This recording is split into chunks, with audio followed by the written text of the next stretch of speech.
Welcome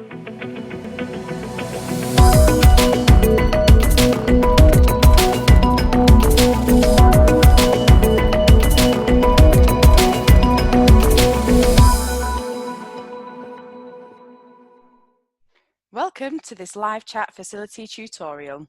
We have had a lot of questions recently about the chat facility and how to use it, so let's get into the video. The chat facility is built with students in mind, with a tool that doesn't need to be parent or teacher led. Each of our pages are linked to the person behind the broadcast, even after it's finished, so you can always ask your questions and get a response about the broadcast. So, let's have a look at how to use the chat facility. To use the chat facility, the first thing to do is to type your comment or question into the chat box.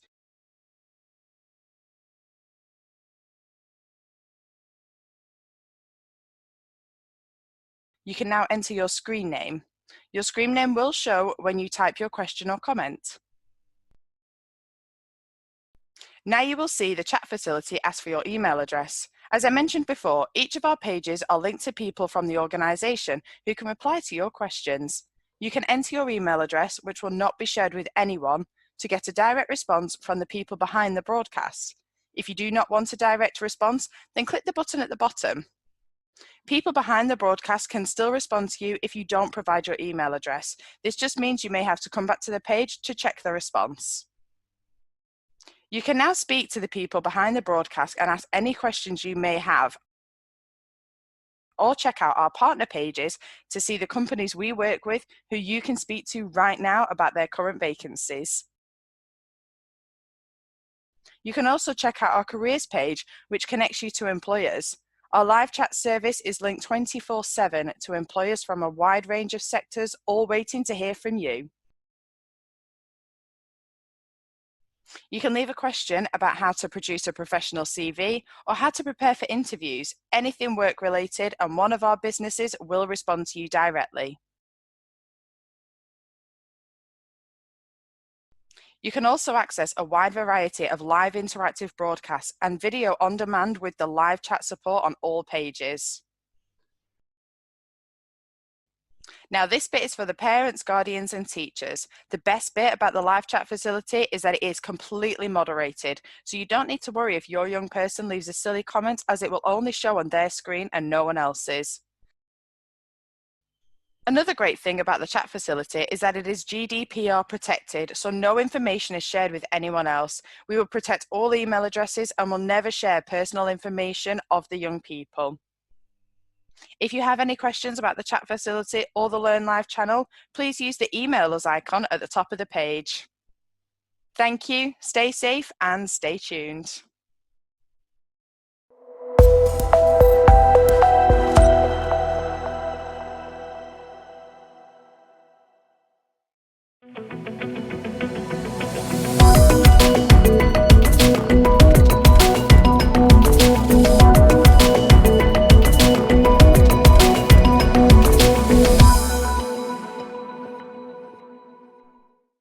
Welcome to this live chat facility tutorial. We have had a lot of questions recently about the chat facility and how to use it, so let's get into the video. The chat facility is built with students in mind, with a tool that doesn't need to be parent or teacher led. Each of our pages are linked to the person behind the broadcast, even after it's finished, so you can always ask your questions and get a response about the broadcast. So, let's have a look at how to use the chat facility. To use the chat facility, the first thing to do is to type your comment or question into the chat box.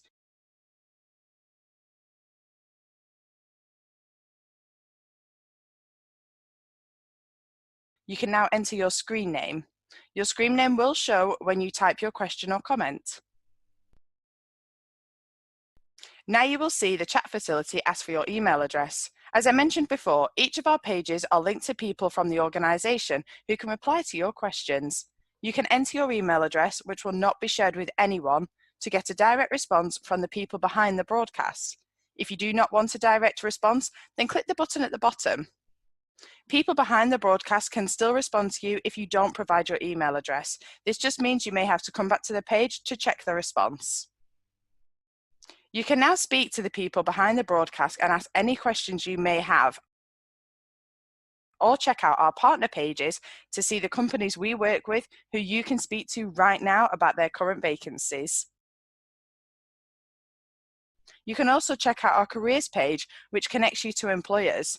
Our live chat service is linked 24/7 to employers from a wide range of sectors, all waiting to hear from you. You can leave a question about how to produce a professional CV or how to prepare for interviews, anything work related, and one of our businesses will respond to you directly. You can also access a wide variety of live interactive broadcasts and video on demand with the live chat support on all pages. Now, this bit is for the parents, guardians, and teachers. The best bit about the live chat facility is that it is completely moderated, so you don't need to worry if your young person leaves a silly comment, as it will only show on their screen and no one else's. Another great thing about the chat facility is that it is GDPR protected, so no information is shared with anyone else. We will protect all email addresses and will never share personal information of the young people. If you have any questions about the chat facility or the Learn Live channel, please use the email us icon at the top of the page. Thank you, stay safe and stay tuned.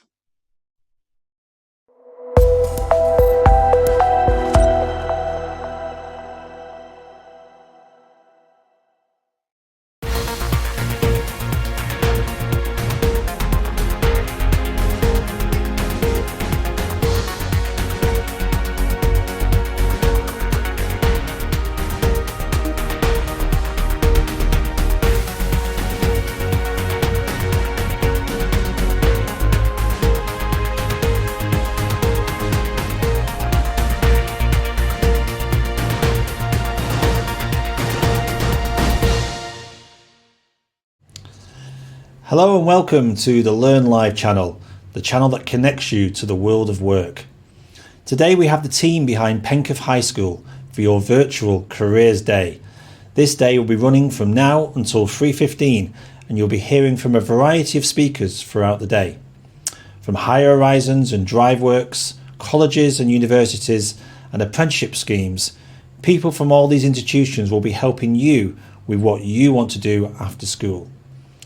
Before we begin, please remember that if you have any questions about careers or help with your CV or interview techniques, anything at all, throughout today's Careers Day, please use the live chat facility next to the video player and the team will get back to you as soon as possible. There'll be breaks throughout today's broadcasts, one at 10:30 and a lunch break at 12, so that'll be a great time for you to ask your questions. There's a full timetable of today's videos available to view in the description below, and there'll also be a quiz with Lucy Williams from Higher Horizons, so make sure you pay close attention to all of today's broadcasts. So, what we're waiting for, let's begin your virtual careers event. Good morning everyone and welcome to our virtual Careers Day. It's something we've been very excited about over the last few weeks and it's taken a huge amount of effort to organise and coordinate on your behalf.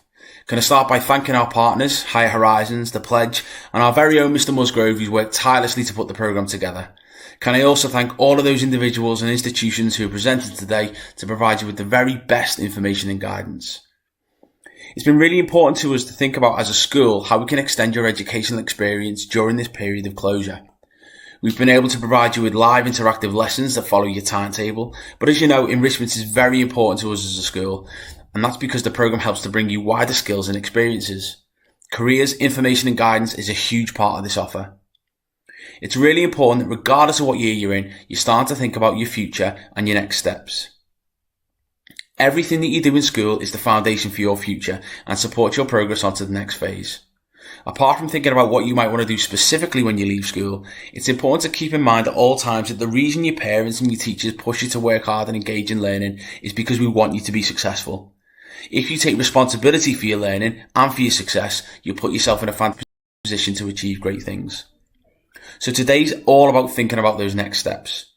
the doors that will be open to you if you drive your own success. It's a wonderful opportunity to ask questions and interact with a range of providers and employers to help support your understanding of future pathways. The images you can probably see on the screen now are of all of our career cluster events that have taken place over the last year. When it's safe to return to school, we'll be asking you to think about and to select your career cluster for the year ahead, and today can serve as a great opportunity to support your thinking. I know you'll do a fantastic job of representing the school today to further demonstrate why I always tell people that our pupils are outstanding young people. Enjoy the event. It's a great opportunity that's not really available to most schools, so don't be afraid to ask questions and get the most out of the event. As Colin Powell once said, there's no such thing as a stupid question. Have a great day, enjoy it, and stay safe. Good morning, Penketh High School. Glad that you've all made it onto here. Welcome to our Penketh High School Virtual Careers Day. We're very excited to bring this all for you today. We've got lots of presenters and we're very grateful for them for giving up their time to speak to you. Please go on the schedule, have a look at what's coming up and choose a presentation you like the look of. Go on there, watch it, listen to the presentation, ask them any questions. All the information has been put out in Teams on your year group Teams. That's what you're looking at now on the screen. I'll just go to the next page so you can see the schedule. If you look on here, you can see everything that's coming up. This is the link for the website, which you're hopefully on already. Here's all the presentations that are coming up. If you have anything that you want to ask, use the chat function alongside the video. We will also have your teachers are on watching some of the presentations. I myself will be on Teams if you want any questions. Paula, our careers advisor, will also be on Teams. And if you want any more information, have a look at this program that is already been sent out on Teams. At the end of the day, there'll be a big quiz. So listen to the presentations. The quiz is based on things that have been asked during the day or mentioned during the day. Have a go at that. There's prizes available. We've got £10, £20 vouchers. So teachers are looking out for really good interactions. If you're speaking, if you ask a good question or anything like that, then you could go into the draw. And there's also prizes available for completing the surveys. What I really want you to do now is to go on to after this video, go on to Teams. There's a survey which I'll put on there, which you need to fill out before. There's one to fill out afterwards. The information for that survey is here.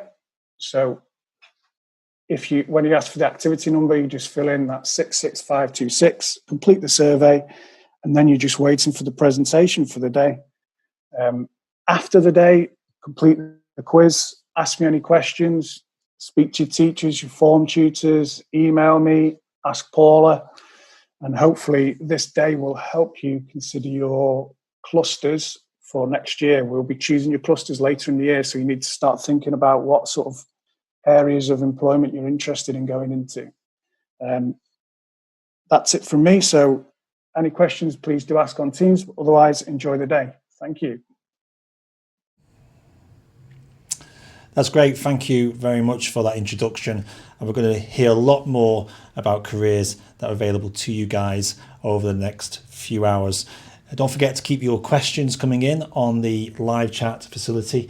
Loads of great comments and questions coming in already. People asking how they become engineers, TV presenters. Everything's possible really today, guys. Just ask a question and we'll get back to you. I'm going to say a big shout out to Emily, Aidan, Ryan, Chloe. Keep your questions coming in, guys. Great to see that you're taking part in today's careers fair. Right, coming up next, we've got interviews at 10 o'clock, mock interview advice with Lucy. Stay tuned for that. In the meantime, we've got some videos that you may find interesting. And also, keep those questions coming in. Our partners are there to help you.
Welcome to this live chat facility tutorial. We have had a lot of questions recently about the chat facility and how to use it, so let's get into the video. The chat facility is built with students in mind, with a tool that doesn't need to be parent or teacher led. Each of our pages are linked to the person behind the broadcast, even after it's finished, so you can always ask your questions and get a response about the broadcast. So, let's have a look at how to use the chat facility. To use the chat facility, the first thing to do is to type your comment or question into the chat box.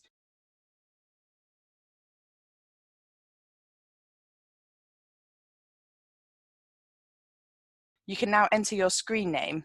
Your screen name will show when you type your question or comment. Now you will see the chat facility ask for your email address. As I mentioned before, each of our pages are linked to people from the organisation who can reply to your questions. You can enter your email address, which will not be shared with anyone, to get a direct response from the people behind the broadcast. If you do not want a direct response, then click the button at the bottom. People behind the broadcast can still respond to you if you don't provide your email address. This just means you may have to come back to the page to check the response.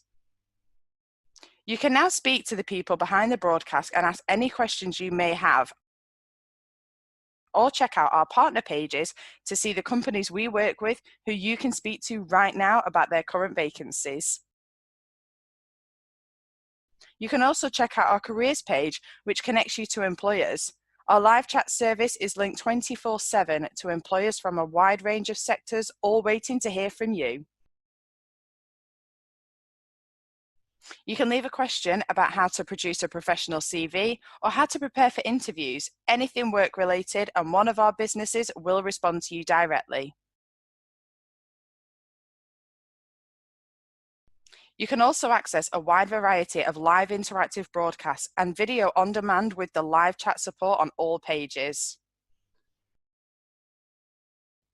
Now, this bit is for the parents, guardians, and teachers. The best bit about the live chat facility is that it is completely moderated, so you don't need to worry if your young person leaves a silly comment, as it will only show on their screen and no one else's. Another great thing about the chat facility is that it is GDPR protected, so no information is shared with anyone else. We will protect all email addresses and will never share personal information of the young people. If you have any questions about the chat facility or the Learn Live channel, please use the email us icon at the top of the page. Thank you, stay safe and stay tuned.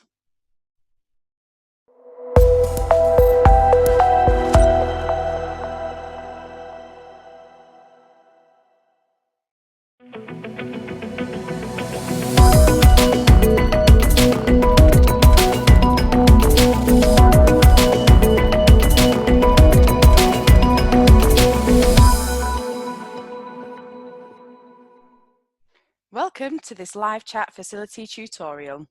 We have had a lot of questions recently about the chat facility and how to use it, so let's get into the video. The chat facility is built with students in mind, with a tool that doesn't need to be parent or teacher led. Each of our pages are linked to the person behind the broadcast, even after it's finished, so you can always ask your questions and get a response about the broadcast. So, let's have a look at how to use the chat facility. To use the chat facility, the first thing to do is to type your comment or question into the chat box.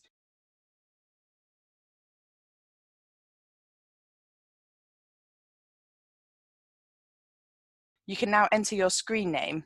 Your screen name will show when you type your question or comment. Now you will see the chat facility ask for your email address. As I mentioned before, each of our pages are linked to people from the organisation who can reply to your questions. You can enter your email address, which will not be shared with anyone, to get a direct response from the people behind the broadcast. If you do not want a direct response, then click the button at the bottom. People behind the broadcast can still respond to you if you don't provide your email address. This just means you may have to come back to the page to check the response. You can now speak to the people behind the broadcast and ask any questions you may have, or check out our partner pages to see the companies we work with who you can speak to right now about their current vacancies.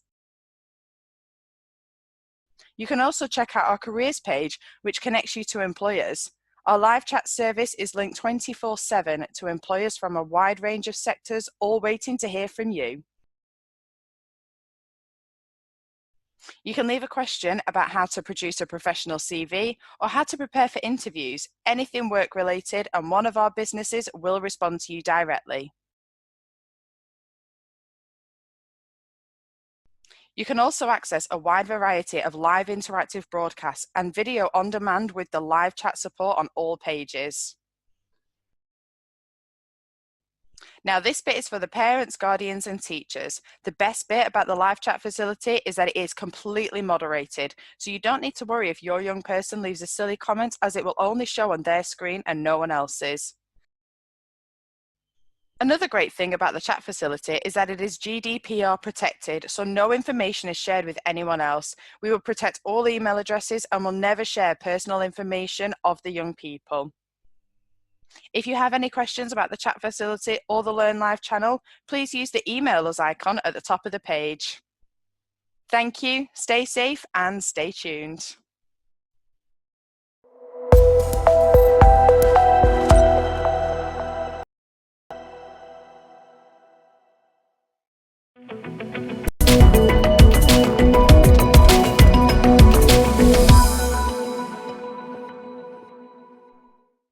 Welcome to this live chat facility tutorial.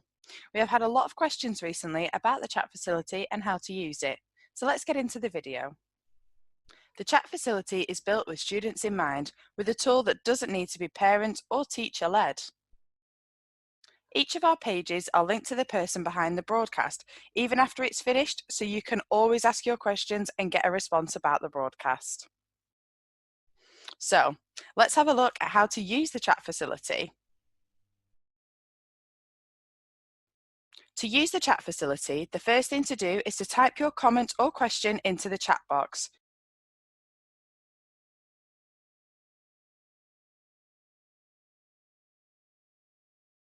You can now enter your screen name. Your screen name will show when you type your question or comment.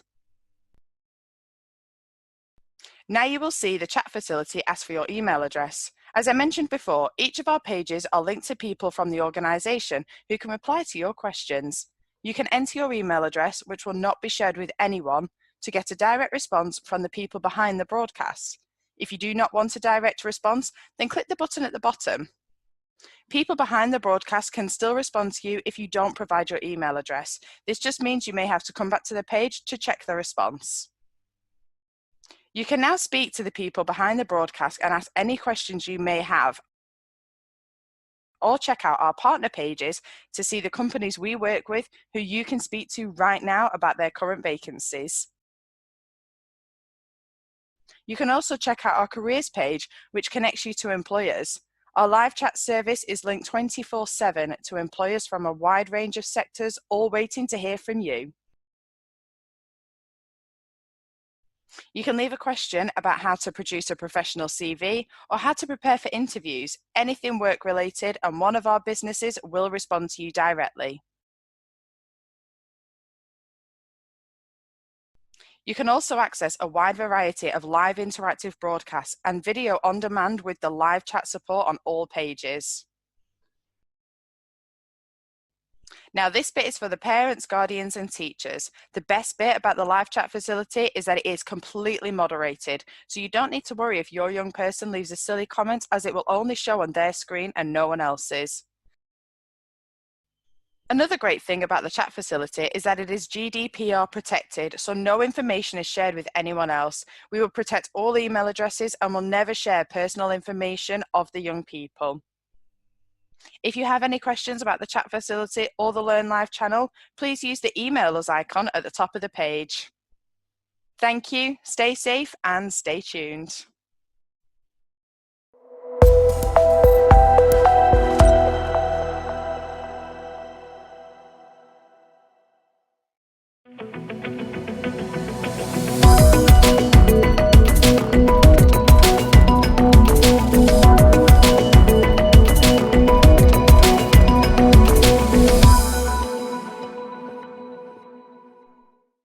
Welcome to this live chat facility tutorial. We have had a lot of questions recently about the chat facility and how to use it, so let's get into the video. The chat facility is built with students in mind, with a tool that doesn't need to be parent or teacher led. Each of our pages are linked to the person behind the broadcast, even after it's finished, so you can always ask your questions and get a response about the broadcast. So, let's have a look at how to use the chat facility. To use the chat facility, the first thing to do is to type your comment or question into the chat box.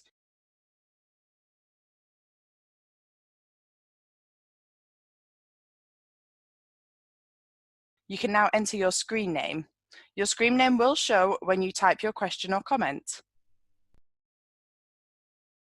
Now you will see the chat facility ask for your email address. As I mentioned before, each of our pages are linked to people from the organisation who can reply to your questions. You can enter your email address, which will not be shared with anyone, to get a direct response from the people behind the broadcast. If you do not want a direct response, then click the button at the bottom. People behind the broadcast can still respond to you if you don't provide your email address. This just means you may have to come back to the page to check the response. You can now speak to the people behind the broadcast and ask any questions you may have, or check out our partner pages to see the companies we work with who you can speak to right now about their current vacancies. You can also check out our careers page, which connects you to employers. Our live chat service is linked 24/7 to employers from a wide range of sectors, all waiting to hear from you. You can leave a question about how to produce a professional CV or how to prepare for interviews, anything work related, and one of our businesses will respond to you directly. You can also access a wide variety of live interactive broadcasts and video on demand with the live chat support on all pages. Now, this bit is for the parents, guardians, and teachers. The best bit about the live chat facility is that it is completely moderated, so you don't need to worry if your young person leaves a silly comment, as it will only show on their screen and no one else's. Another great thing about the chat facility is that it is GDPR protected, so no information is shared with anyone else. We will protect all email addresses and will never share personal information of the young people. If you have any questions about the chat facility or the Learn Live channel, please use the email us icon at the top of the page. Thank you, stay safe and stay tuned.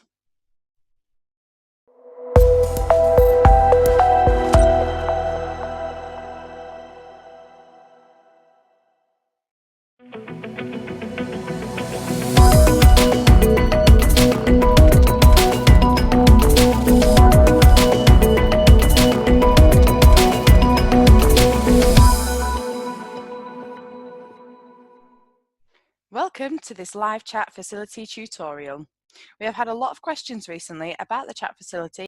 To use the chat facility, the first thing to do is to type your comment or question into the chat box.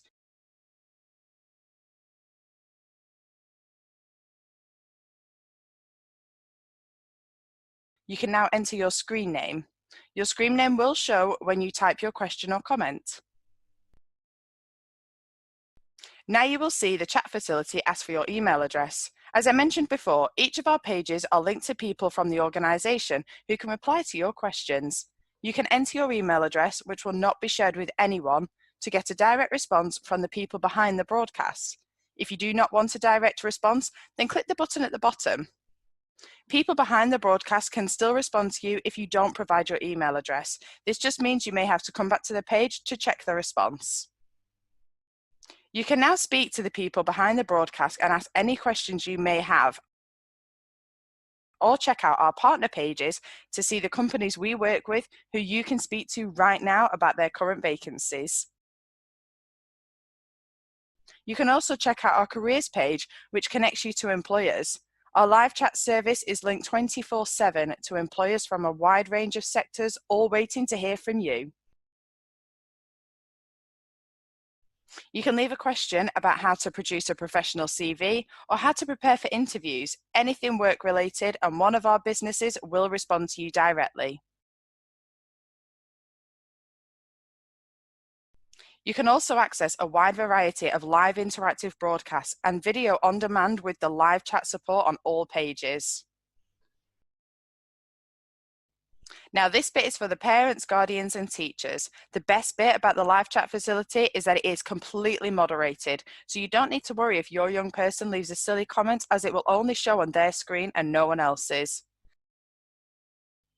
Another great thing about the chat facility is that it is GDPR protected, so no information is shared with anyone else. We will protect all email addresses and will never share personal information of the young people. If you have any questions about the chat facility or the Learn Live channel, please use the email us icon at the top of the page. Thank you, stay safe and stay tuned.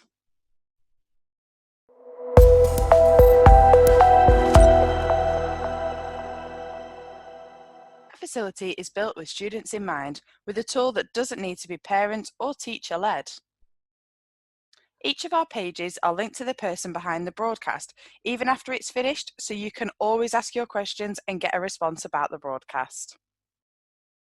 So, let's have a look at how to use the chat facility.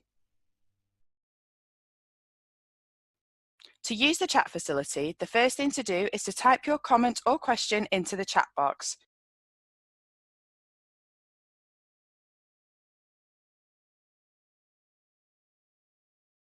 You can now enter your screen name. Your screen name will show when you type your question or comment. Now you will see the chat facility ask for your email address. As I mentioned before, each of our pages are linked to people from the organisation who can reply to your questions. You can enter your email address, which will not be shared with anyone, to get a direct response from the people behind the broadcast. If you do not want a direct response, then click the button at the bottom.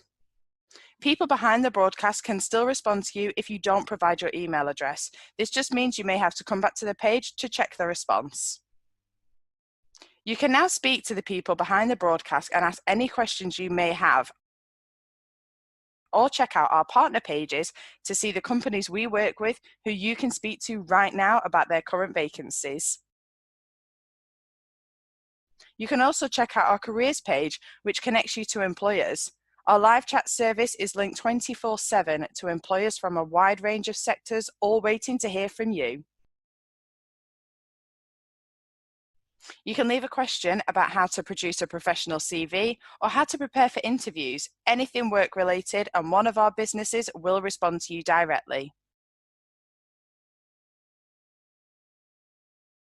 You can also access a wide variety of live interactive broadcasts and video on demand with the live chat support on all pages. Now, this bit is for the parents, guardians, and teachers. The best bit about the live chat facility is that it is completely moderated, so you don't need to worry if your young person leaves a silly comment, as it will only show on their screen and no one else's. Another great thing about the chat facility is that it is GDPR protected, so no information is shared with anyone else. We will protect all email addresses and will never share personal information of the young people. If you have any questions about the chat facility or the Learn Live channel, please use the email us icon at the top of the page. Thank you, stay safe and stay tuned.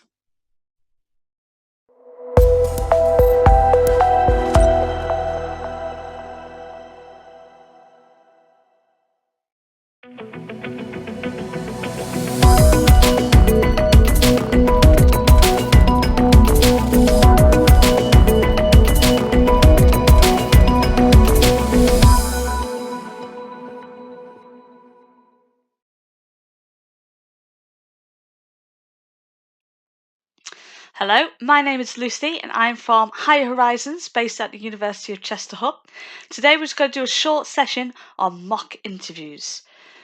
So we're very quickly going to help you be able to identify what makes a good interview, what makes a bad interview, the do's and the don'ts, but also looking at interviews nowadays where it could be over Skype virtually as well as interviews in person. It all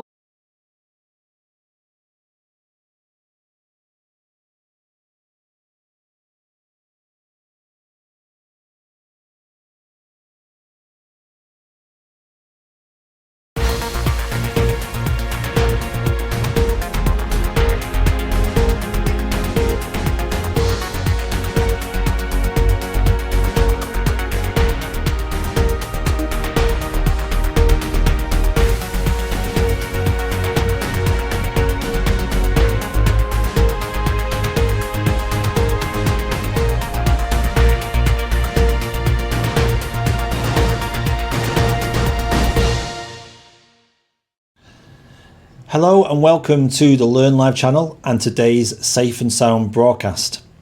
Safe and Sound is a project set up by Staffordshire Fire and Rescue Service with the aim to support communities to make informed and positive lifestyle choices, improving their health, safety and well-being with some safety tips and tricks.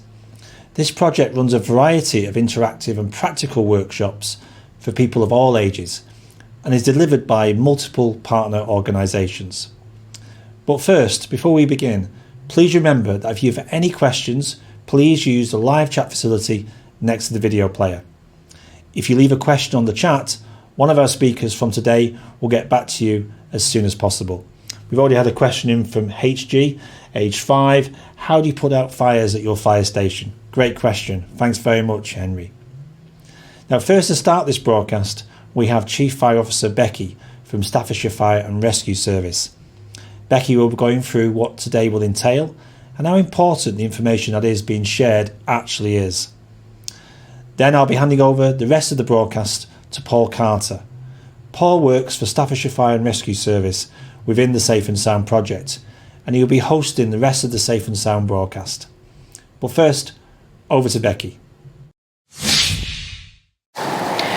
Hello everyone, I'm Becky Bryant, the Chief Fire Officer of Staffordshire Fire and Rescue Service. As some of you will know, we usually deliver Safe and Sound with our partners at our community fire stations around the county. Some of you might recognise the people in these programmes if you've been lucky enough to attend a Safe and Sound event. In light of the current situation, we've adapted what we usually do to an online version, and I'm really excited to tell you about our latest approach. This sees a new Safe and Sound online programme being released every Wednesday morning at 10 o'clock for the next 12 weeks. Our partners have developed exciting new workshops to help you stay safe and sound while you're at home or on your daily exercise. These messages are for you to learn from and to then share with your family and your carers. Our mission as a fire and rescue service is to make Staffordshire the safest place to be. And these programmes will show you how you can play your part in making that happen. In this week's programme, we have one of our service volunteers talking to you about safety in the kitchen when cooking. HMB Training are discussing what to do if there's an accident at home. There's a talk about water safety and something on relaxation and emotional well-being. Every week will be different partners and different topics. I'm sure that you'll find them interesting and helpful. We will endeavour to restart Safe and Sound in Staffordshire again as soon as we can at our fire stations across the county. Thank you for helping to keep everyone safe and sound. Please stay at home, protect our NHS and save lives. I hope you all enjoy today's programme.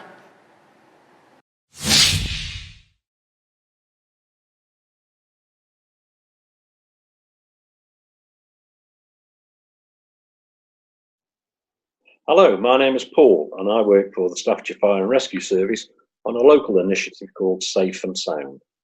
I hope you enjoyed your workout this morning with Joe Wicks. Safe and Sound is a little more sedate than that, but just as important. Safe and Sound is a series of 5 short safety workshops and practical sessions delivered by us, the fire service, and some of our very special partners, specialists in their own fields of operation. These individual 10-minute sessions are designed to help keep you and others safe at home and when you're outdoors exercising. We're going to meet with Ken Tillett shortly, but before we do, just a reminder to leave questions on the live chat facility next to the video player, and you can ask questions now about kitchen safety. Hi, good morning. My name is Ken Tillett from Staffordshire Fire and Rescue Service. I want to talk to you today about fire safety in the kitchen, specifically the stoves and cookers. What we have here is a bit of a dangerous situation where the handle of the saucepan is overhanging the side of the cooker. Any young child could come and touch that, and thinking that he wanted to see what was in it, and if that happens, that would happen. He would get scalded. The correct way for that one is so the handle is within the bounds of the cooker. When you finish cooking and don't get distracted by anything else, take that away and put it at the back and switch the power off. Thank you very much for listening. I hope you enjoyed that little video, and I hope you stay safe and sound. Thank you. Thank you for that, Ken. We're going to meet with Heather Bird shortly. But before we do, just a reminder to leave questions on the live chat facility next to the video player. Hi everybody, Heather from HMB Training Services. I hope you're keeping safe and well in these circumstances. I'm here today to tell you what you need to do if somebody needs some help from you. So we are going to go through the dangers, response, airways, breathing, circulation, and what to do and how to call an ambulance. What do you do if you found your mum or your dad, your brother, your sister, or if you're living at home with other members of the family? What would you do? You found them collapsed and not moving. This could be in the living room, in the garden, upstairs somewhere. What would you do? So we're going to go through my letters again, and I've already told you what they are, so see if you can remember, and good listening. So D means danger. We need to check dangers first. Before we can jump in and have a look at our casualty, we need to be careful that there's no further dangers. You can list your dangers with your mum and dad after this video, and that could be your homework. So what dangers are there in the home? There are absolutely loads of them. So if you put your mind to it, you'll know what the dangers are. So what can be dangers? In my instance, there's been loads of Lego, and what actually happened is mum came in the living room and tripped over and hurt herself, and in the process she might have bumped her head or done something serious. But we are looking for the dangers, and we're going to get that Lego pieces out of the way. Once we remove the dangers, we then come to R. So once we have done R, when we come to R, we are going to be checking for response. I am testing you. So response. Response, this is where we come to the casualty, we tap them on the shoulders, we communicate to them. Mum, are you there? Mum, can you hear me? Tap them, keep on tapping them. We're not going to punch them though, that's not nice. We are going to tap them very carefully, and we could possibly do this, but we're going to say, Mum, can you hear me? So, no response, I could be going, or there'll be no noise at all. Once we have checked the response, we're on our own. It's important that we can shout for help. There's got to be somebody in your household. You're not alone at these times through the lockdown, so there's got to be somebody at home. We are going to shout for help. Dad, come quick! Mum's not very well, so Dad comes rushing in, but in the meantime, from when Dad comes in, we are going to check the airway. Airway, we're using our forehead and our chin with two hands and lift it back. I will show you in a minute. When we are checking in the airway, we are actually checking there's nothing in there. So when there's nothing in there and the airways are open, then we can check for breathing. When we are checking for breathing, we are looking down at the chest and we're putting our ear next to their mouth. What we are doing is listening for breath, and we are feeling for breath on our cheek. We do that for 10 seconds. 10 seconds, okay? So once we've done that for 10 seconds, we would know that they are breathing. Our casualty is breathing, but when we get to C, it's very important that we check for circulation. So we're checking to see if there's any colour in their face, that they're not blue, they've got colours in their cheek, and we know that they are alive because they are breathing and they're making some noise from the casualty. So, to recap, we have got danger, check the area, then we're going to check their response. So we've got our lovely Fred here, our mannequin. We check for response, and we talk to them. Mum, can you hear me? Mum, are you there? Then we shout for help. Dad, come quick. Mum's not very well. Then we check the airway. So what we are going to do is tilt the head back. So tilt the head back with the chin and the forehead, and you tilt them back. Normal person, the head will stay. My mannequin, he wants to be naughty and put his head back. So airway is open, check the airway. Then B is next for breathing. We listen and look down. Check for 10 seconds if they are breathing. We look at the circulation, and the circulation should be okay and good, and we should have heard some breaths. Well done, you have done your checks. You check for danger, response, airway, breathing and circulation. We know our casualty is breathing, and we need to now get emergency help as soon as we can to our door. We are now going to be calling a number for the ambulance. So I'm going to do a few quizzes throughout the video so you can answer them as we go along. So my first question, and you can pause the video so you can see if you got the answer question right. So my first one is, what number is the ambulance service? What is the number do we need to call? So we need to call 999, and we need to make sure that it is the correct number. So 911, 111, it is a 999. You can't go wrong. So 999 is what we're going to call. And my next question is, what is the first question they're going to ask us? So yes, it's going to be, what is your emergency? So 999, we call it. What's your emergency, please? Oh, it's an ambulance. What is the ambulance service going to ask us next? They need to know, what is a casualty doing? That's my clue. So what is a casualty doing? And the casualty is breathing. So the ambulance need to know whether they are breathing or not. So the next question will be, is the casualty breathing? Yes, they are breathing. They need to know all the questions, and they could be anything from what happened, are they making any noise, are they talking, what happened, who are they, who are you, what's your name? They'll go through all of those.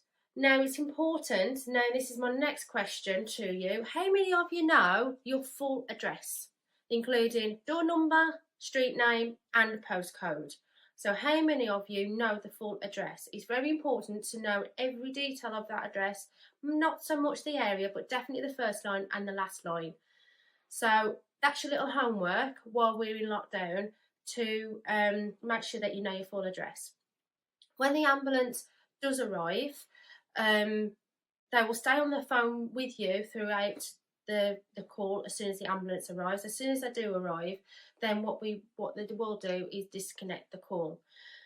A good tip is to put something excitable, bright, onto your garden, or get somebody just to stand there by the front door just to wave them down.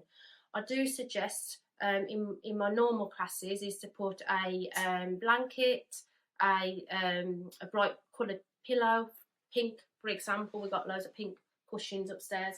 So we could put something quite bright on there and just tell them, the call handler, they will tell the paramedic, look out for the bright coloured pink pillow. It's a small one, but it's brightly pink and it's on the lawn. Once they do arrive, I would like to let you know that they will be looking a little bit different while we're in the lockdown. While this virus, hopefully this virus will blow away soon, but while we've got this little virus that's going around at the moment, they will be dressed a little bit differently. So normally, what colour is their uniform? So that's my next question. What colour is the paramedic uniform? Yes, that's correct. They are dressed in green. In the current climate, they may turn up to your doorstep looking a little bit like this, dressed in white. So we hope you have enjoyed the video about keeping safe, what you would do in emergency, what would you do if somebody's collapsed on the floor, what the ambulance service will ask us, what number we need to call them on, and also it's important to know our address. And for your homework, learn your address and just list, as a game, list who can actually spot the most dangerous. Hope you've enjoyed it. That's Heather from H&B Training. Thank you very much, Heather. We're now going to meet with Peter Lake. You can ask him questions now about water safety.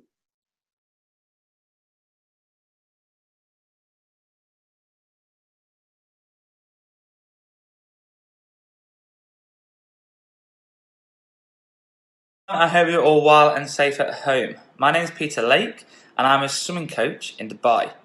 I was born in Stafford and I lived there for 18 years. Then I went to university at Liverpool John Moores University, and then I moved out to Dubai when I was 21, and I've been living there since. I've been here for about 2 years now. We've been doing self-isolation now for about 5-6 weeks. Finally, they have released the lockdown slightly, and we're now allowed to go out for exercise. So I'm here to tell you a bit about water safety. I know at the moment we haven't got any pools. Okay, they're all on lockdown, they're all shut.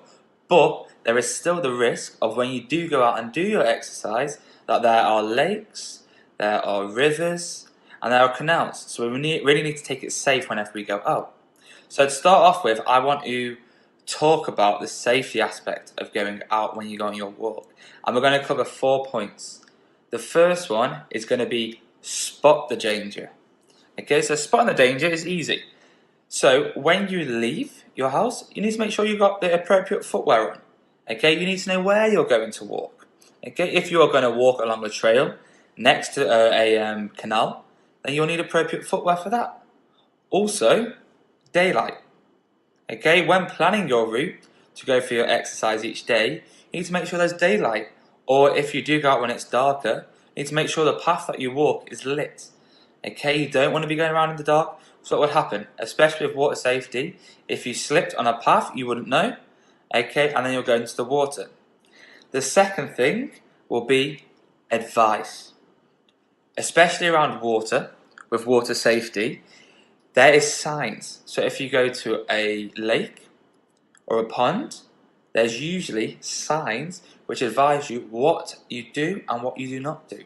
So you need to take the advice, and especially when you go to a place which is unknown to you, you need to read those signs first. Okay, don't just walk past them, read them first. And it's always good to do a little bit of research online as well, or speak to your parents. The third thing is friends.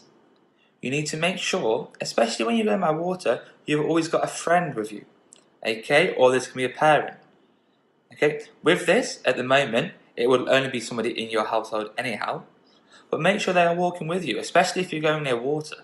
Okay, very much, even if you might be the best swimmer in the world, half the time you do not know what is actually in that water, so you can't see it. So how can you tell the danger?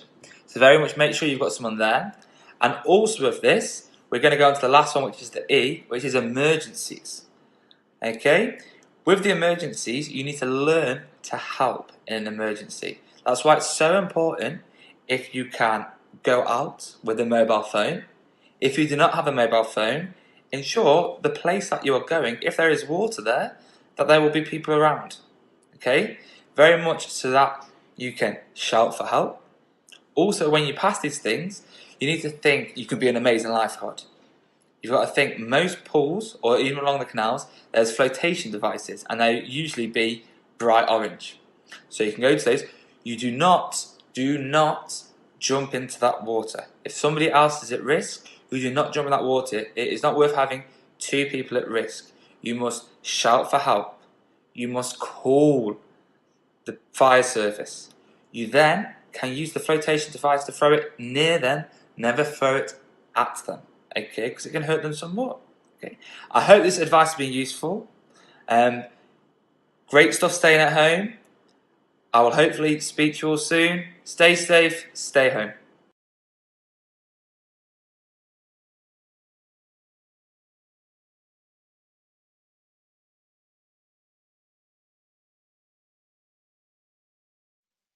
Thank you, Peter. Very informative.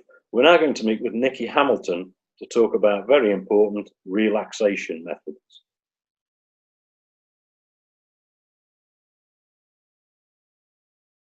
Hi, My name's Nikki.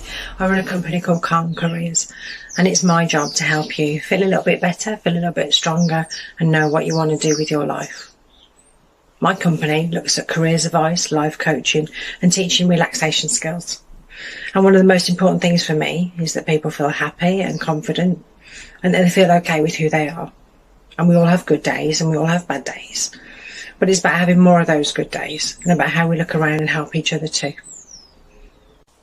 So our brain works in amazing ways. Our brain controls everything that we do, all the emotions that we feel, all the ways that we look after ourselves, and how we interact with other people as well, how we get on with other people. And there's different parts of our brain are responsible for different things. Now, some of you might have already heard me talking about this before, but bear with me because sometimes it helps to remind us. And at the moment, I've not seen you for a while, so let's think about how we can help our brain understand what's going on. So I've bought my brain, and we're thinking about all the different things and how they interact with each other. So we've got an owl part of our brain, which is the front part of our brain here. This is the really clever part of our brain. This is the part of our brain that helps us concentrate, helps us really think things through. It's a really good decision maker, problem solver, but it's really logical, which means it likes things in order. It likes doing things right. This is the part of your brain that helps you learn. It really helps you understand something. So those days where you're thinking about actually what is it that I can do? How am I going to work out this maths problem? How do I figure out what things I'm going to do today? This is the part of your brain that does it. And this part of your brain receives between 40 and 70,000 messages a day. That's a lot of messages. So it can't keep all the information in there, so it has to do something with it. So through a little electrical impulse or a little bit of electricity, it bounces a message through the neurons, which is a little particle in your brain. It bounces a message back to here, to where your hippocampus is. So this owl here is your prefrontal cortex. This prefrontal cortex here is a really important part of your brain, and it's like an owl because it's really wise and sensible. This part of your brain at the back is like an elephant. It's the part of your brain that really helps you remember things. So it's called a hippocampus, but hippos just lie around in mud all day, really. So we've used elephant to help us think about that elephants never forget stuff. So memories or things that you learn are bounced back here. And the more that you do something, the more that you practice something or do something each day, like times tables or relaxing, practicing your breathing, the stronger this little neuroplastic message gets sent back and forth. Now, this message becomes part of who you are then, becomes part of how you think and how you do stuff. So this message of, I'm going to be calm, I'm not going to react to that, I'm going to look after me today, I'm going to be amazing at PE, I'm going to finish this drawing, or I'm going to master this Lego that I need to do. All of these things, all of these messages, all of these thoughts that you're sending strengthen how you think about that. So that's a positive affirmation that we're thinking that I am amazing at, I am brilliant at. The more that you say nice stuff about yourself, the more that these messages get created. And we'll talk about positive affirmations again in a different video. So these two talk to each other and they're best mates. So your owl at the front of your brain and your elephant at the back, these two work together. So your owl will remember something, will think about something and learn it, bounce it to your elephant that remembers it. And then what happens is next time you need to remember something, the elephant bounces it back to the owl. So that's how we remember different things. But kind of in the centre of your brain, underneath, quite close to where the elephant is, where the hippocampus is, you've got something called your amygdala. And it's probably only about that big. About that big. And we're going to say this is like a meerkat. Now, your amygdala's only job is to keep you alive, to make sure that you're safe, to make sure that you're okay. Your amygdala at the minute, having a hard time.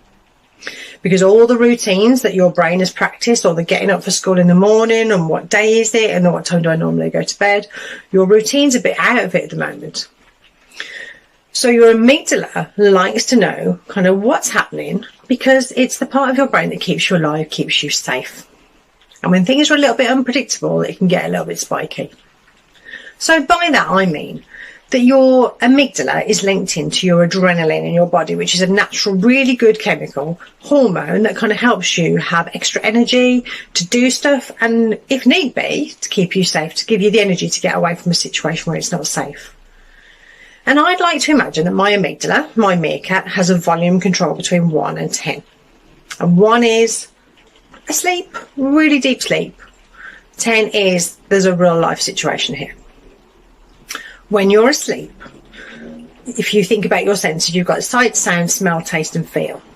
Everything apart from hearing, listening, is kind of switched off because you can feel that you're safe in bed. You can't see anything because you've got your eyes closed. You shouldn't be smelling or tasting anything in bed unless you're a bit odd. And the hearing bit is the only sense that's left then. So your hearing at night time goes up a little bit, which is why sometimes the house seems a little bit louder, or you hear creaks or the radiators kind of bubbling away that you wouldn't normally hear. And those sounds happen all the time, but at night time you just hear them more. So what happens is when you're asleep, your amygdala's keeping you safe still. So if there's a loud bang or a loud crash, it wakes you up. It gives you that little adrenaline burst in the middle of the night to help you go, right, I need to wake up. Keep you safe. And for the rest of the day, depending on where you're at, depending on what kind of day you're having, this volume control will go up and down, depending on how calm you are, what kind of activities you're doing, who you're with, whether you feel okay or whether you feel a bit tired or a bit poorly. But when it starts going towards the top, that's when your amygdala, your meerkat, goes into fight, flight and freeze. And in different people, this reacts in different ways. So your fight instinct is to puff up and get a bit shouty maybe, or just kind of slam doors and kind of protect yourself a little bit. That's what you're doing. But your body feels as if it needs to punch or kick or just explode a little bit. Your flight is to run away, to get away from a situation. And your freeze is exactly that. You just stop. And sometimes that can be through overwhelm, sometimes that can be lots of tears. And on a bad day, you might have fight, flight and freeze. You might have a situation that makes you shout about something and slam a door or throw down a toy.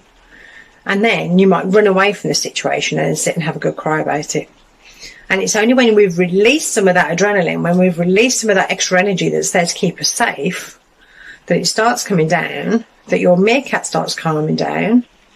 And it helps then your owl and your elephant part of your brains get back into what they're doing best. So they'll start help you problem solving or thinking about, well, what worked well last time or what do I need to do now to fix this problem?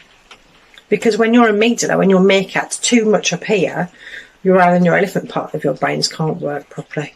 So we need to give it a chance. So your meerkat right now, not having a great time, stuck indoors probably, not really letting you see your family or your friends, or you might be able to see them but from a distance. You can't have those cuddles that you normally really like. So we need to be gentle with ourselves. And some of the stuff that we can do to help our amygdala, to help our meerkat, is to relax. So let's think about how we're going to do that.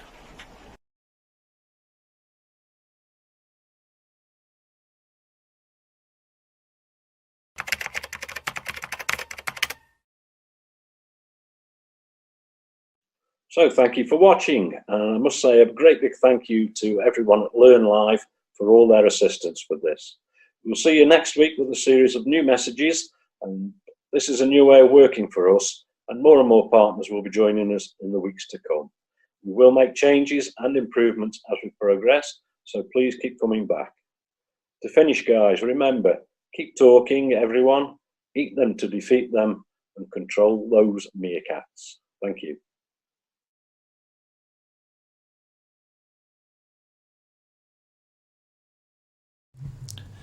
Thank you, Paul, for hosting this extremely important broadcast today. And like Paul said, there'll be more of these broadcasts coming up over coming weeks, so please keep watching. I just want to say another thank you to all the speakers from today's Safe and Sound broadcast. The tips that have been given today are so valuable to know, so thank you. And as Paul said, if you have any questions for our speakers, please leave them in the live chat facility next to the video player, where they'll get back to you as soon as possible. So that's all from us today. See you next week on the Learn Live channel as we have more speakers from Staffordshire Fire and Rescue partners and agencies. You won't want to miss it. Bye for now. and stay safe.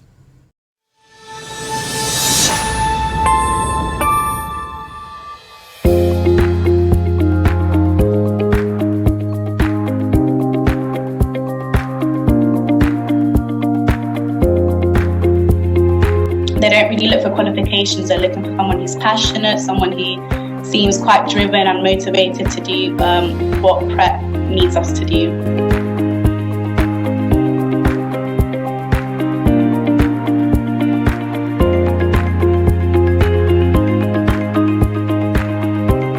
Where you can really make that difference is the other things that you do. Work experience is something lots of people have.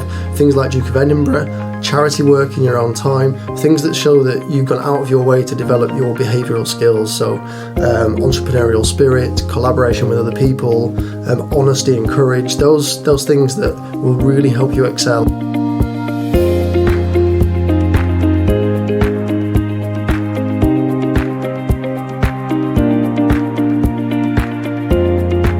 I did a summer placement in the water team, so I was designing flood defences and drainage systems, so these placements are a really good way to sort of get a taster of what we'll be doing when we graduate. So. The people that really stand out for me are those that are very well prepared. They present themselves and things like CVs and any experience they've had well, and just come across really positive and keen.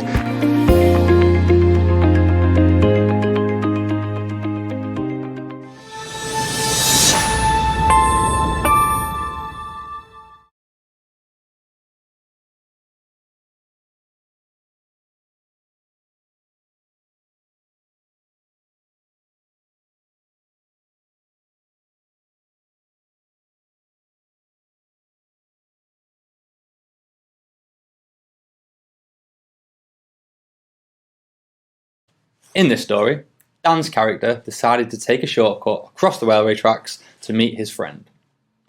As he crosses the tracks, he was hit not by a train, but by the 750 volts of direct current from the electrified third rail.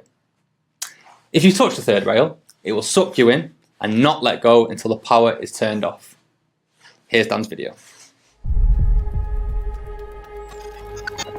And this is a beautiful sight. Dan is free, cuz. Get yourself down here ASAP.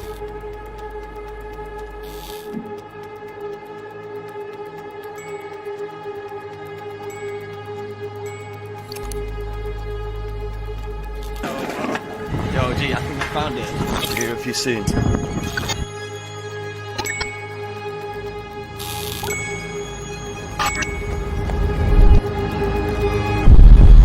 Powers off, safe to approach. He's on the third rail. Extensive third-degree burns. Hello, can you hear me?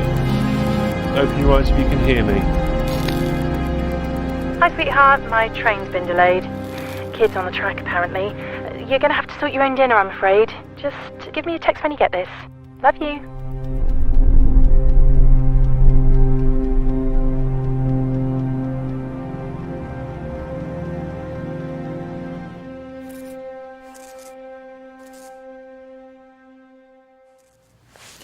Whilst there is no average age for trespassing, research shows nearly 30% of trespass incidents involve under 18s, with many involving more than one person and the vast majority being male.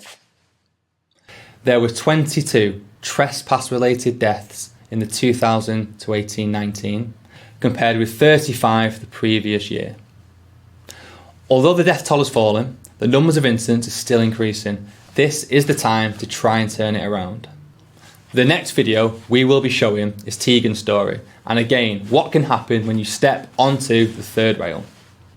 She was coming home after spending the day with friends, and she found herself on the wrong platform to catch the train. She ran across the tracks to get onto the other platform, not realising that the third rail was live with those 750 volts of electrical current going through it. Tegan was electrocuted. The power ran through her body, straight across her heart, went into cardiac arrest. Tegan's heart stopped for 7 minutes. She was left with third-degree burns over 10% of her body. She had to undergo a massive amount of surgery and therapy. which included having to relearn how to talk, eat, and walk again. And she still has many more operations to go. Here is her story. We never expected that we'd get that phone call. She made one rash decision and it nearly cost the poor girl her life. We didn't know what was going on. No one would tell us anything. For it to actually happen on your station, on your shift. That day will never leave my mind. I woke up, thought, oh, it's a nice day, I'm gonna go to the beach today. Me and my friend were on the beach, like having a laugh, having a little drink. I can't fully remember it, but we somehow got back to the station. My friend was on one side of the platform and I was on the other side. I don't know what I was doing on the other side. And I thought the fastest way was to go over the tracks. I ran onto the track just thinking nothing of it. I didn't know there was a third rail that was live.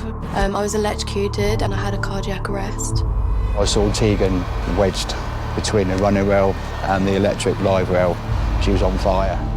The electric had gone in through my left armpit and it had gone across my heart into my right arm. There was 2 men that helped me off the track and the lady, and she gave me CPR. She was pumping her chest so hard and the smell of burning flesh. She was completely black. I wasn't alive for 7 minutes. So the paramedics came, they airlifted me, and I spent 5 months in hospital. I spent 2 months in intensive care. She was in an induced coma. She was in and out of surgery. We just didn't know what injuries she was going to have, like lifelong injuries.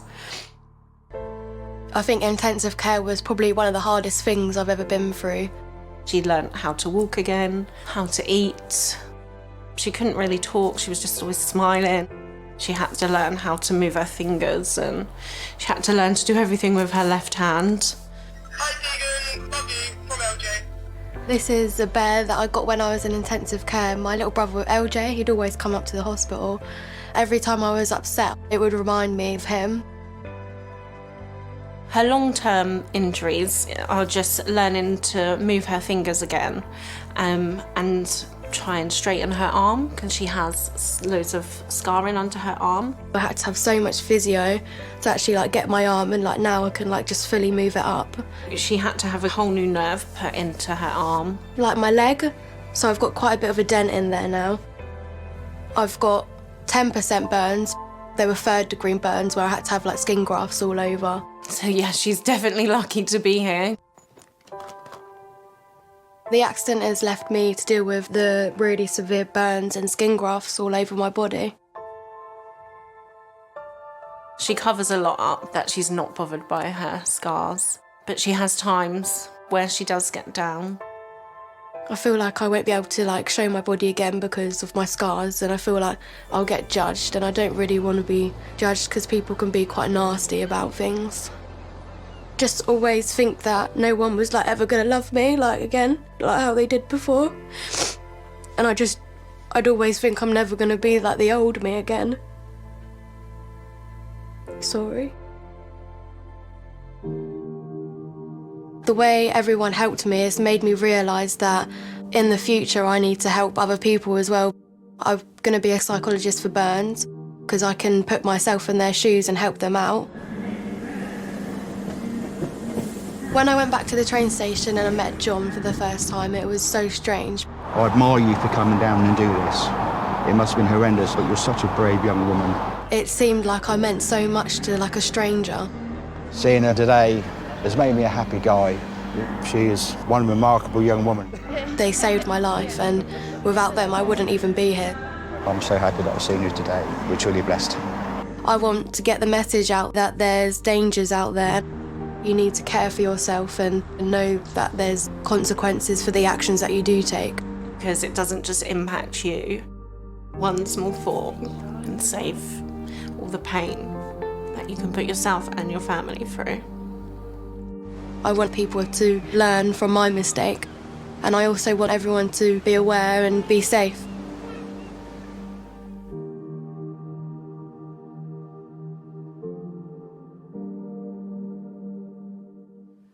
That was Tegan's story. It just goes to show that the railway, whether it be on a line in the middle of nowhere or the railway lines in a train station, is a dangerous place to be, and not to be taken lightly. Dangers are both hidden and visible, and they are always present. These stories all tell us that we need to be sensible and safe while on or next to the railway, and what can happen if we don't. However, it's not just the people in the videos that get hurt. It's also the parents, their loved ones, and the people working on the railway that experience these tragic accidents. Tom was killed.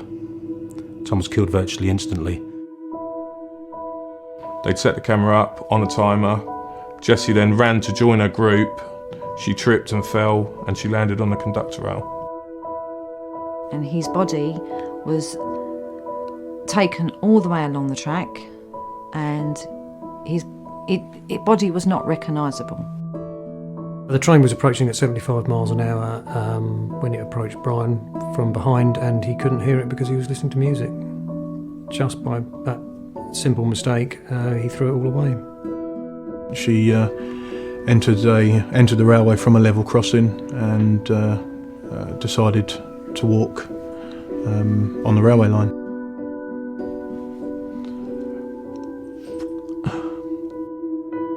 Emily turned and she fell, and the train came through and took her out. Hannah slipped onto the live conductor rail. I personally hope for her sake that she died instantly, because if she didn't, it would have been absolutely horrific for her.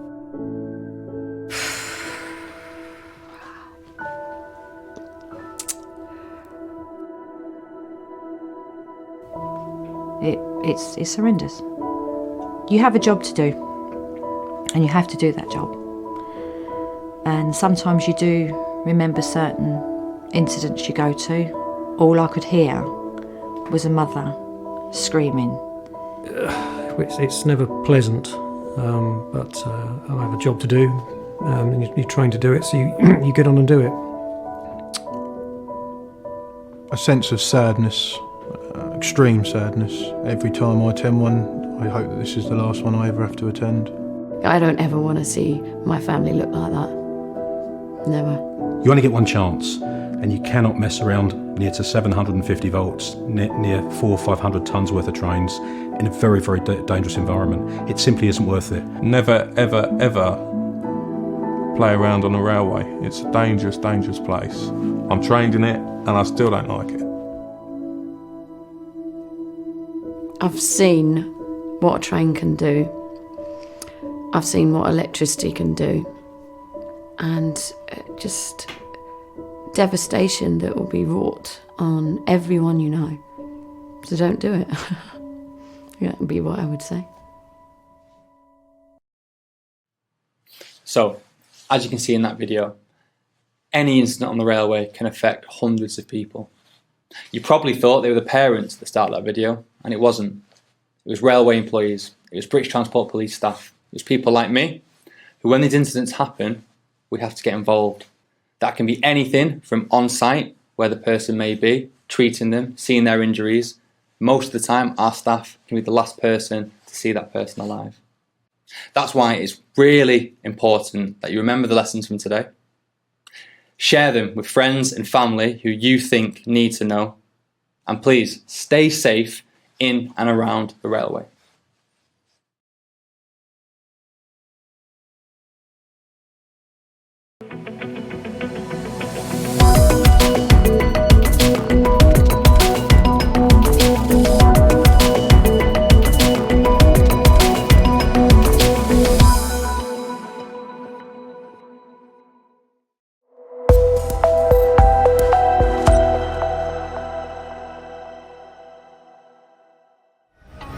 Today, energy is something that is taken for granted. We've forgotten how extraordinary it actually is.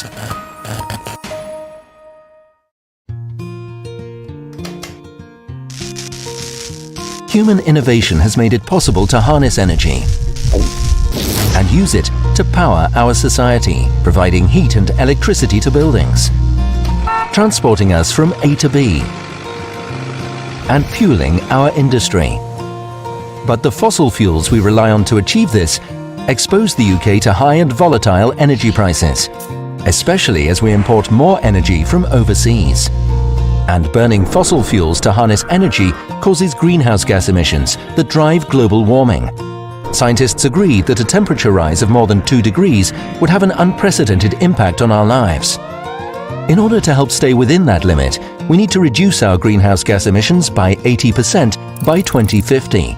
It might feel like a long way off, but for the scale of change required, we need to act now. In the UK, the 3 largest causes of emissions come from transport, heating, and electricity generation. The challenge is to cut emissions while still meeting demand and supporting economic growth. Technological developments now make it possible to choose from a range of practical, low-carbon ways of generating energy. So what are the options? Let's take electricity. Currently, most of our electricity supply comes from fossil fuels that produce greenhouse gases. But there are 3 significant technologies which together can provide a low-carbon energy solution. The first is renewables, converting sustainable natural resources such as sunlight, wind and tides into usable energy. The second is nuclear, using nuclear physics to generate electricity. And number 3 is carbon capture and storage, a technology that enables the harmful carbon dioxide emissions that are caused while burning fossil fuels to be captured and stored safely underground. But electricity is just one part of a complex picture. Across aviation, industry, transport, heating, agriculture, and shipping, there are also choices to make. The UK stands to benefit hugely from a supply of low-carbon energy that is affordable, secure, and sustainable. It will help to prevent dangerous climate change and protect us from price volatility. As a nation, we need to decide how we are going to power ourselves and future generations to come. The decisions we make are not just environmental ones. They will impact on all areas of life, from the economy and employment to health and security. The Carbon Plan is the government's response to this challenge. The 2050 Pathways Calculator lets you explore the options for yourself and make your own decisions. Start making choices now at dec.gov.uk/2050. Hello and welcome to the EDF Challenge on the Learn Live channel. Now, EDF has set a challenge around producing electricity in 2050, and we'll be asking the following questions today. How have you used electricity today or this morning, from the moment you woke up? How can the UK produce electricity in a reliable way whilst keeping carbon emissions low in the future? And can we tackle climate change together?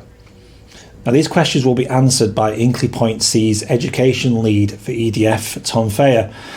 He will be talking to us about the 3 causes of carbon emissions and how we need to act now to lower these carbon emissions by 2050.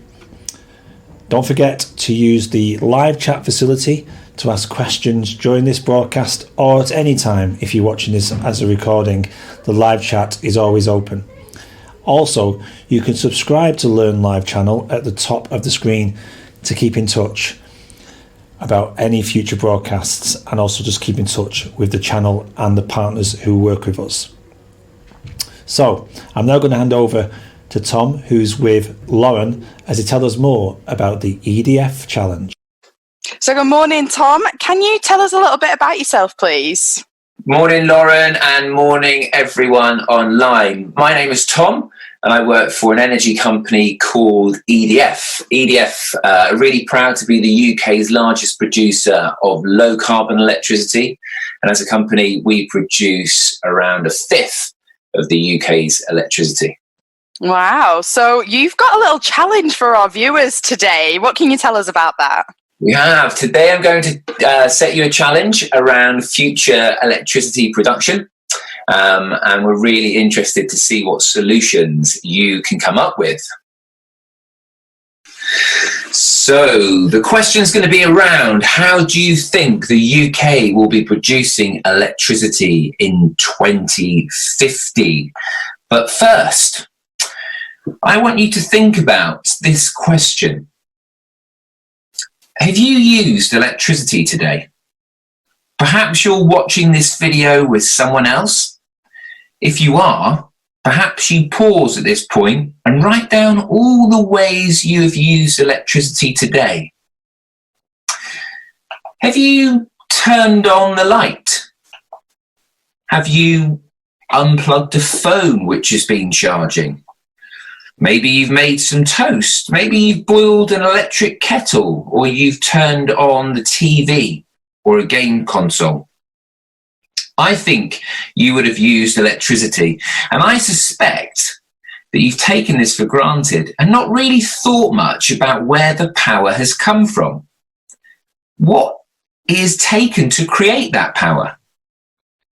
The villages, towns, cities across the UK, in fact, across the whole world, all depend on energy to live, work, develop, and grow.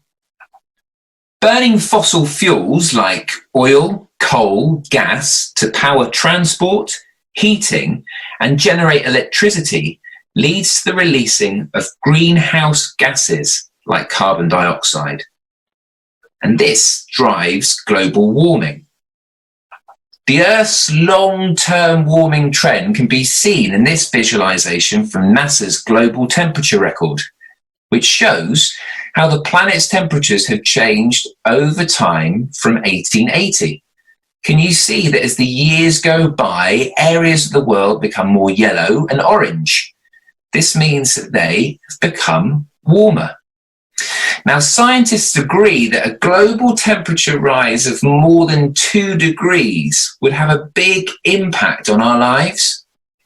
In order to help stay within the limits of a 2-degree rise in temperature, the UK needs to reduce its greenhouse gas emissions by 80% by the year 2050. Now, the UK government formally agreed to do this under the 2008 Climate Change Act and renewed this commitment in 2016 under the Paris Agreement on Climate Change. Now, 2050 might seem like a long way off, but if we're going to make a difference, we need to act now. Currently in the UK, the largest cause of the greenhouse gas emissions is through transport, heating, and electricity generation. For this challenge, we would like you to focus on the way we produce electricity.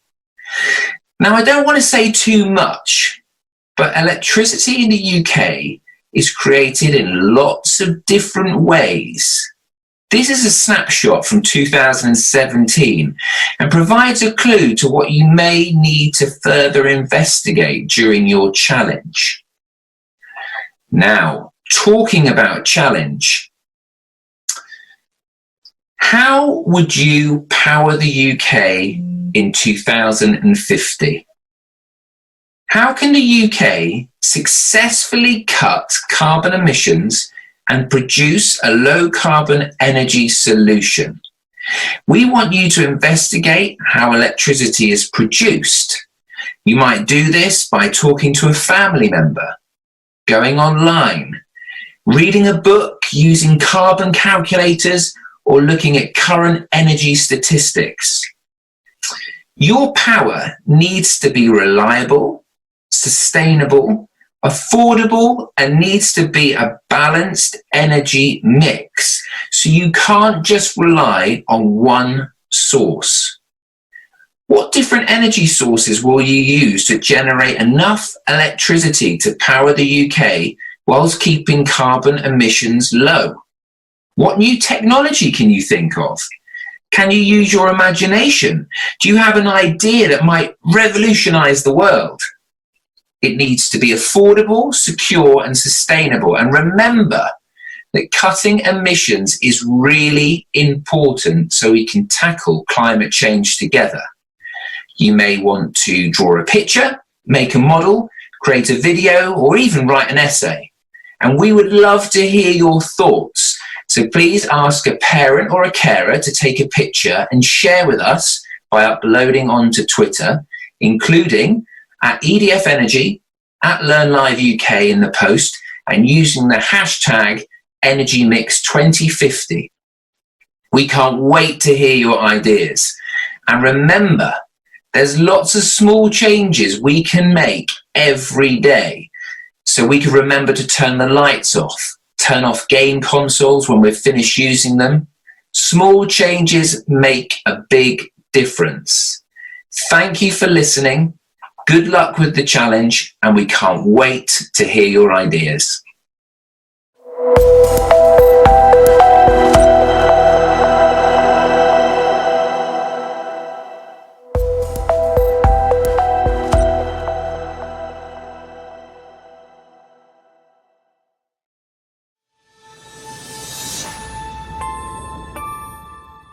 What do you feel are the key benefits that you get from being on the network?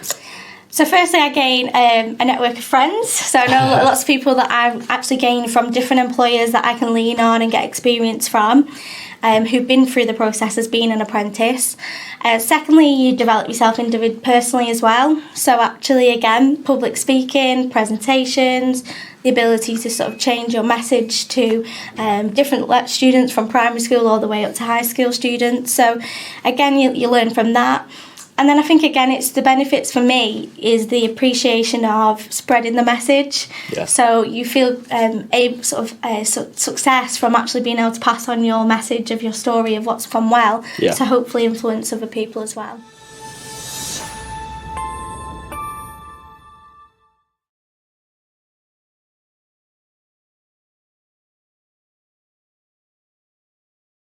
I think I got to the point in my A-levels where I was always fine with studying and things like that, but it started to get a little bit one pace, maybe a little bit boring. I thought I could do something else alongside it. So when I saw that you could study and work at the same time, that's what really attracted me to it, because I felt that it would keep me really engaged and being able to apply what you're learning. It kind of reinforces things, and you feel like you're learning things that are more practical and more useful when you get to apply them in your everyday.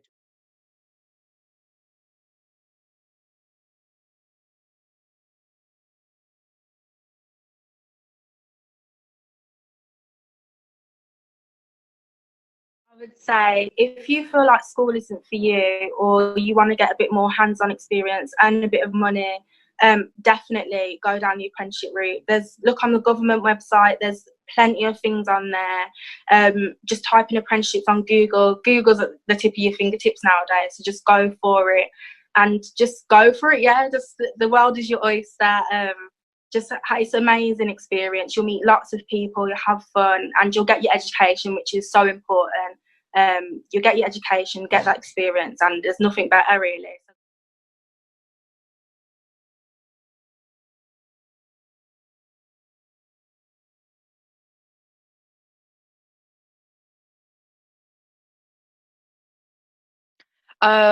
I think I would tell them not to rush into any decisions.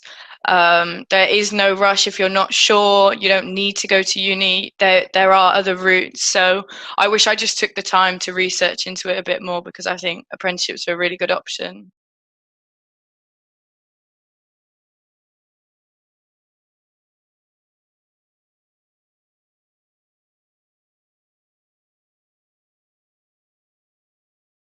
There are so many apprenticeships out there that literally you would have never heard about, but when you look into it, it's like a massive avenue that you get stuck in there looking at loads of different types really. So I'd say if you are interested, definitely have a look.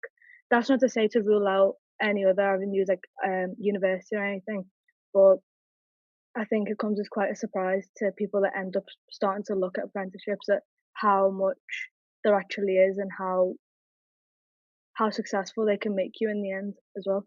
So I'd say definitely look at them.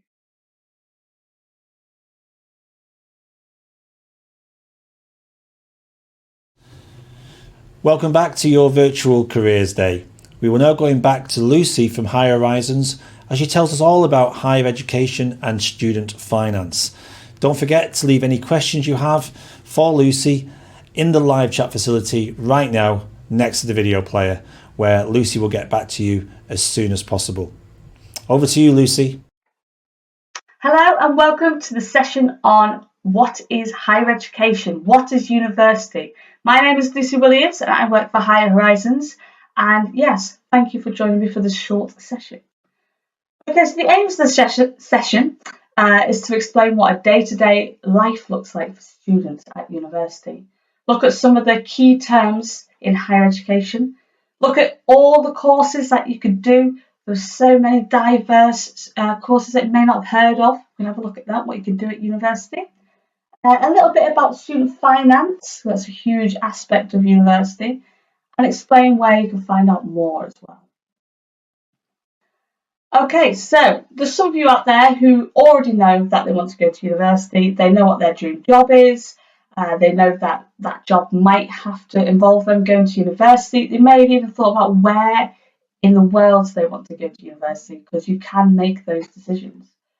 And equally, there are people out there who are not sure whether university is for them. There's people out there who don't know what job they want, and that's totally fine. It's changing every day, so you might change your mind every day about what job you want. It's just about researching them, exploring them, and finding out what's best for you. So if you are unsure about university, that's totally fine. Hopefully, this presentation is going to give you all the information you need, may answer your questions about university, and then you can make a good, informed decision whether university is for you or if it's not. And both decisions are equally important, whether you go to university or not. It's not for everybody, but the option is there for everybody, and that's what I'm going to show you. Okay, so I've said university a few times now, but some people out there might not know what a university is, or may not have even seen a university. So I'll just do a quick explanation.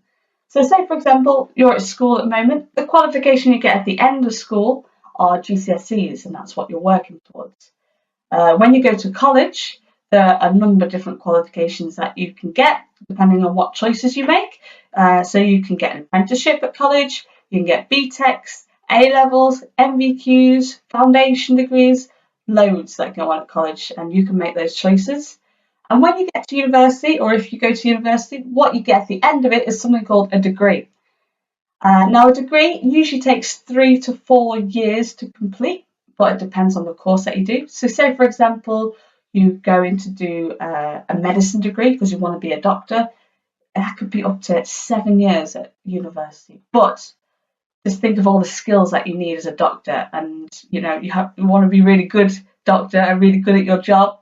So just enjoy the time that you're there and becoming a really great doctor. So you have to be 18 to go to university, so it's a step after college, not after school. And you can study one subject if you like at university, or you can study 2. 2 is the maximum amount of subjects that you can study at university. So say, for example, you're at college or you're at GCSE and you really like 2 subjects that you want to carry on into college or into university.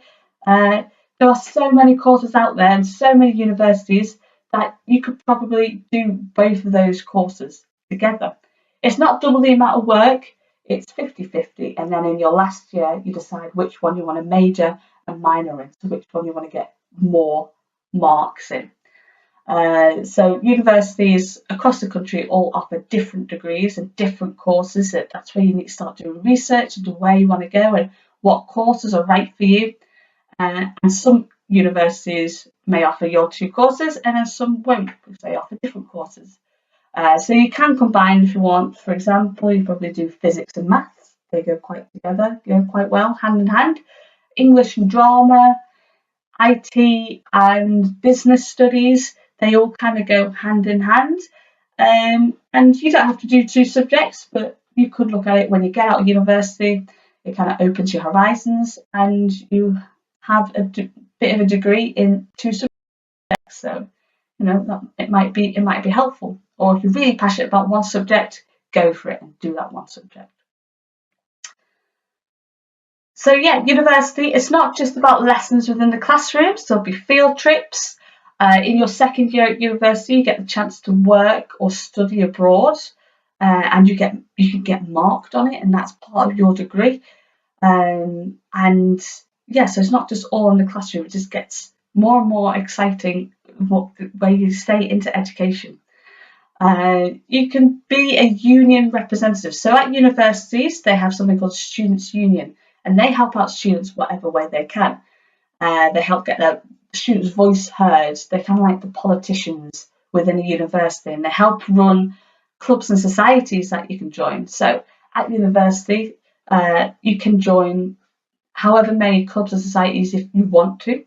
And they range from the ones that you probably have at high school. So you got your football team, your rugby team, your netball team. Or when you get to university, there are some extreme number of weird and interesting ones that you could join. So at university, you can join the Quidditch team if you like. A lot of universities have a Quidditch team. They don't have magical flying dust. It is all on ground. But if you have an interest in that or interest in Harry Potter, it might be quite cool to learn the sport. It's quite up and coming. And then universities go against other universities, and there's trophies. So that's one club you can join. Some might offer horse riding, skydiving, snowboarding.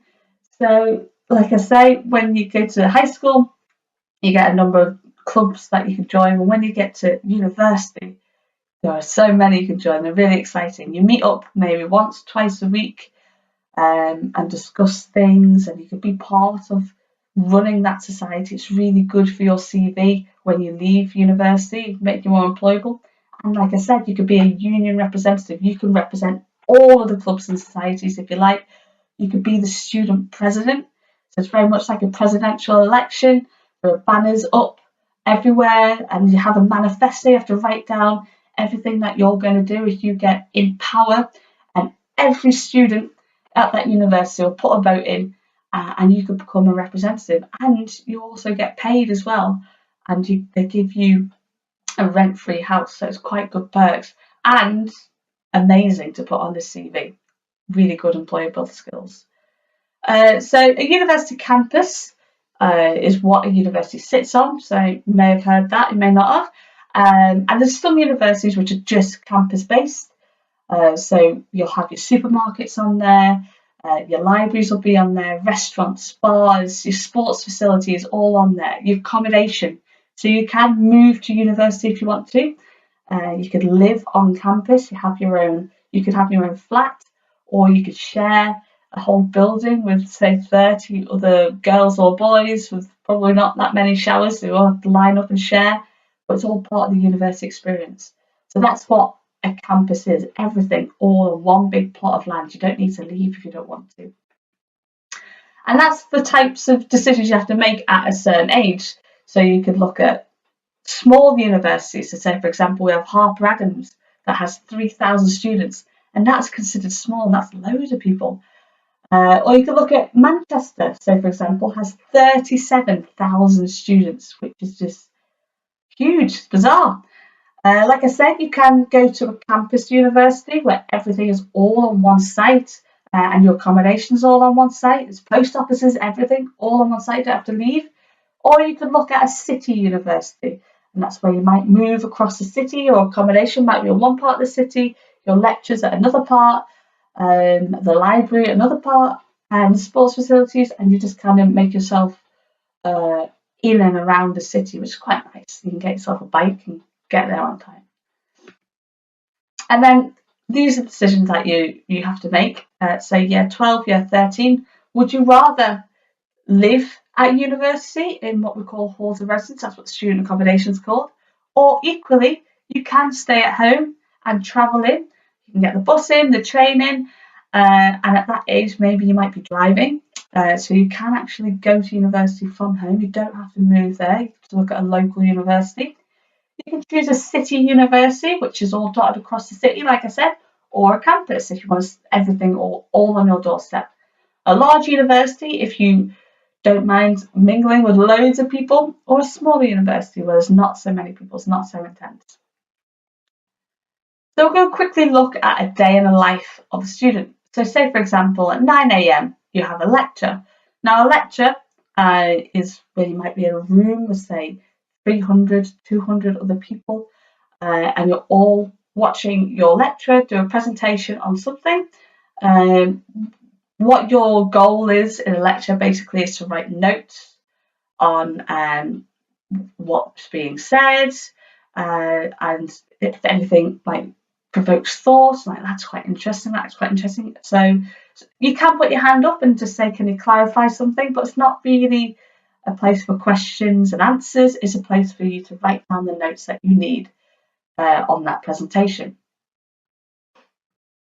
There we go. 10 a.m.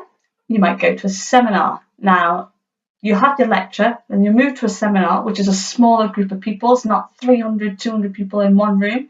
There could be 15, 20 of you with the lecturer who's just done that lecture, and that is the chance where you ask the questions. You go in deeper, you show the notes and the thoughts that you had in the lecture to everybody else in that room, and see what they thought, and you could all take different ideas, and you could all, that's where assessments might be set, and you could talk about them deeply, and the tutor is there to help you pass the assessment. So seminars could be in a classroom, or it could be lab work, it could be workshops that you're just invited to join and just have a bit of fun. It could be through field work, so you do geography, a lot of that is going to be outside in the field looking at whatever artefacts. 12 p.m. You might meet with your societies. Like I said, with the societies you meet up a few times a week. They're all run by students, although the person at the top is elected, but they're an elected student representative. And like I say, if you take on a role within a society, that's going to help you with your organisational skills, communication skills, and just saying you're part of the society, it would really impress a potential employer and make you more employable. 2 p.m, say we go to the careers office. So university, you have your huge academic side, you have a huge social side with all the clubs, but there is a huge support system at university as well. You don't need to worry about that. So you can go and talk to someone in the careers office, and they can help you tailor your degree to where you want to go. They might help you get some work experience, or get those opportunities to work abroad, like I said, that you can do if you want to, or live abroad if you want to.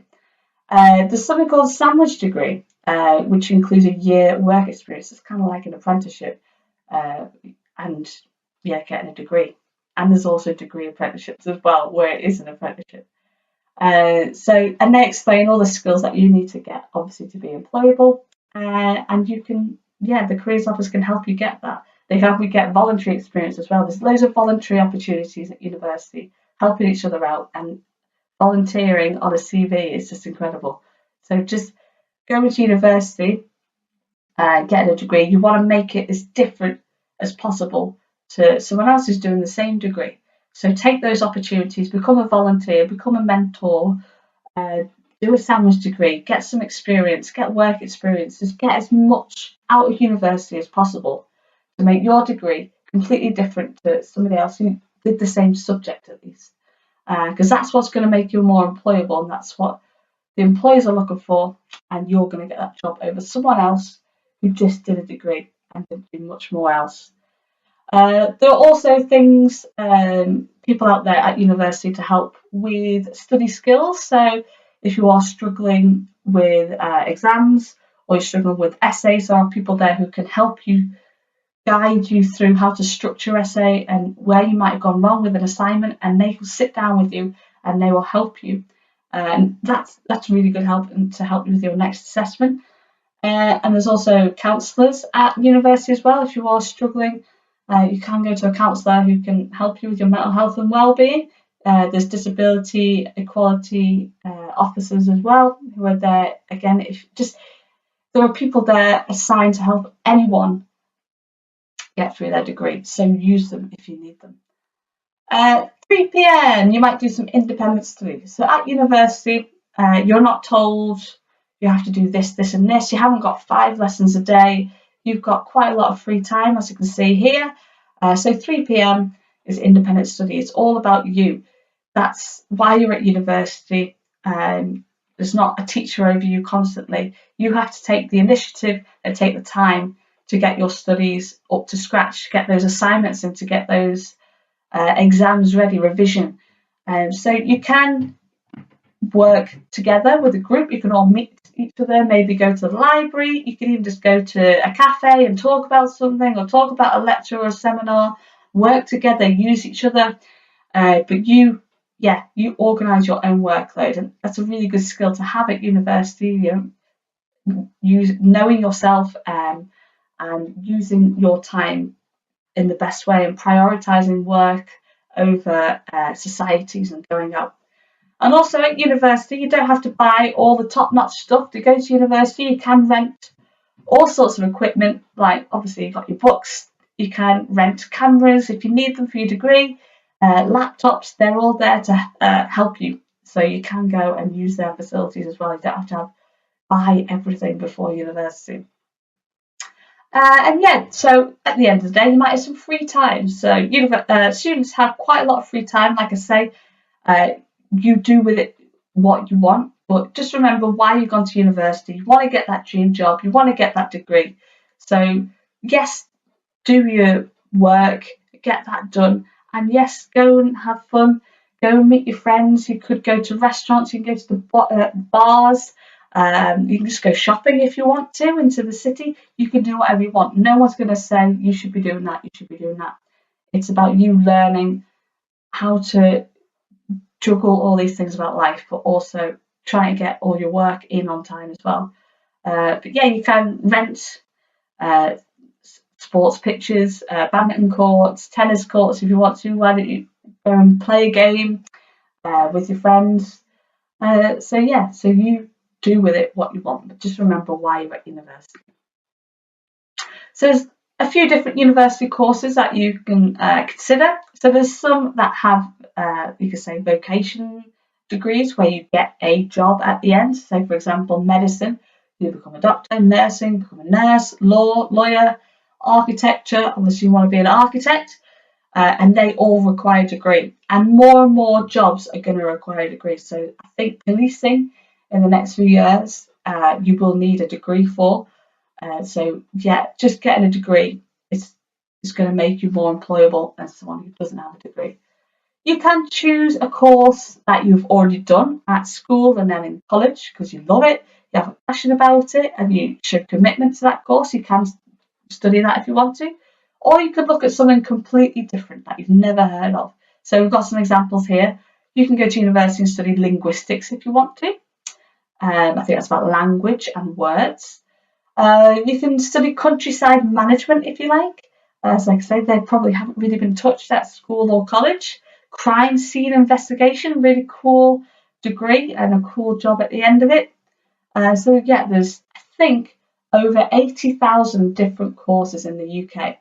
So we're not going to know all of them. There's some really cool ones that you can explore if you want to. So it's just about logging onto a website called UCAS, is where you apply to go to university, and they have every course in the country.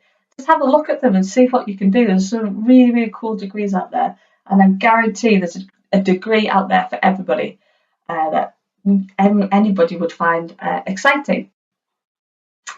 So you go to university, you want to progress further in that course, all sorts of degrees that you may not have even heard of. So we're going to play a little quick game of fact or fiction. So I have a few degrees, and then just think about for yourself whether you think it's a real degree or you think it's fake. So we have cartoon and comic arts. Can you go to university for 3 to 4 years to study cartoon and comic arts? You can. It's a fact. And you can study that at Staffordshire University. And you might want to do that if you want to go into comics, newspapers, animation, film. It's a really good degree to have if you're creative and you really like comics. You can get a degree in it. It's great. Competitive gaming. Can you get a degree in it? Unfortunately not. Sorry. But You can get a degree in esports at Staffordshire University. I think it's the only esports, or it's the first esports degree in the world, and it's started here, just an hour and a half down the road, which is really cool. I think I heard esports. Is that like commentating FIFA games and stuff? I know there's huge money in it. It's an up and coming business, and I think it's going to be really good. If you're into gaming, if you're into coding, then that might be a really, really good degree to do. Digital marketing. Animal physiotherapy. We've got a dog on a gym ball. Do we think that's a real degree? Can we study that? Yes, we can. And we could study animal physiotherapy at Harper Adams University. Remember, that's the one with 3,000 students. So they're basically like a little farm. They're based in Shropshire, and you go there if you want to study countryside, agriculture. It could be pig farming, cow farming. I know there's not the technical terms. If you want to become a veterinary nurse, you will go to Harper Adams, and animal physiotherapy, which is a really cool little course, learn how to diagnose and treat a variety of animal health conditions. How cool is that? Modelling, can you get a degree in it? Unfortunately not. You cannot. But for example, you can study fashion and fashion marketing at the University of Derby. I do say all these courses and the degree, the place that you can do them, but loads and loads of places offer these degrees as well. So that's just an example, Derby. You can gain fashion skills. So you've done in textiles at school. You might have your own clothing range maybe by the end. Working in the fashion sector, fashion advertising, and magazines maybe. Motor car racing. Can you get a degree in it? You cannot, unfortunately. But you can study automotive engineering at Manchester Metropolitan University. So you gain engineering expertise, design knowledge, maybe designing the inside or the outside of a car, and obviously chance to work with specialist equipment. Imagine some really good equipment there. And on that course, you have a year in industry as well. So you get that year work experience if you do automotive engineering, which is pretty cool. Cybersecurity, can we get a degree in it? Absolutely. We need more and more of these as we progress through the technological era. You can study that at the University of Chester, but like I say, loads of other places as well. Definitely the skills that are needed in this day and age to react on security threats and threats on information systems. Whether a firewall has got through. I'm not technologically minded at all. And on the flip side, you can actually do degrees in something called ethical hacking. So you are basically taught how to ethically hack into systems. Say, for example, the government might ask for people to try and hack into their system to see if their cybersecurity is working or not. And that's a job. You can be an ethical hacker. So, student finance. So, unfortunately, it does cost a little bit of money to go to university, but I'll explain everything in this slide as quickly as I can. So, it costs up to £9,250 a year to go to university, which is a lot of money. No one's saying it isn't. But you don't pay a penny of it. Your parents, carers, whoever you live with, doesn't pay a penny of it. Nothing comes out of your back pocket. What you do, you apply to Student Finance England, that logo just in the middle there, and you put down all your information, and then you'll need a supporting application from a parent carer, whoever you live with. They'll do an application form as well, and they will pay that whole tuition fee every year that you're at university. You could be there 3 years, 4 years, 7 years. It doesn't matter. It is paid for. You don't pay any of it. You don't have to worry about it. It is paid. On top of that, you can get something called a maintenance loan. You can get that if you live at home or if you move away as well. And you can get up to £8,944, and that goes to you, that money. Not all at once, so it's per year you get that. It comes out in like 3 or 4 instalments. But say, for example, you have moved to university, you do have to pay rent and bills. So that is what that money is probably predominantly going to go on. But when you get that big money at the start of the year, make sure you pay your rent, make sure you pay your bills, and food. You have to, start budgeting. This is where your budgeting skills come in. Do your food shop, looking for the best Wi-Fi deals and broadband. What's going to be cheaper.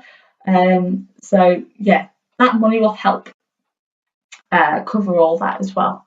You can also get additional help. So, for example, if you're disabled, you have an adult that depends on you, so you're a young carer, or if you have children or people who rely on you, child dependents, you can be eligible for a bursary or grant. Now, when it says bursary or grant, that's free money, and that doesn't have to be paid back. But unfortunately, anything with the word loan in does have to be paid back. So that'll be your tuition fee loan and your maintenance loan that you can get to help pay for everything while you're at university.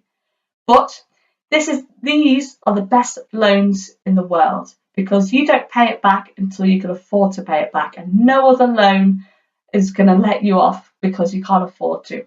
So you might see those payday loans. They might come round, knocking on your door, taking your furniture, demanding money on the spot. This type of loan will not do that at all. So you don't pay a penny of it, nothing, until you're graduated and you're earning at least £26,575 a year, which is a really good wage. So say, for example, you leave university and you get a job earning £30,000. How much are you thinking that you're going to have to pay back? So obviously that's over the £26,575. When you're earning 30 grand, you're looking at paying about £30 a month, about £1 a day when you're earning 30 grand to go to university. That's pretty cool. So you see all the negative things in the newspapers. You come out with this much debt. You can't go to university. We can't afford to go to university. When actually, when you break it down, anyone can go to university. I went to university. I've got 2 degrees now. I'm here. I'm alive. I'm in a house. I have a mortgage. I have another loan as well. It doesn't affect any mortgages or other loans in the future. I come from a single parent background, and yeah, I'm here. I'm alive. I'm telling the story. We can do it. So when you're on 30 grand, you pay about £30 a day, which is not a lot really. It comes straight out your pay packet. You don't have to do anything. It just comes out with your other taxes. So you could look at it as a student tax. If you don't earn £26,575, you don't pay anything back, and that could be for the rest of your life. But think about why I went to university in the first place. We want to get that dream lifestyle, we want to get that dream job, and we do want to be earning over that amount. But if you don't earn it, don't worry, they're not going to ask for that money back. If you do earn it and then you fall back under it, you will stop paying it back. After 30 years or so, it gets wiped. It doesn't exist. So again, not paying anything back. Even if you have started paying it back after 30 years, it gets wiped. So I think there was a percentage, I think there's only like 5% of students are going to actually pay back their whole student loan. So yeah, it's nothing to worry about. We could argue whether there should be a loan in the first place if hardly anyone's going to pay it back anyway, but it's there. But when you break it down, you look at it, it's actually not that much money that you have to pay back. So you can afford to go to university. We can all do it. If I can do it, you can do it. It's probably cheaper than your phone bill, probably cheaper than a Starbucks a week. So it's just about budgeting and prioritising. So last slide on why should we go to university? What does it give you? Well, it gives you communication skills. You're working in teams. You're doing problem-solving skills in classes. You join societies and clubs. There's organisational skills, time management, getting things in, working to deadline, budgeting. Like I said, the independent skills of learning how to stand on your own 2 feet. You'll be cooking for yourself, cleaning for yourself, doing your clothes wash, and managing your own budgets and paying bills and paying rent. It's just that next step into being a fully independent person. So yeah, you learn all those skills, which are great. Employability skills. How can we transfer all the skills you get on your course into employability skills? Like I say, communication, problem solving, teamwork, working to deadlines. And also, like I say, making your university experience completely different to somebody else in that same course. Maybe you do a voluntary experience, or you go and do a bit of time abroad and study abroad or live abroad. Take those opportunities and make your degree completely different to somebody else's. That's what's going to make you more employable. And obviously, you're going to study the subject for 3 to 4, possibly 7 years. You're going to have a really high standard academic knowledge of your subject. Even if you go into a job that doesn't really require a degree or your degree, anything that you learn in a degree, doesn't matter what degree that is going to make you more employable than someone who hasn't done a degree. For everything I've said, all those skills that you learn and all those opportunities that you can do are handed to you at university that isn't handed to someone who doesn't go to university. So just go to university and studying something you love. You've got to love it. Obviously, you study it for 3 to 4, like I say, 7 years. You've really got to be tune in onto a subject that you really love and really interested in. And yeah. So your next steps, what you might do if you're considering university, ask your teachers about their experiences. What did they study? Did they join a club and society? Did they do any voluntary work? Did they study abroad, live abroad? How was their degree? What did they do? You can visit UCAS's website. Like I say, it's got every course in the country on that website, and that's where you would apply to go to university, through that website at the right age. University websites as well. At the moment, there's loads of universities that are offering Q&As, accommodation talks, virtual open days, which I said that's the next bullet point. But yeah, do a virtual open day, see what university's like. And it's really good because you can do it from the comfort of your own home at the moment. So just log on and see. Maybe you have a university in your mind that you might want to go to, a city that you might want to explore, and go and see what they offer. Go and Google image and see what accommodation looks like, or their lecture theatres look like, or what facilities they have. And it's just all about doing research before you get to that age to really know if you want to go, what subject that you might want to study, and how you get there. So that could be your next steps. But until then, I just want to say thank you for listening. If you have any questions, I will be live on the chat, which is around either down there or down there. But you can also log on to higherhorizons.co.uk/ask. And there's a whole host of Higher Horizons officers like myself that you can click on. You can ask any question and we'll get back to you as soon as we can. We have colleagues on there from Harper Adams, Keele, Staffordshire University, and the University of Chester. And yeah, ask away and we'll get back to you. But until then, enjoy the rest of your careers day. Thank you for tuning in, and I will see you soon. Thanks, Lucy. Great information there, and I'm sure lots of the students watching today would have benefited from your presentation. Keep your questions coming in to Lucy and the team who are on this virtual careers live chat here today for Penketh High School. Hope you guys are okay. Thanks for all your questions. We've had loads of questions in on the live chat. It's coming through thick and fast. I just want to give a hello to Ryan, who asked where are the best universities performing arts, and also David, what is the best university for architecture? Some great questions there, and I'm sure the rest of the team can help with that question. Also, Jess asks, I am really interested in psychology. However, I don't know where to take that and what jobs that I can get in psychology. There's loads of great jobs, Jess, and I'm sure the guys on the call today can help you with that and point you in the right direction. Now, if you were late in joining us today, don't worry. All the videos that you've seen are available on demand. So if you go to the bottom of this page, you'll start to see some videos showing up on this page. You'll need to refresh your screen, so press F5, or if you're on a phone, just close the browser and come back in, and then you should see those videos on the bottom of the screen. So if you missed those interviews we saw earlier with Lucy, and also the one you've just seen there with Lucy, you'll be able to watch that again, as you will all the way through today. As we've finished each live broadcast, you'll be able to watch it back on demand. And of course, you can still ask questions. The live chat will stay open from today onwards for as many as months as it's needed to, for you to continue to ask your questions to the team who are part of this project.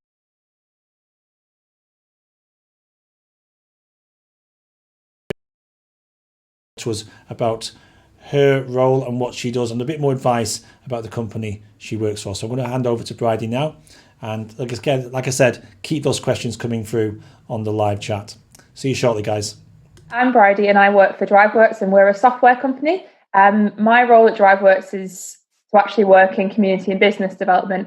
So I work a lot with our community outreach program, which involves me working a lot with students and getting them in more digital careers, alongside also attending events sort of around the world, or I did used to attend events around the world before this happened, basically just sort of showcasing our software to potential customers, and we actually sell through a reseller network. So we work with sort of different resellers around the world to demonstrate how our software works, and they can sort of support it and sell it on our behalf, sort of in about 56 countries around the world. So there's a lot going on. Wow. So what's the best place you've travelled to? Where's your favourite place you've been to with work? In February, I got to go to Nashville in the US, which was really quite cool, and are very different to, I sort of always stick to Europe, because I love it in Europe. So it was quite nice to actually venture out and go across to the States. That was really fun.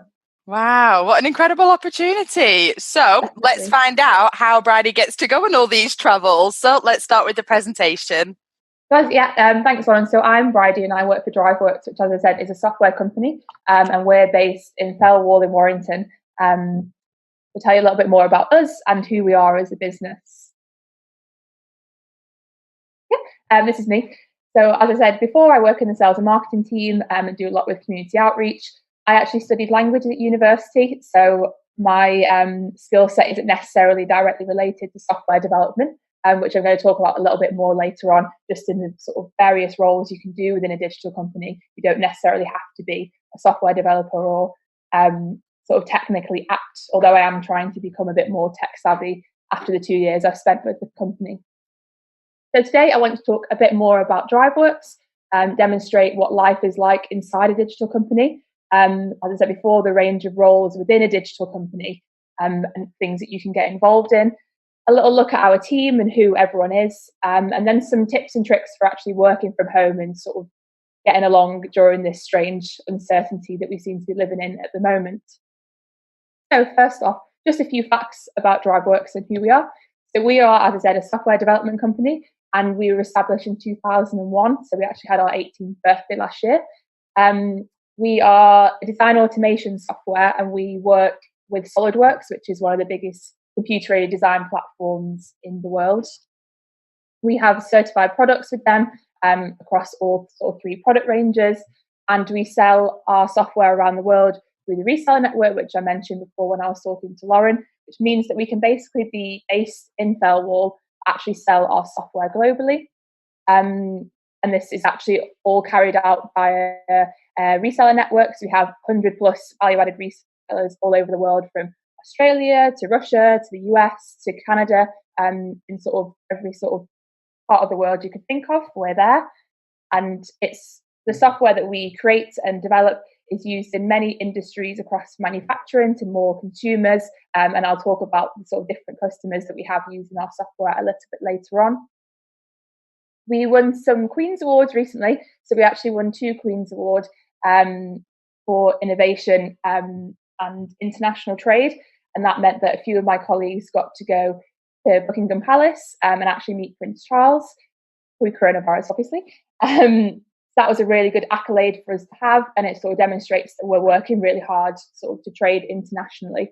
And we're actually one of only 6 businesses to have been awarded that. We work closely with the sort of Microsoft Partner Program, and we invest a lot in our staff, which is how we managed to get the Invest in People Silver accreditation. That's just a little bit about DriveWorks as a company. I wanted to show you just a few images of sort of life inside DriveWorks and also sort of outside of it in terms of some extracurricular things that we do, and show that, you know, working isn't all too boring. We go out for a lot of like lunches together and meals, did like escape rooms. We have Ruby, who you can see in the corner, so she's our sort of on-site dog, And she's a lovely black Labrador, so it always cheers you up when you walk past her, get to have a little cuddle. We do lots of things like cooking together and just sort of all work together and make it all get to come together, which is really, really nice. So a little bit more about DriveWorks and what we actually sell. So DriveWorks software is design automation and sales configurator software, and we work in the customization market, which basically means that our software allows us to create, or our customers to create online configurators, which can be used sort of all around the world. So it basically involves a company being able to have sort of an online platform to sell their products. So, for example, one of our customers is Gillette, and they basically created an online platform for customizable razors. It works in the same sense as maybe you might have seen the Nike, I think it's called Nike ID. I think I'll talk about it a little bit later on, where you can customize your own trainers. So selecting like color, material, different kind of laces, putting your name on it, that sort of thing. It's all this market for customization that everyone really, really wants to sort of be a part of, and everyone wants to have something individual. So our software basically allows you to do that in the long run. Design automation is what we do first and foremost. So it sort of shows you a little bit here.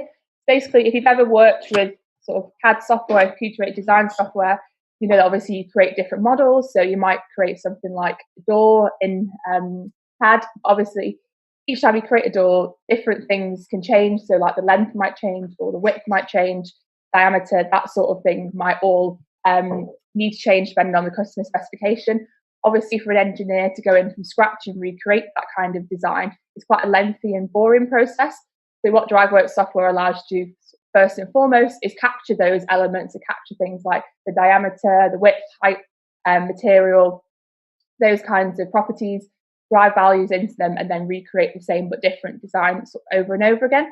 So engineers that have used our software have managed to sort of save loads of time. So some of them have taken design time from 5 days to 2 hours, which obviously means they can then dedicate more time to sort of exciting tasks like research and development, and working on new product lines, which is obviously a lot more exciting than tedious tasks. And then I said, obviously, as you sort of advance with the software, then you can create things like online configurators. So a bit like the example of what Nike have done with being able to, select the colours, really make a nice customizable product. And that's what everyone, that's the market that people really want to be a part of now. And we have customers that aren't doing it necessarily in a consumer sense, but they're doing it more for like manufacturing. So things like HVAC, so, when you have sort of air conditioning vents and things like that, they want online configurators for that, because that's how their customers want to interact. Everyone wants everything digitally and sort of instantly accessible. So that's the way the market is going. As you can see, this is a little bit of an example of DriveWorks and sort of who it's used by. So engineers, sales teams, distributors, customers, there's sort of a never-ending list of people that use it. And like I said, it's got quite a global demand. So the one in the top corner, this is the razor maker. So this was the Gillette one that we worked with, whereas it all takes down to sort of like customizable vans, sort of more like outdoor equipment, that sort of thing, so like balustrades. So it sort of demonstrates the wide range of use cases for DriveWorks. So I just want to show you a little bit about the company, what we do, how it all operates. Now I'm going to talk a bit more about sort of inside the company and about the different roles that we have and all the different roles within inside a digital company that sort of bring us all together. And the reason I'm showing you the resources is because we have basically developed a wide range of resources to ensure that our customers can really learn the software well. They can be really knowledgeable about the software. They can learn it themselves. They can get support learning it. And they've just got this wide range of different resources they can latch onto and discover quite easily and sort of freely. But basically to create these resources, it involves a lot of different members of the team coming together to create them. So in the example of the sort of training files and videos, that isn't just engineers working on that, but it's the marketing team to make sure that the visuals look really good and it's really nice sort of content-wise. It involves people from sales reading through it and making sure that it all reads really well, and it all needs to be checked and sort of tested before it's released. So then people like in the development team might go through it. So it sort of shows that to create any kind of resource, we need lots of different skill sets. We need lots of different people in different areas of the business to come together to create them. The same with like the how-to videos. So obviously you need people that are really tech savvy, really good at sort of recording content, but also really good at actually doing the physical sort of engineering tasks, which is what's being demonstrated. And obviously then marketing needs to be able to sort of put that out there and have people sort of latching onto it and being able to really sort of take advantage of it and making sure it's the best content that can be out there. So there's a wide range of different things from the webinars, different tech stacks, which sort of show a really good insight look into the software. People from across our business really come together to create these resources and sort of work collaboratively and make sure that they're sort of the best that they can be going forward. Just a little bit sort of further about, another day, another role.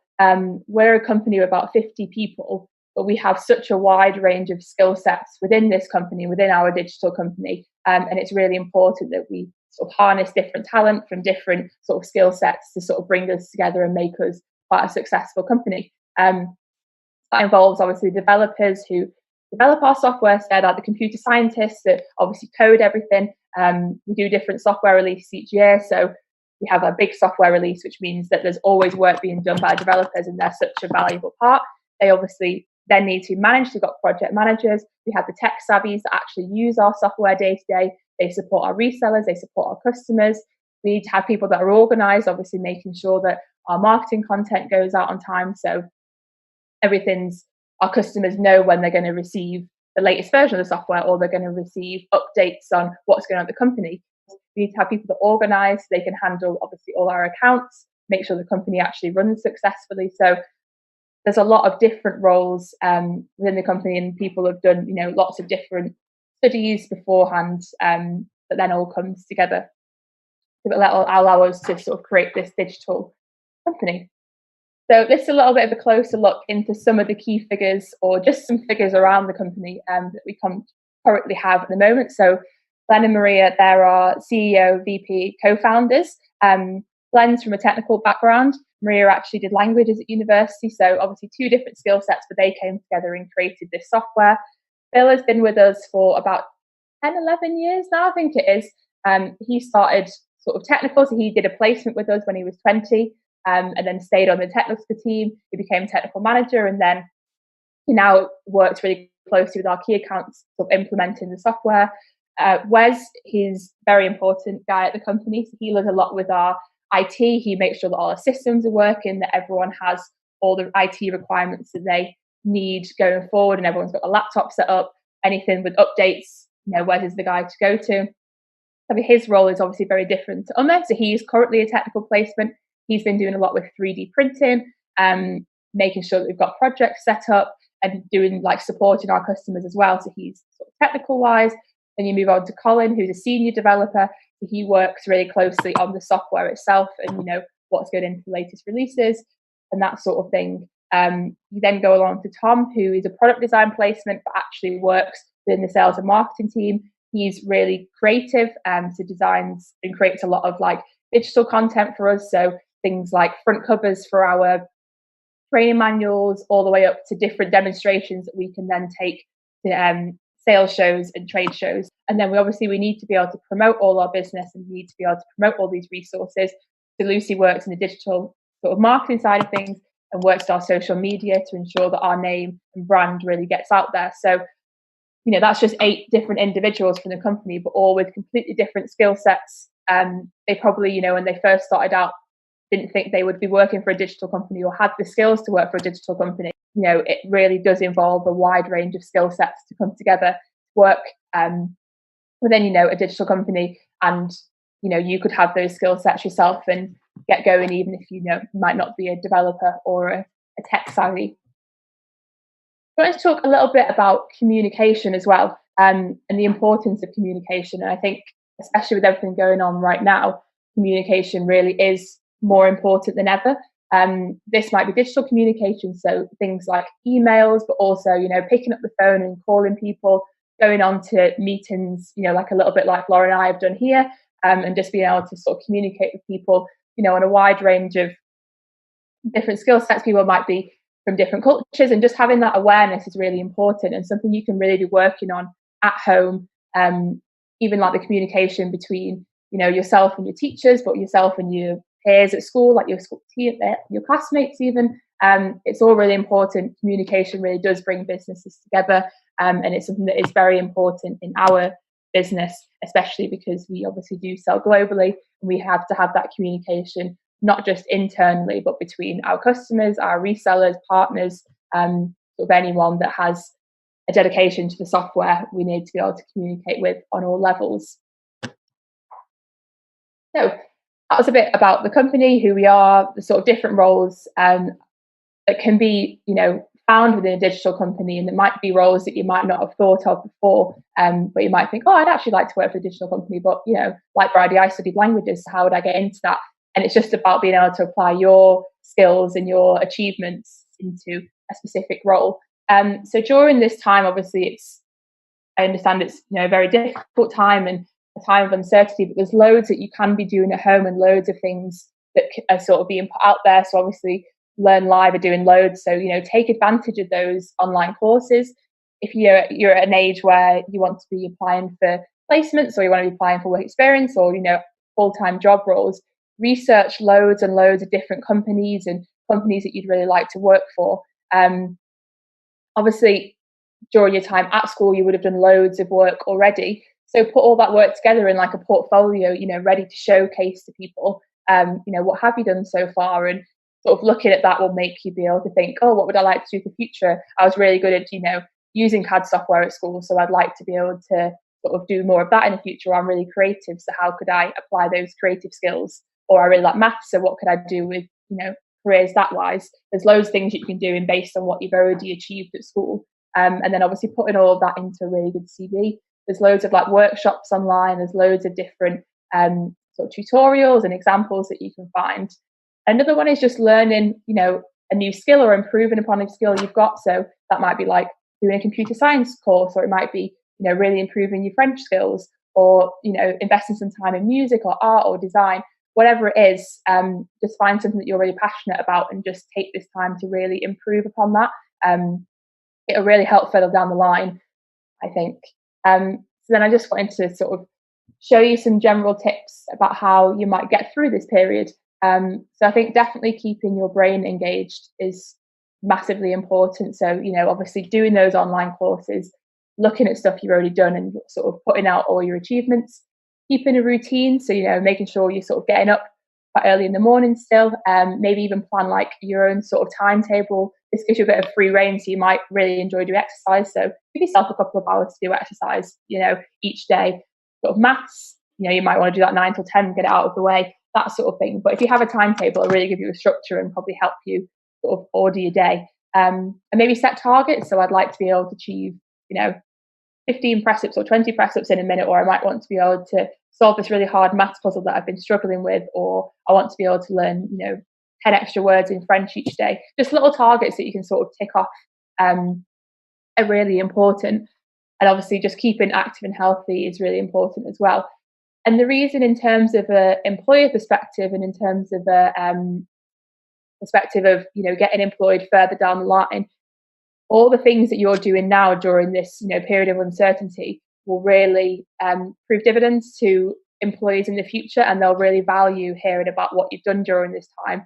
And it'll be really valued by employers, especially even if you've researched the company, for example, during this time. They'll be like, oh, you are a dedicated individual. Obviously when this is all over, then you'll be able to, pick up work experience, placements and whatever you want to do a lot more easily than maybe some of your classmates that haven't spent quite as much time sort of improving themselves. So I'd fully recommend doing that.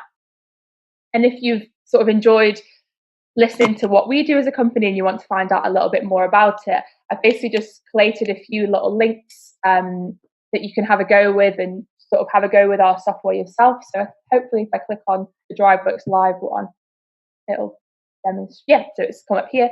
This is basically our DriveWorks Live demo site. And you can actually have a go with this yourself, configuring some models, seeing all the different range of industries that could potentially use DriveWorks, and just have a better feel for how the software operates and that sort of thing. Have a go on that. If you do want to generate some models, If you could just put hashtag student 2020 in the part where it says reseller, that just means that we can see that, you know, you've been having a go at it. That'd be really good. If you like the sound of our company and you might want to do a placement with us or a work experience in the future, just have a look around our website, see all the different roles and see how people sort of work within the business, then, you know, have that sort of research.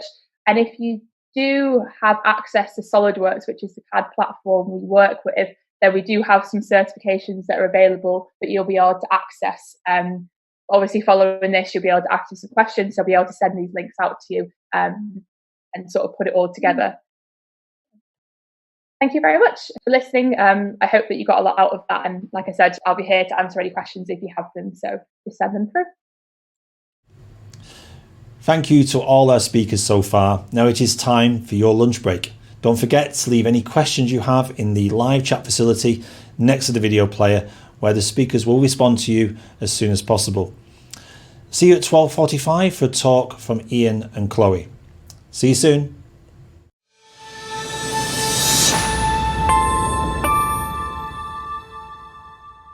Good morning. Welcome to Construction Live 5, coming to you from the Embrook School in Wokingham. So, hello to the tens of thousands of you that are tuning in online. Fantastic to say that, by the way, from across the UK and even other parts of the globe. And a special welcome to the Year 10 students from the school. Thank you for joining us in our studio audience. I'm Kevin. I'm a National Performance Manager for Balfour Beatty. And I'd like to introduce you to my co-host for today, Jazz. Jazz is a stakeholder manager, and she also works for Balfour Beatty.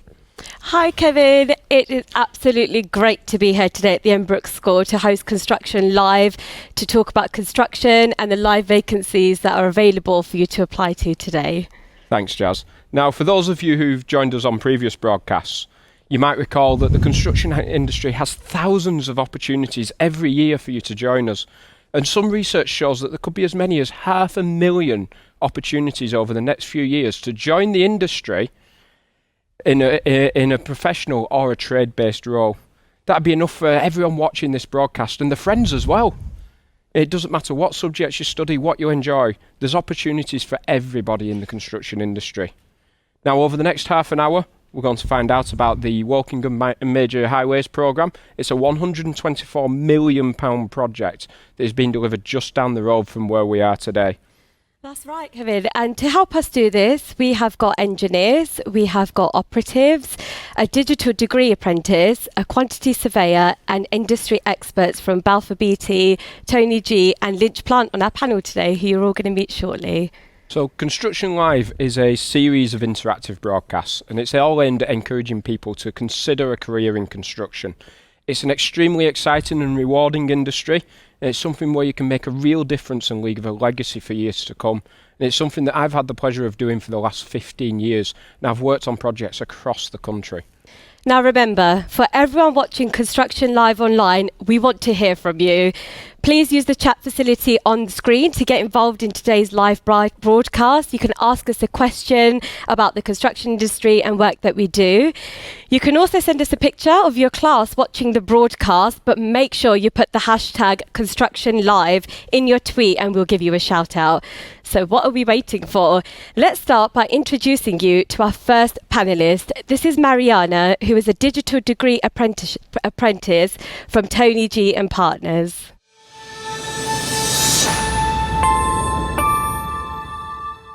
Hi, my name is Mariana Palmieri Torres, and I am the first software development degree apprentice at Tony G.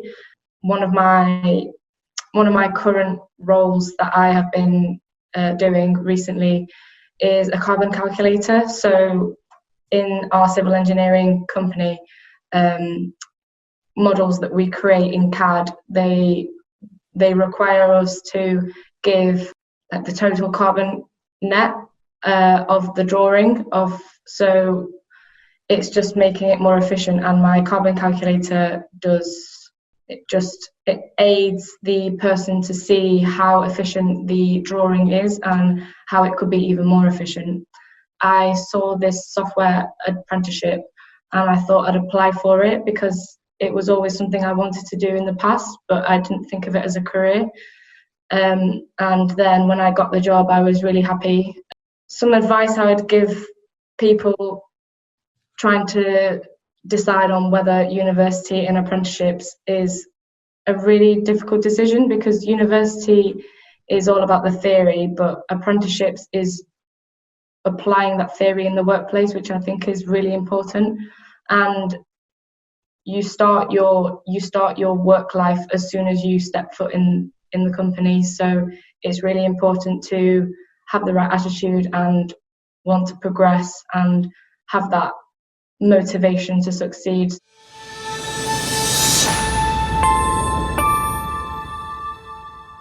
So we've been joined now by Mariana, who you just saw in that video. And we've also got Gareth and Catherine from Tony G and Partners. So big thank you for joining us today. And we're going to go straight into a few questions. Catherine, could you start us off, please, by just explaining what do Tony G do as a business and what are you doing in Wokingham on the Major Highways programme? Of course.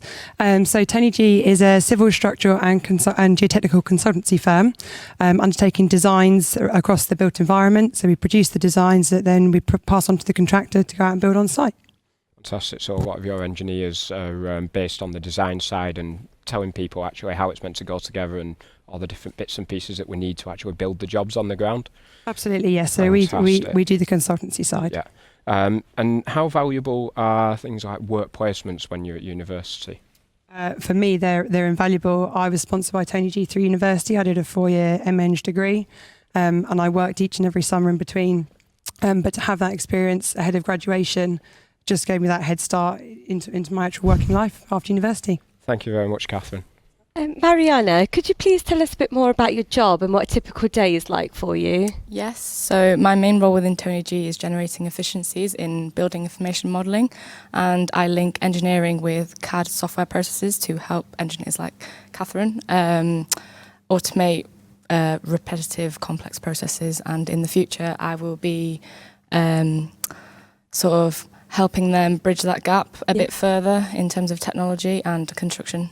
That's amazing. And what qualifications do you study as part of your apprenticeship? So I'm currently doing a level 6 degree apprenticeship, and I study a variety of different modules such as databases, cybersecurity and programming, so Python, C, VBA, lots of different modules. That's great, thank you. And what inspired you to join the construction sector? I think bridging that gap between technology and construction is a really important thing, because right now we're a bit behind in terms of society. So I think that pushing ourselves and the industry a bit further will help us be a bit more competitive in the long run. That is fantastic. Thank you so much, Mariana. Thank you. So Gareth, I believe you look after a lot of recruitment apprentices at Tony G. So what is it that apprentices bring to the construction industry? Well, there are more and more apprenticeships that are available now within the industry. In terms of what we do at Tony G, what they're providing actually is a diversity of thought. So there's more thought and more kind of youthful exuberance going into the engineering that we have. And really it's about making sure that we've got the right amount of people in our industry to look after the demands of what's coming up. And we all know what's coming up in terms of HS2 and those major projects, and we need to make sure that we've got young people coming into the industry to support it. Thank you. Absolutely fantastic. So in a minute, we're going to be finding out some more about some fantastic opportunities working at Tony G as an engineer, and we're going to take some of your live questions just now. Our first question is to you, Mariana. The question they've asked is, what was the job application process like when applying for your apprenticeship? So I applied via the gov.uk website, and I came across the Tony G opening, and I applied, and then I got the final interview, and then probably 2 weeks later I was in Tesco's with my mum and I received the congratulations letter. And soon after I just came down. I relocated from Manchester and now I'm here. Oh, it's amazing. How did that make you feel? It was really nervous, actually. I lived away in France for 6 months beforehand, so it wasn't too difficult, but I feel like I'm really responsible, independent now. That is absolutely amazing. When you were in school, did you know anything about degree apprenticeships? It wasn't offered to us. I was at a sixth form, and apprenticeships weren't really the traditional route of going to university. But when I learned it was about hands-on experience as well as going into the industry and studying, I thought it was going to be the right thing for me. That is absolutely great. Thank you. Excellent. And we've also got a question for yourself, Gareth. So obviously you'll get a lot of CVs coming in from people like Mariana. What are you looking for in those CVs? Yeah, you're right. We get lots of CVs. And I think what we're looking for with all of the CVs that we get is honesty and a bit of humility. It's all well and good talking about the amazing things that you do. If you can back that up, that's fantastic. Do some research on the company that you are applying to and write a good cover letter, and always get someone else to proof check your work. Fantastic. So some absolutely fantastic questions there. Now, we've got a really exciting opportunity to tell you about now. So I believe Tony G are currently advertising, you're currently recruiting, and you've got a role that you'd like to tell people about today? Yes, we've got a number of roles actually for level 3 apprenticeships in civil engineering. And effectively what that is, you work with Tony G in one of our offices, producing design with engineers like Catherine. And you spend 1 day a week at college. And the good thing about this is at the end of it, it leads to not only academic qualification, but also professional qualification with the Institution of Civil Engineers, which is classed as Eng Tech. Fantastic. So for those who are interested and like the sound of a job working as a civil engineer for Tony G, following in Catherine's footsteps, then all you have to do at the end of this broadcast is scroll down, click the link, and you could apply today. It's absolutely unbelievable opportunity. So we'll hear more from Mariana, Catherine and Gareth a little later today in the broadcast. But don't forget to use the chat facility and send us any questions you've got this morning. Also, send us a picture via Twitter using Construction Live as your hashtag of your class watching the broadcast, and we'll give you a shout out. I'd just like to say a big hello to the students at Belmont Park Special School that are watching the broadcast this morning. Hello guys, and thanks so much for watching the programme. So now it's time to meet our next panellist. His name is Sengen Khan, and he's a plant operative who works for Lynch Plant Hire, and he's working on the Wokingham Highways programme.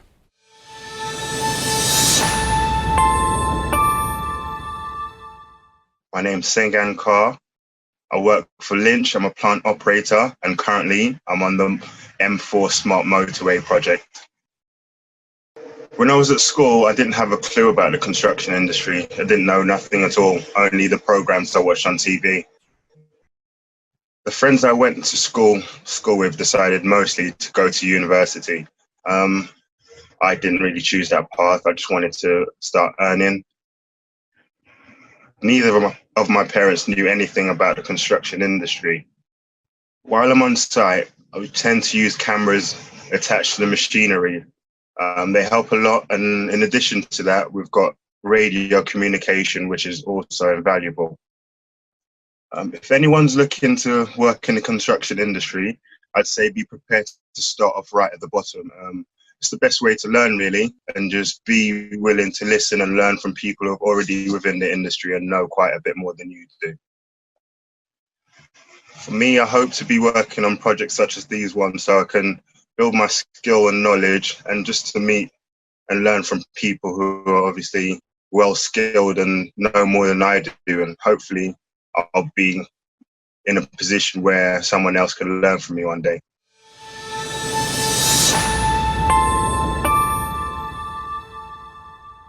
So we've been joined now by Sengen, who you just saw in the video, and Lee, who is a National Recruitment Manager at Lynch Plant. Hello to you both. Welcome to Construction Live. Just like to start with yourself, Lee. Could you explain what the Lynch Plant do? So Lynch Plant are one of the leading plant hire and haulage companies nationwide. When I say plant, I'm not talking about plants in your gardens. I'm talking about large machines that you see on major infrastructure projects up and down the UK. Fantastic. And what type of people do you look for to recruit at Lynch Plant? So we don't really look for experience, so you don't have to have an amazing academic background. We're just looking for attitude. So someone who's driven, focused, can go on site, be safe, and someone we can really count on. Fantastic, thank you. Sengen, so what does a plant operative do? It sounds really complicated. It really isn't complicated. I mean, you'll get the training you need. It's just about turning up with the right attitude, like Lee was saying. Yeah. It's just be driven, listen to what the foreman wants, obviously get your briefing done and crack on with the day. Just be open to learn, basically, open to listen to everyone around you and learn from everyone. Brilliant. So what is the best part of your job? The people and obviously the banter, obviously, during the day. When you've got a good team around you, you don't even feel like you're working. It's like you actually get excited to go to work, and you achieve things that you didn't even know you could achieve just from meeting new people every single day. I absolutely agree with that. Thank you so much, Sengun. So in a minute, we're going to find out about a fantastic job opportunity as a plant operator at Lynch plant. Before we do that, we've had some questions in from the live chat. So the first question is to Sengun. Sengun, what excites you about the construction sector? It's been part of major projects like the ones that are going on at the moment with the M4 and the ones that are up and coming like HS2. To be part of something so big, no matter how little you get involved with, it's amazing, really. Yeah. It's absolutely amazing. And did you do any work experience while you were at school? None at school, but like I said, with the careers and plant at Lynch, they literally they teach you everything you need to know. You don't need to have any sort of experience. It's just more to do with your attitude and how you're willing to learn. That's great. Thank you so much, Sengun. So, Lee, what do you look for from the young people who are applying? Obviously, they can't do things like work experience like we've talked about on other broadcasts. Yeah. So what can they do and how can they impress you? So just come in and show yourself. It's all about attitude. As I said, being driven, focused, determined, someone who can come in and work hard and just get on with the day, basically. Fantastic. So we've got a live job that we want to tell people about as well. So it's currently live on your website. Yep. Could you just tell us a little bit about what is this job? How do people apply? So we're looking for plant operators to join our team. We're looking for the apprentices for now and also the future. So just new talent, basically. Fantastic. So we've got one more set of panellists to come up. We've got James Tomlin, who's featured in a video shortly. He's a senior quantity surveyor at Balfour Beatty, and he handles commercial aspects of projects on projects like the Wokingham Highways programme.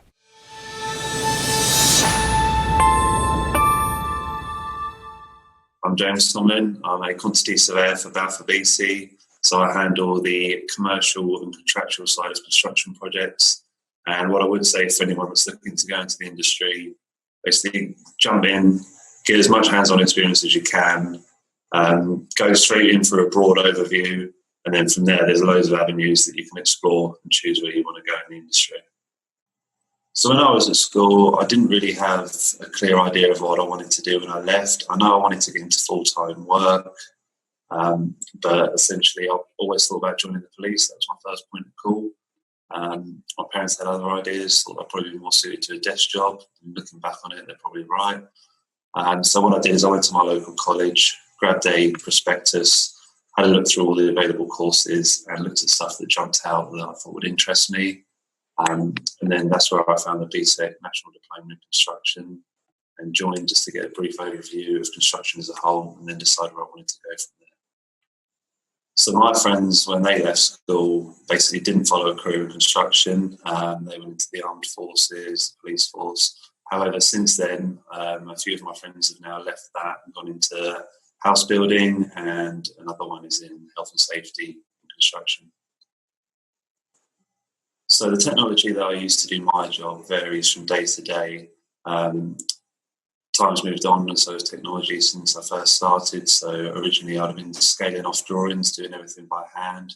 I now use software such as BIM modelling, which is able to calculate and quantify to help me produce bill of quantities for inquiries and procurement stage on the project. We're now even using drones to calculate and survey stockpile areas. The advice that I would give to others that are thinking about joining the construction industry is, in your spare time over the summer, jump straight in, get some hands-on experience, whether it's through labouring or just getting work experience through companies to see what the working environment's like. And then failing that, jump straight into a college course like I did. They'll give you a broad overview of construction as a whole, so you can do a bit of engineering, a bit of quantity surveying, a bit of project management, learn the basics, and then explore the avenue that you want to go down later on. In the immediate future, I want to get my chartership, hoping to do that by the end of this year. In the next sort of 5 years, I'm looking to go into management, senior management in business. And then ultimately, I'd like to give something back and maybe do tutoring at universities and give something back and teach everyone what I've picked up with my knowledge and experience.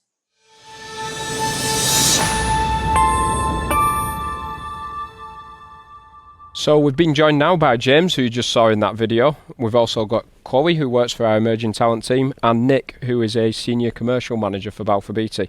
So thank you all for joining us. It's fantastic to have colleagues on stage. So James, first of all, would you just like to tell us why did you decide to become an apprentice?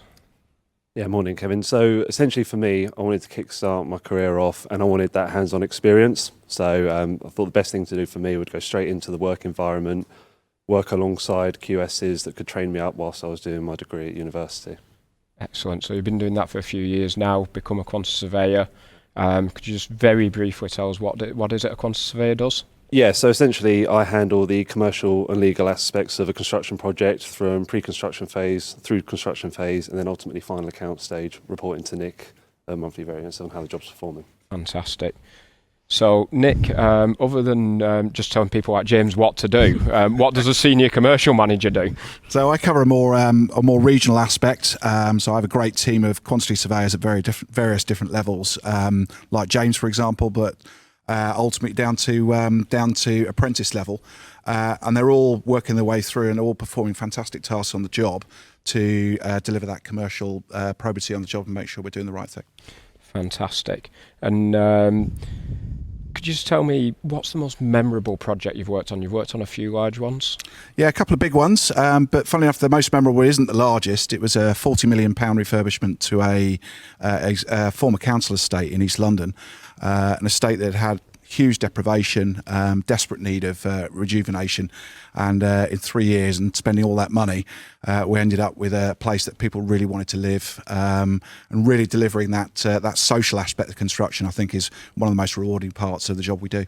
Fantastic. So a real demonstration of how investment in infrastructure and in construction can make a difference to a community. Absolutely right. Fantastic. And how have you seen construction change, say, since the 90s? Yeah, you're making me feel old, so thank you for that. But not that long ago. But I think probably the biggest change is the diversity of people and the diversity of thought that's gone into construction compared to how it was 25 years ago. I think that's been the most important thing for me is people seeing it as a viable and valid place to work from all walks of life. But there's still a long way to go, and we still want more people through. That's wonderful. Thanks, Nick.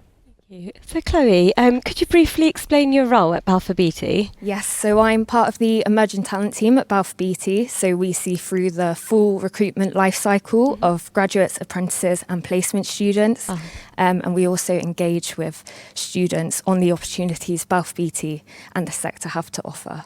That's great. So like our other recruiters like Tony G and Lynch Plant, you've also got a live job to share for, on Construction Live here today. Could you provide us with a bit more detail on the level 3 civil engineering job that we've got at Wokingham at the moment? Yes, so for that role and similar roles, you can expect to be attending college 1 day a week, studying a BTEC diploma in construction and the built environment.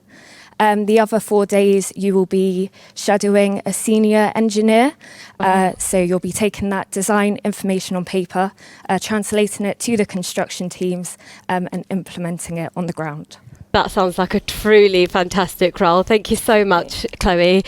So you can find the link below the video player where you can apply right now to become a level 3 civil engineering apprentice at Balfour Beatty. Now, we've had quite a few questions coming in from our virtual audience. We're going to go straight to yourself, Nick. And we'd just like to know, in your opinion, how can we encourage more young people like our audience today to join the construction industry? I think the most important thing is understanding the breadth of opportunities available in construction. It's very easy to walk past a building site and see a bricklayer or see someone operating a crane and think that's all there is to it. And while those are absolutely vital to what we do, you wouldn't necessarily see the project manager, the quantity surveyor, the stakeholder manager, who all input into that program, into that scheme. And I think if people understood what they were and what they entailed, they may be more interested in joining the industry as a whole. Fantastic. That is an absolutely great answer. Now, coming up, we're going to meet all our panellists again. Now, we've had some great questions in, and I'm going to actually ask our Balfour Beatty team, there's a chat facility. We're going to ask you to answer some of those on the chat after the show. Now, keep your questions coming in. We're going to get through as many as we can. Make sure you're sending us your pictures and comments on Twitter. Use the hashtag ConstructionLive, and we'll see you again in a few minutes.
mode squad, Lord love, it's 98. Check it out, yeah. What y'all wanna do? Don't you know we always coming through? Me and my crew, let me hear you say fire up. Say fire up. To all my people, just raise your hand. Getting money all across the land. One time, let me hear you say fire up. Say fire up. Come on, what y'all wanna do? Don't you know we always coming through? Me and my crew, let me Fire up a career and find out what an apprentice can do for your business. Search apprenticeships.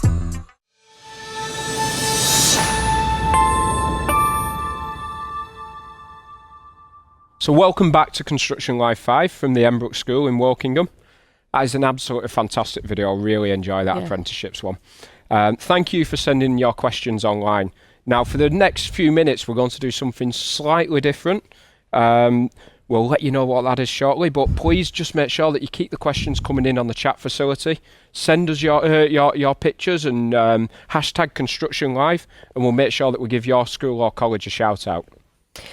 So we've had some great questions sent in today from the chat facility, but you've still got time to get your questions in. We've got people working backstage from the CITB and Balfour Beatty answering those questions, so send us anything that you've got.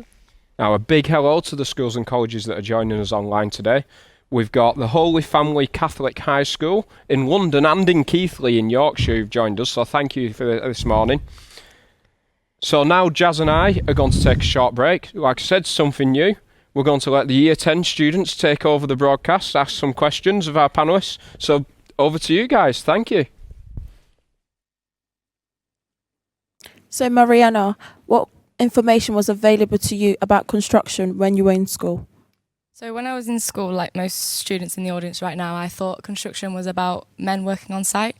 But as you can see, the range of professionals we've got here today, do your research before you make your decision about what you want to do in the future. Lee, what advice would you give young people watching today about how to be successful with the job application process? I would say do your research, go onto various different websites. Lynch have a very big website with lots and lots of information on it. Alternatively, if you did want to get involved and you wanted to come down to our family fun day, we're having a family fun day at our Southern Depot on the 5th of July. Sengun, what work experience did you do before applying for a job in construction? I had no specific work experience from school or anything. It was the Lynch Careers and Plant opportunity that came up. I mean, you don't have to have any knowledge or know-how about construction. They literally run you through everything. All you need is the right attitude and the willingness to learn. That's all. James, what time does your day start and end, and do you have to work on the weekends? So a typical day for me will start around 7:30, so I can attend the morning briefings on site, and then depending on my workload, usually finish around 5. I've never been asked to work a weekend. I have gone in though off my own back when we're installing some of the bridges on site over a night shift. Hi, my question's for Chloe. How can I improve my CV? So I'd say think about what key skills you have and give examples of these through your CV. For example, you may have developed communication skills by attending drama club and that need for constructive feedback. Similarly, with a sports team, you may need to effectively communicate to overcome an opponent in a game. Catherine, what is the best thing about being involved in the construction sector? In my opinion, it's the tangible output. So whether you're working in the design, the consultancy side like myself, or the contractors, like some of these guys from Balfour Beatty, there's a physical output in the end. And at the end of the day, you can turn around and say, I did that, I was involved in that. So I'd encourage anyone to get involved because it's a great career. So thank you. There we have it. We've come into the end of our 5th Construction Live broadcast. That was absolutely thank you. Any of you want to take our roles next time? Honestly, you really could do. Now, thank you for the panel for joining us today. Thank you for our student presenters. And thank you to yourselves online for joining us. Absolutely fantastic. We really appreciate you taking your time out. And an absolutely huge thank you to Jazz. Thank you for joining us. Have you enjoyed yourself? I've absolutely loved it, Kevin. It's been an absolute pleasure. For me, a special thanks to the students and the staff from the Embrook School for allowing us to host our Construction Live event from here.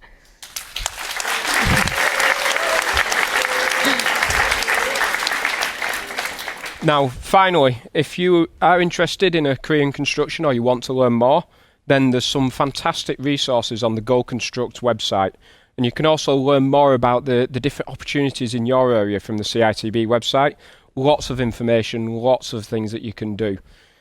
If you're thinking about applying for apprenticeships, there's the links at the bottom of the screen. I really do encourage you to click on them, apply now.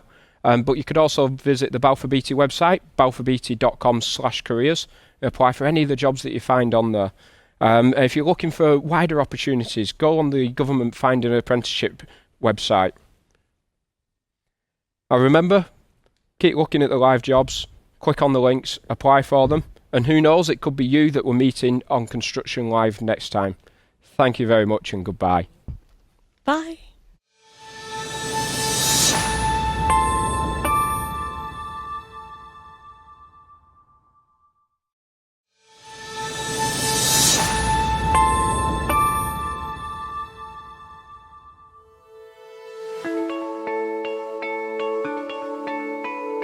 I'm Hannah Bard. I'm currently on a sponsored course by the Environment Agency in Flood and Coastal Engineering. It's run by Brunel University and in partnership with HR Wallingford.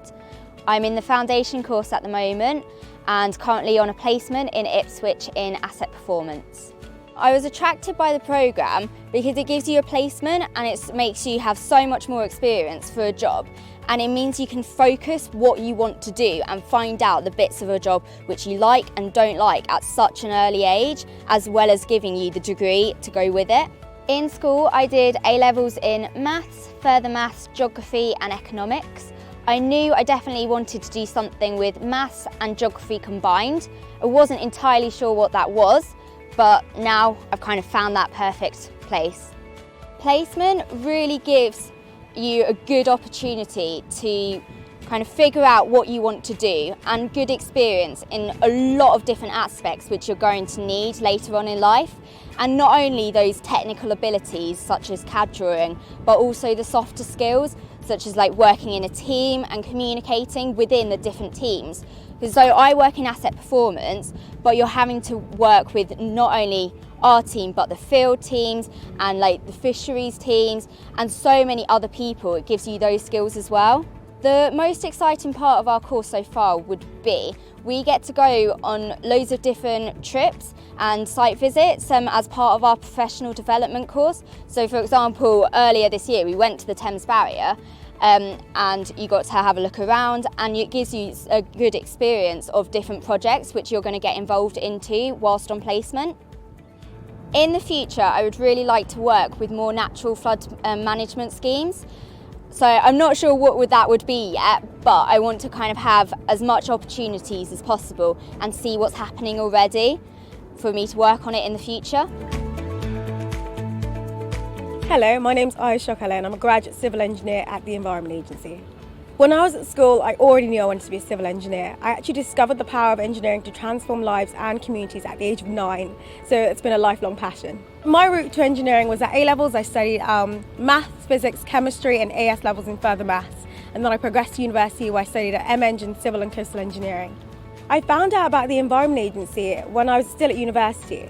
I was currently the president of the Engineering Society there, and they came to our careers fair and they told us about what they did, and it just appealed to me, the fact that we were more linked to the outcomes and helping people, and that's really important to me, doing something that really helps and transforms people's lives. Next to me, the Environment Agency is just carrying on getting more experience.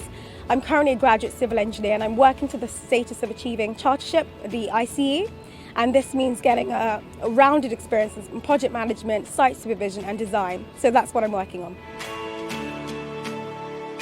Hi, my name's Emily Archibald. I'm a civil engineer and I work for Jacobs, a delivery partner of Team 2100, which is the Thames Estuary Asset Management Programme. When I was in school, I knew that I wanted to do something that involved problem solving and would really challenge me on a day-to-day basis, and I thought that engineering was a really good fit for that. My route into engineering was at A-level. I studied maths and design technology. I then went on to do an MEng in civil engineering. That had a general first year so that I could find out about different types of engineering before choosing what I wanted to specialise in.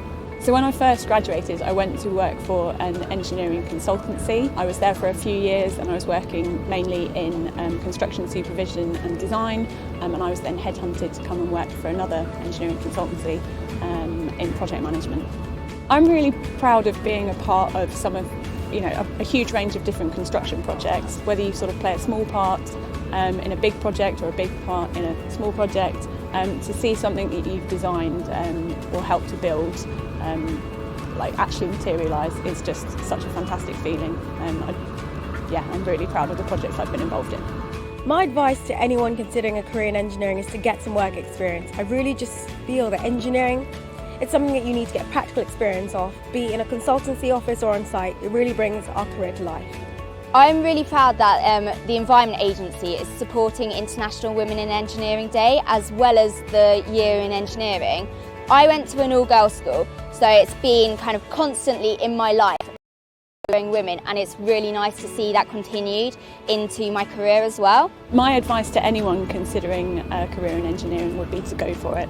It's a really diverse, challenging career, and I enjoy every day going to work. I'd really recommend it as a career choice.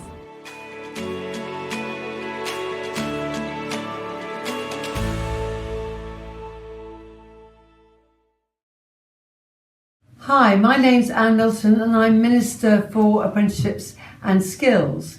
It's great for me to hear from so many engineers, particularly some of the young women that I've met. Engineering is a brilliant career. It's about finding solutions to the big challenges that we face in the world. And actually, critically for me, it's about making a positive difference to people's lives. Engineering is not just about getting dirty inside some engine. It's about all sorts of solutions to those problems we face. And if you're thinking about engineering as a career, it's well paid and you'll get fantastic experience and get an opportunity to work in some of the most exciting industries out there. Thank you.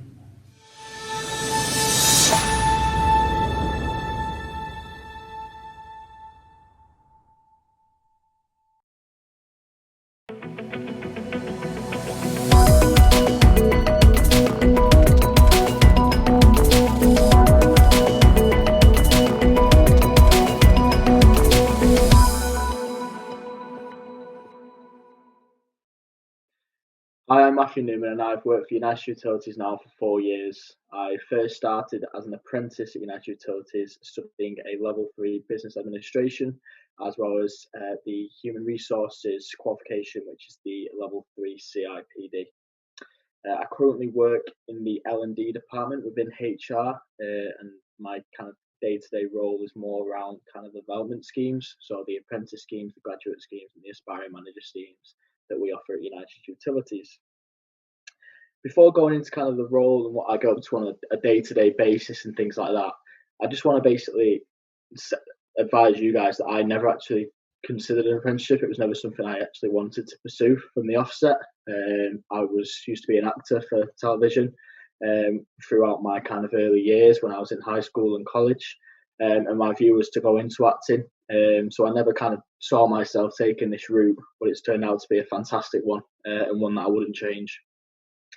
So in terms of my day-to-day role, to be quite honest, it changes every single day. There's not really kind of like a set system that I have. There's not really a set kind of period of work that I do every single day. It's very much varied depending on the time of the year and depending on the kind of tasks that come through. So rather than telling you around what I do day to day, I'll tell you on some of the things that I've picked up instead.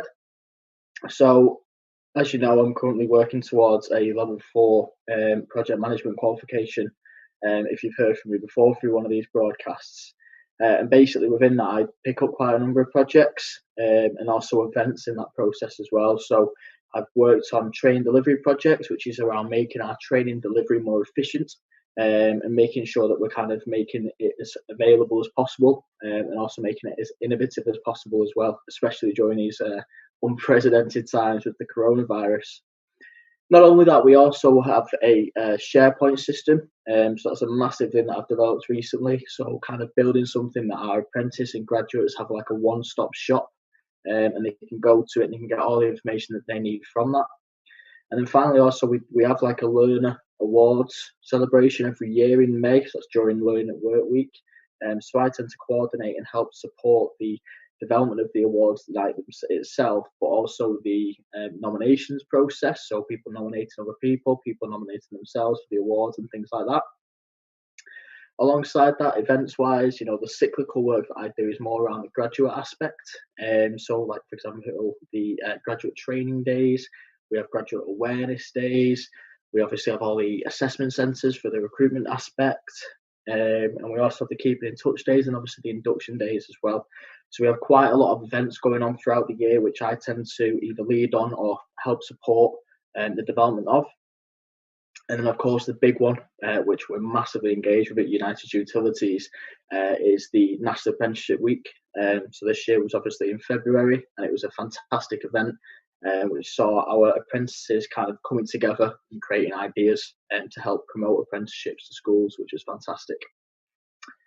Alongside all of that other stuff, I'm also, as mentioned before, working towards my APM, my project management. So due to that, I have, obviously training days that I have to do. I am on an apprenticeship scheme, so I have to take 20% off the job in order to do my training. And I also have a lot of assignments that I have to work towards, which is another big aspect of kind of some of the stuff I do. Alongside that, I also have my administrative tasks. So obviously the SharePoint that we built for the apprentices and graduates needs maintaining and making sure that it's up to date as often as possible. And we also obviously have to look at the data that we get for our apprentices and graduates in our early careers as well. Finally, the other aspect I work with is around the YARN. So that's the Young Apprentice Ambassador Network. So I chair the network in the Northwest, and basically what we do is we have board meetings, stakeholder meetings, we host networking events, we attend careers fairs, conferences, and basically we just shape the network within the Northwest region, but also try and impact that onto the other regions as well. So we've got kind of like a generic approach of how we want to work as a network. And then finally, obviously, we, as the chair, I have to run the board that we have. So the board's made up of 11 other people. Obviously, we've got different people in the different regions which drive the activity for us there. So it's a very, it's quite a big task alongside kind of my day job as well. So in terms of United Utilities themselves, if you are based in the Northwest, you've probably had contact with us or heard of us or seen our vans or our adverts on ITV News, for example, on the weather. But basically, United Utilities are the water supply for the Northwest, and we are the biggest FTSE 100 company in the Northwest as well.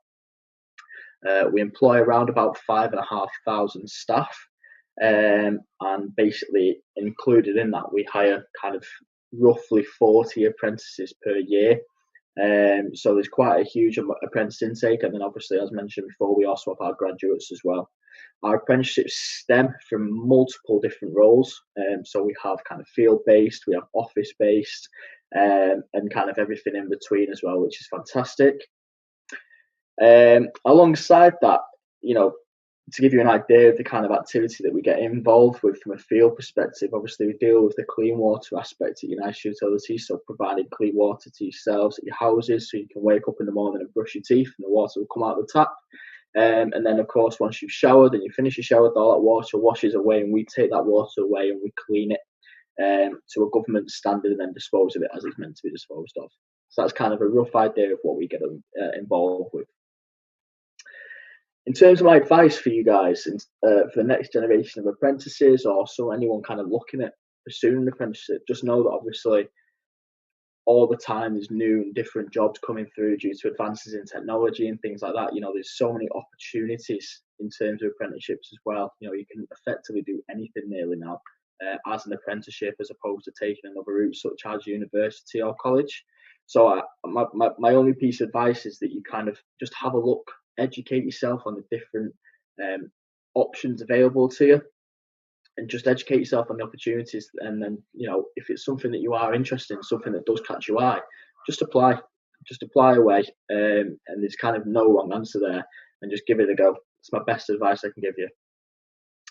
If you do have any questions around my role or the company I work for or the apprentice application that we have, There is a live chat facility on this video, which is always open and will be answered by us as soon as possible. The live chat facility is safe to use, always informative for the leaver of the message, and it is moderated by the Learn Live team at all times, and so it's constantly accessible to all. Thank you.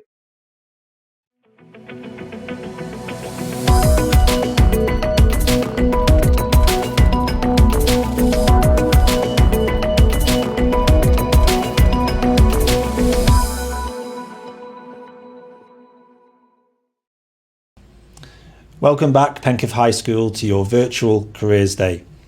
We'll now be hearing from Ian Cottrell and Chloe Tatton as they will be telling us all about working within the finance sector. Just a reminder that if you want to ask any questions to Ian and Chloe or any of the speakers today, you can always leave your questions in the live chat facility next to the video player, where they will get back to you as soon as possible. So over now to Ian and Chloe. Thank you. Hi everyone, my name's Ian Cottrell. I'm the Business Relations Director at a company called Franklin Financial Management. I'm here with a colleague of mine, Chloe. Do you want to say hello, Chloe? Hi everybody, yeah, my name's Chloe and I'm Business Relations Coordinator here at Franklin Financial Management. Thanks, Chloe. We're here today to talk to you a little bit about employability. We work in a wealth management sector, and we're here to talk a little bit about, from a small company's point of view, what we look for in young people when we're actually looking to employ them. And also we're here to ask Chloe a few questions about her journey in terms of joining FFM that we call ourselves, and any decisions and any changes she would have made along the way before she actually joined the organisation. So let's have a look at a presentation we've put together. Okay, so let's start the presentation and tell you a little bit about FFM. We've done the introductions, so my name's Ian and we're going to be chatting to Chloe a little bit later on to find out a little bit about her job role and how she came to join the company. So who are we? We are a leading wealth management company based in Congleton. We provide a range of wealth management solutions from investments to pensions, and it was established in 1999 by our Managing Director, Andy. We have a diverse UK client base to whom we provide a transparent and thorough approach, creating a bespoke plan for each client. And we've got three principal aims as a company. First one is to preserve and grow their wealth. Second one, to manage the existing assets of our clients. And the third one is to protect our clients from financial risk. Our purpose is to build and grow a sustainable intergenerational business for both clients and employees, improving the life of everyone, enjoying the journey, and giving back. Okay. What do we actually do? So we provide holistic financial advice, managing clients' money and borrowings and protecting against risk and building capital for a secure financial future. However, when we're talking about working in a wealth management company, we have a team of financial advisors, but there's also a lot of other staff that actually work with the company in order for us to provide those services for clients. The business relations team being one of those. And again, we'll find out a little bit more from Chloe later on in terms of what we actually do as a business relations team. There's the team. Okay, so we're now employing over 35 staff. The average age of our staff is actually quite young for a wealth management company. We do look to employ younger people where we can and actually help them develop their career within the organisation. We're growing as a business, probably doubling every 3 years, which means there's going to be further opportunities as we continue to grow. Departments we have within the company range from accounts, we've got the financial advisory team, we've got paraplanners, we have the business relations team, we have the mortgages team, we also have an auto enrolment team. So the jobs are actually very varied in terms of what could match your skills when working for an organisation like ours. One thing we're really proud of is that we're platinum partners of Stoke City Football Club. We actually sponsor the stand there, we have a lot of hospitality there, and it's part of mine and Chloe's job to actually make sure that we manage that relationship with Stoke City. We're particularly working with their corporate team and their commercial team, whilst also taking clients, guests, business partners, friends along to the game to make sure everyone thinks really favourably about FFM and what we do, and we enjoy the football sometimes. There's our stand, the Franklin stand. We're really proud of it. You know, we do work with a number of their younger players by delivering financial education sessions to their under-23 squad currently. And we love going to all the games. We even host a charity football match at the game at the end of the year when we take on some of their ex-players, which is quite exciting. We also do education outreach with over 10 schools in the local area across Cheshire. We really feel that it's important that we give back to the local community. So we enjoy working with those schools, and part of that is that we can try to identify potential new employees for the organisation. We're proud to support many different charities in the local area. We have a range of different events, including our flagship Summer Swing event, which is a golf and charity gala dinner held at the Mere in Knutsford, where we raise significant funds for charities all across Cheshire. There's our brands. So we've got the Franklin Financial Management brand, we have a mortgage brand, we have a foreign exchange brand, and our work in the community is Franklin in the community there, which really covers our charity work and our work in schools. So you've heard a bit about our journey as a company as we continue to grow, but I do also think that it's really important for you to consider your journey as you make some big decisions, whether you're leaving GCSEs, you're going through your different key stages at school, you're starting your A-levels, or perhaps even thinking about going to university or take an apprenticeship. What is it that you actually want to do? So what we're going to do now is we're going to ask Chloe a few questions about her journey to find out what decisions she actually made in order for her to end up where she is today. Can you introduce yourself, Chloe, and tell everyone a little bit about your job role at FFM? Yeah, so my name's Chloe Tatton. Like Ian's already mentioned, I work for Franklin Financial Management, and my job role is Business Relations Coordinator here. And what that basically entails is managing the business-to-business relationships that we have within the company, and building these connections to make strong business relationships within the community, whether that be with other firms within Congleton, be it law firms, accountancy firms, or whatnot, or whether it be schools as well. It's Ian and I's job to go out into the community, spread the word about FFM and make sure that we're as visible as possible. But I also cover the marketing side of things and the event side of things as well, as we're quite a small company. So I also manage our internal and external events, as well as our online marketing. So that's our website and our social media too. So I wear a few different hats, but it's very enjoyable. Sounds like you're very busy, as I know you are, Chloe. So can you tell everyone, how did you get the job at FFM, and what was the recruitment process like for you? Yeah, so I was head girl at Congleton High School, and through my role there, I got invited along to the new office openings. The FFM refurbished the offices back in 2017, and I attended their new office opening in January 2018. And whilst I was there, I met Ian and Andrew, our managing director, as well as a number of other clients who I now obviously know quite well. And I sort of put myself out there quite well, and I feel like that's really important to do, put yourself out there.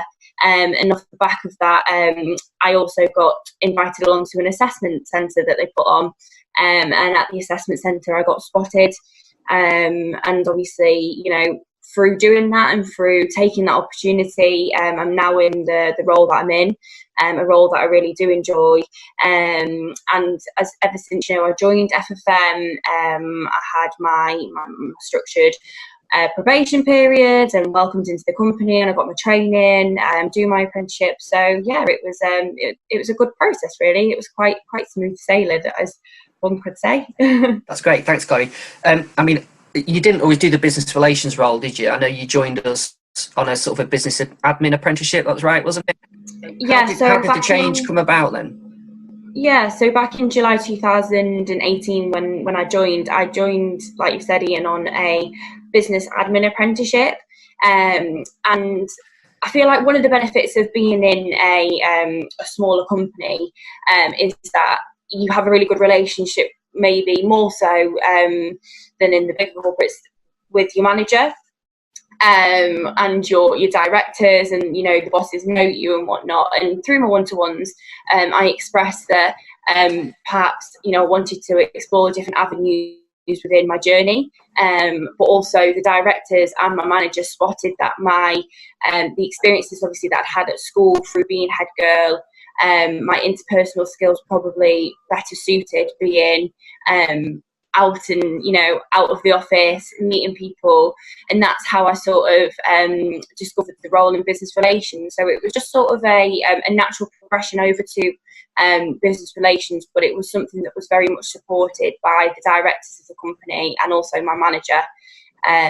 But yeah, the apprenticeship in administration has definitely given me sort of a good foundation to get another qualification and learn a bit more about the different aspects of the business. In fact, employing people like Chloe really helped us at FFM to understand the real value that employing young in the organisation. Actually, with you being able to show those skills that you did, Chloe, in terms of your interpersonal skills, really meant that we needed to capitalise on your strengths as well, really. But you highlight them a bit. But what is it specifically you enjoy about your current role? I think really I get to meet so many different people and individuals, and I love that side of things. I could go 1 minute from being in quite a formal business meeting to the next minute being in a school and doing an interactive session on how to put yourself out there when it comes to employability skills. And I think that's the beauty of it, is that I'm completely I feel like I'm always enhancing my skill set because I'm always doing different things, and I just think that by doing the role that I've done, I've really found what I enjoy doing, and if it wasn't for Franklin giving me that opportunity, then I wouldn't be here today. So yeah, I'm very grateful for that. Brilliant. And I've got to ask you a quick question. Obviously, we're proud sponsors of Stoke City. Are you a Stoke fan? Of course, yeah. I'm a complete Stoke fan. Maybe one of the many or the many few at the moment, but yeah. Right, okay. Right, taking you back a few years then, Chloe. So when you were finishing your GCSEs, you went on to Congleton High School. Was this an easy choice, and why didn't you go to college? I think it's a completely personal choice. For me, it was an easy choice from the aspect of I had a really good relationship with all of my teachers at Congleton High School, and I was very lucky in the aspect of they were supportive of me and what I wanted to do, and I just the options that I took for A-level, which were business, law and psychology, I just thought, I know the teachers here, I know the surroundings, I feel like I'll be better suited doing it here rather than going off to a college. But like I said, just before, it is completely personal. If I wanted to go and do a different role in a different industry, then college probably would have been the better option for me. But personally, Congleton High, sixth form was the best place for me to stay, and I still stand by that decision today. So yeah. Great stuff. A lot of people listening to this, Chloe, will be really undecided about what to do next. Experience, what advice would you give? I'd probably say preparation is key.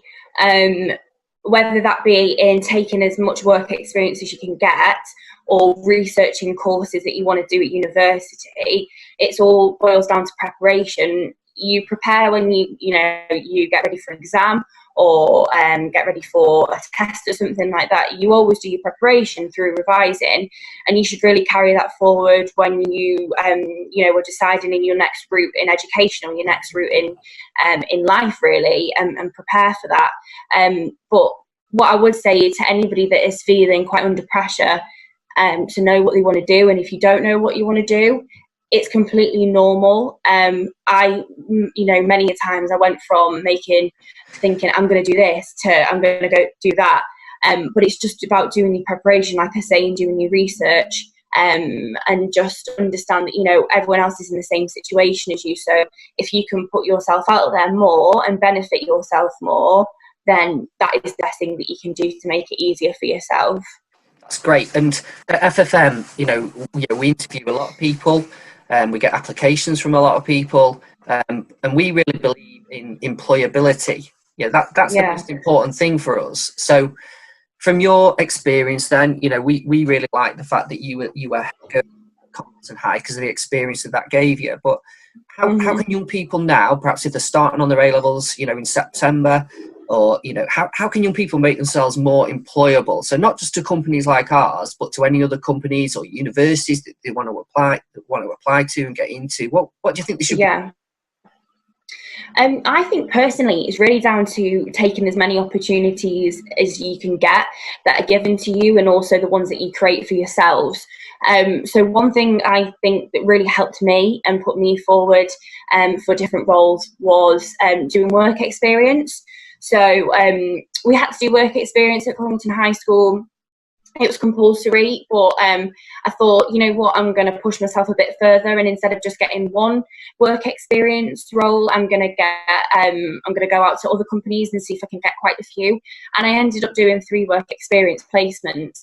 Now, for me, it highlighted what roles and what industries I don't want to go into. So some may say, well, that means you didn't really enjoy it. And it wasn't really that. It was more that it's narrowed my decision down. So it was beneficial. And through the skills that I learned on those work experience placements, through doing different activities, but also meeting new people and interacting with different individuals, I feel like that enhanced my skill set massively. And one thing, that was one thing on the interview, during the interview, at Franklin, that I really spoke about, was about taking the opportunity. And, you know, I put myself out there, I got in touch with them myself. So definitely, if you've not done work experience yet, obviously, you know, times are a bit difficult to do that at the moment, but when things settle, you know, put yourself out there, get in touch with companies. More than ever, companies will happily take on board, you know, students for work experience, and it might even lead to an opportunity for you at that business. But whether it be, work experience or something else, volunteer work within the community, just take as many opportunities that you can. We like to use this analogy at FFM, don't we, Ian, that at the moment, everyone is a sheep who's in either year 11 or year 13, because you all are completely, you know, the exact same. And what companies want is that prized possession sheep. And you've got to make yourself stand out and make yourself look like the best sheep out of the whole flock. So by doing these work experience roles, by doing this volunteer work and helping out at schools and whatnot, you are definitely going to look like the prized possession at the end of the day that the companies want. I completely agree, because everyone has to do their exams. I think that's the thing, everyone has to do them. So what we're really looking for is those young people that have actually gone above and beyond what they've had to do. So, you know, experience in the holidays, you know, we've had young people come in, haven't we, Chloe, that have done work experience in their own holiday time, and even for a couple of days, come and find out who we are, come and find out what we do, and take those opportunities within the school as well. You know, so showing around, you know, helping out on open evenings, just anything that's going to make you stand out. Would you say that that's important too? Yeah, 100%. And obviously, you know, we're talking very much of a sense of when, you know, COVID isn't happening as such, because with schools being open. But times like this are a really, really great time to make yourself stand out within your community. You know, have you done any community work? Have you helped out locally? This is a real great opportunity for you to stand out and shine. And like Ian says, that is so important. You know, exams are compulsory, you've got to do them, but you don't have to go into your community and help. You don't have to volunteer, you don't have to do work experience, but the fact that you're showing that you want to and that you're willing to, companies will jump at the chance to get you in. Great, that's great. So a big question then, you went on to take an apprenticeship at FFM. Why not university? Again, it was a complete personal choice. It's quite funny, really. I was actually properly set on going to university. I wanted to do international business at Nottingham Trent University, and I got to the stage where I was a bit like, hang on a minute, I just took a step back. I was getting quite anxious about, you know, going into that whole university life. And I just thought, why would I go to university to learn business when I could go into a business and learn it on the job and earn money at the same time? And that is completely personal to me. You know, a lot of my friends have gone off to university to do the likes of accountancy and finance, you know, geography, etc. And that's their personal choice, and there's nothing wrong with it. Whatever route you go down, whether it be university or an apprenticeship, it's completely personal to you. And for me, it was the best option, I think, that I could have made. So I'm very happy with the decision that I made, really. Yeah. That's brilliant. And finally then, if you were going to sum up some advice for young people as they embark on their next stage of their education or looking for employment, what would you say to them? What advice would you give? I think it's what I've really touched on already before, is that preparation is key, and take as many opportunities as you can. You know, it's really easy to turn around and say, I'll do that tomorrow, or I'll do that another day, or I can't be bothered. But it's actually going to be so much more beneficial to take a bit more time in doing something and putting yourself out there. Because, you know, by working hard, you get more benefits and you get more rewards, and, you know, they will definitely show. So yeah, definitely, you know, preparation and opportunity taken would be my advice to all of you. And, you know, just don't, probably as well, from an aspect of feeling quite, like I said before, quite pressured. Know that you're not alone in how you feel. There's so many other people that are experiencing the same, and talk to people about it. Talk to your peers, your parents, your teachers, and find out about the different options that you've got, because there really are so many for everybody out there. But yeah, I hope everybody's found that quite useful through talking about my experience of going through it. So yeah. And from an employer's point of view, you know, what we'd say is you spend 2 years, maybe 4 years planning for your exams. At the same time, what you should be doing is also planning for your future employability, you know, to enable, as Chloe said, enable you to be able to stand out. So, you know, employers want the best people. So therefore you have to make yourself stand out. But that's been great. Thanks, Chloe. That's brilliant. So no problem. Thanks, Ian. Great. We're just going to head back to the presentation just for the last couple of slides. So that was great to hear from Chloe there about her journey. And I suppose what we want to get you thinking about is your journey and those next steps. So, you know, working in a finance company like ours, or working in any company, a small company or a larger company, you know, people are looking for the best people. So you've got to be thinking about, what does your journey actually look like? And it was great to hear from Chloe in terms of the decisions that she made and why she made those decisions as well. So we'd be really interested to know if you've got any questions for us, be it working for a company like ours that I can try and help with, or if you've got any questions that you want to direct to Chloe in terms of her journey and decisions that she made, yeah, we'd be happy to provide you with any advice or any help that we can give. And finally, you know, to find out a little bit more about the different roles at FFM and find out a little bit more about what we do, it'd be great if you can just head to our website, because there's loads of information on there. And please do get in touch if you feel like we can help in any way. Thanks for listening, and I'll be happy to take any questions you might have.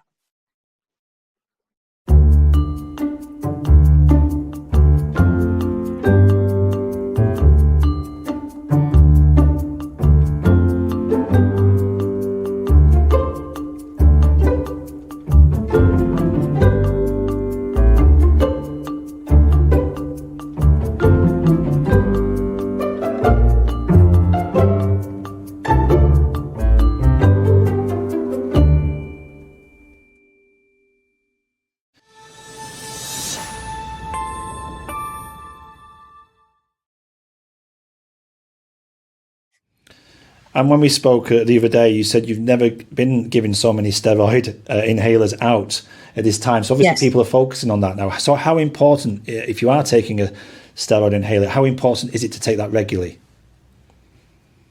Off the scale important. It is the absolute key thing to do when you've got asthma. So taking that steroid, because it calms down the inflammation in the middle of your airways, and it stops it getting red and sore and thickening the lining of the airways, because the blue inhaler only acts on the muscles on the outside of the airways. It doesn't act on that inflammation. So if you take your steroid inhaler and you take it correctly and you dampen down that inflammation, that will hopefully mean that you don't have to take your blue inhaler.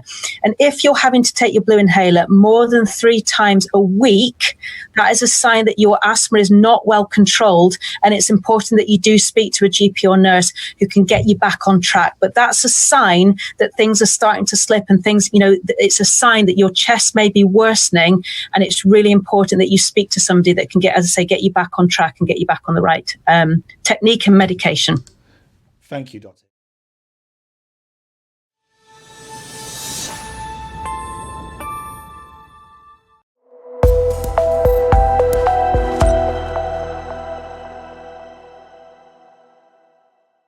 Welcome to the Learn Live channel. I've been joined by Kevin Hutchinson from Balfour Beatty. Hi, Kevin.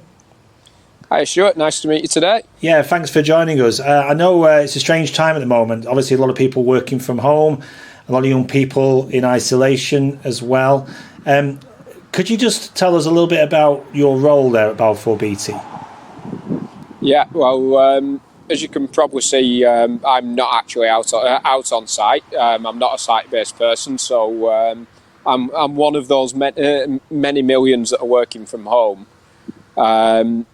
But my role is performance management. I work on the Scape Civil Engineering framework. Basically, we have an awful lot of process and procedures that we have to follow for our frameworks to be legally compliant. And we also have a lot of different targets, KPIs that we need to hit. So KPIs are key performance measures or key performance indicators. And it's my job to work with my teams and all our projects to basically get the best value we can for our customers. Great. And just for anybody who's listening to this who may be applying for jobs in a few months' time, I mean, for someone who's been through that process, you started off as an apprentice yourself. I know that from previously meeting you. What advice can you give, someone who's maybe entering the job market for the first time? What can they put on their application forms and CVs? I know we've had previous broadcasts. Absolutely love doing them with yourselves, especially when we get to do the Construction Live ones, and I get to play interviewer instead of being interviewed by yourself. But in terms of sort of like advice for others, the main one is be yourself. Don't worry too much about not having something fantastic to say about yourself.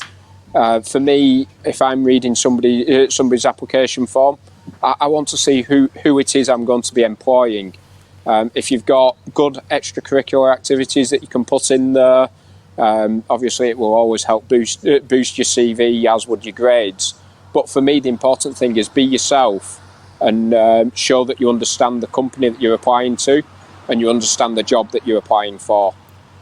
And I know you're one of the people who very kindly put their name forward to be part of the live chat on Learn Live. So would you encourage today young people to get in touch with you and maybe you can help them further with their careers?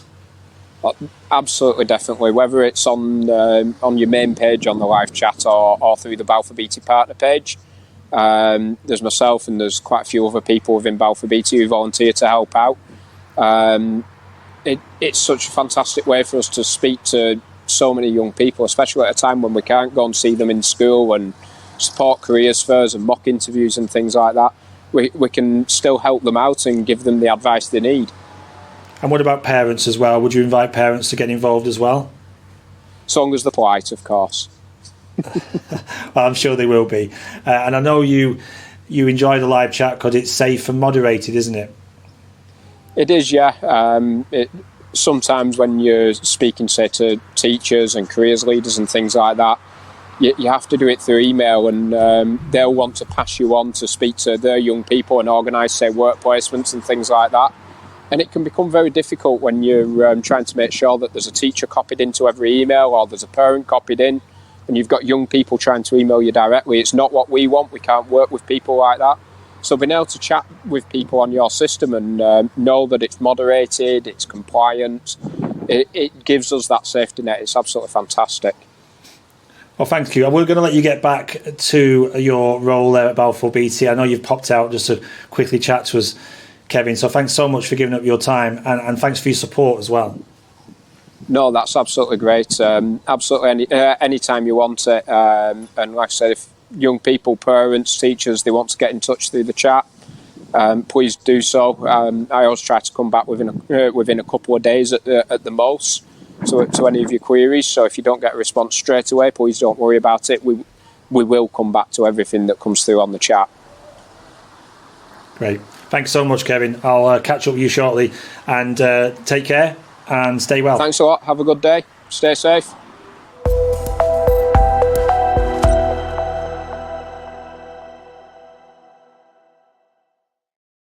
My name is Scott Austin, and I am the recruitment executive for Apprentify.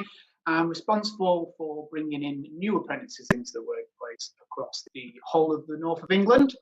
So I've kind of been working with digital marketing recruitment now for around 4 years, so I've really seen a really grow and grow and grow year on year on year, so it's getting bigger and bigger and bigger, this industry. So Apprentify was formed a couple of years back now in 2018. We are specialists in digital marketing apprenticeships. We provide every apprentice with the opportunity to take their first steps in this industry and really enhance their skills and knowledge, learning firsthand from the professionals. What we normally see is, if you wanted to do an apprenticeship, you're normally a hands-on learner, and kind of learning from those professionals right on the very front is definitely the best way to go, I feel. So the Level 3 Digital Marketing Apprenticeship is 15 months long. It is the equivalent of 2 A-levels, and we deliver all of our training online.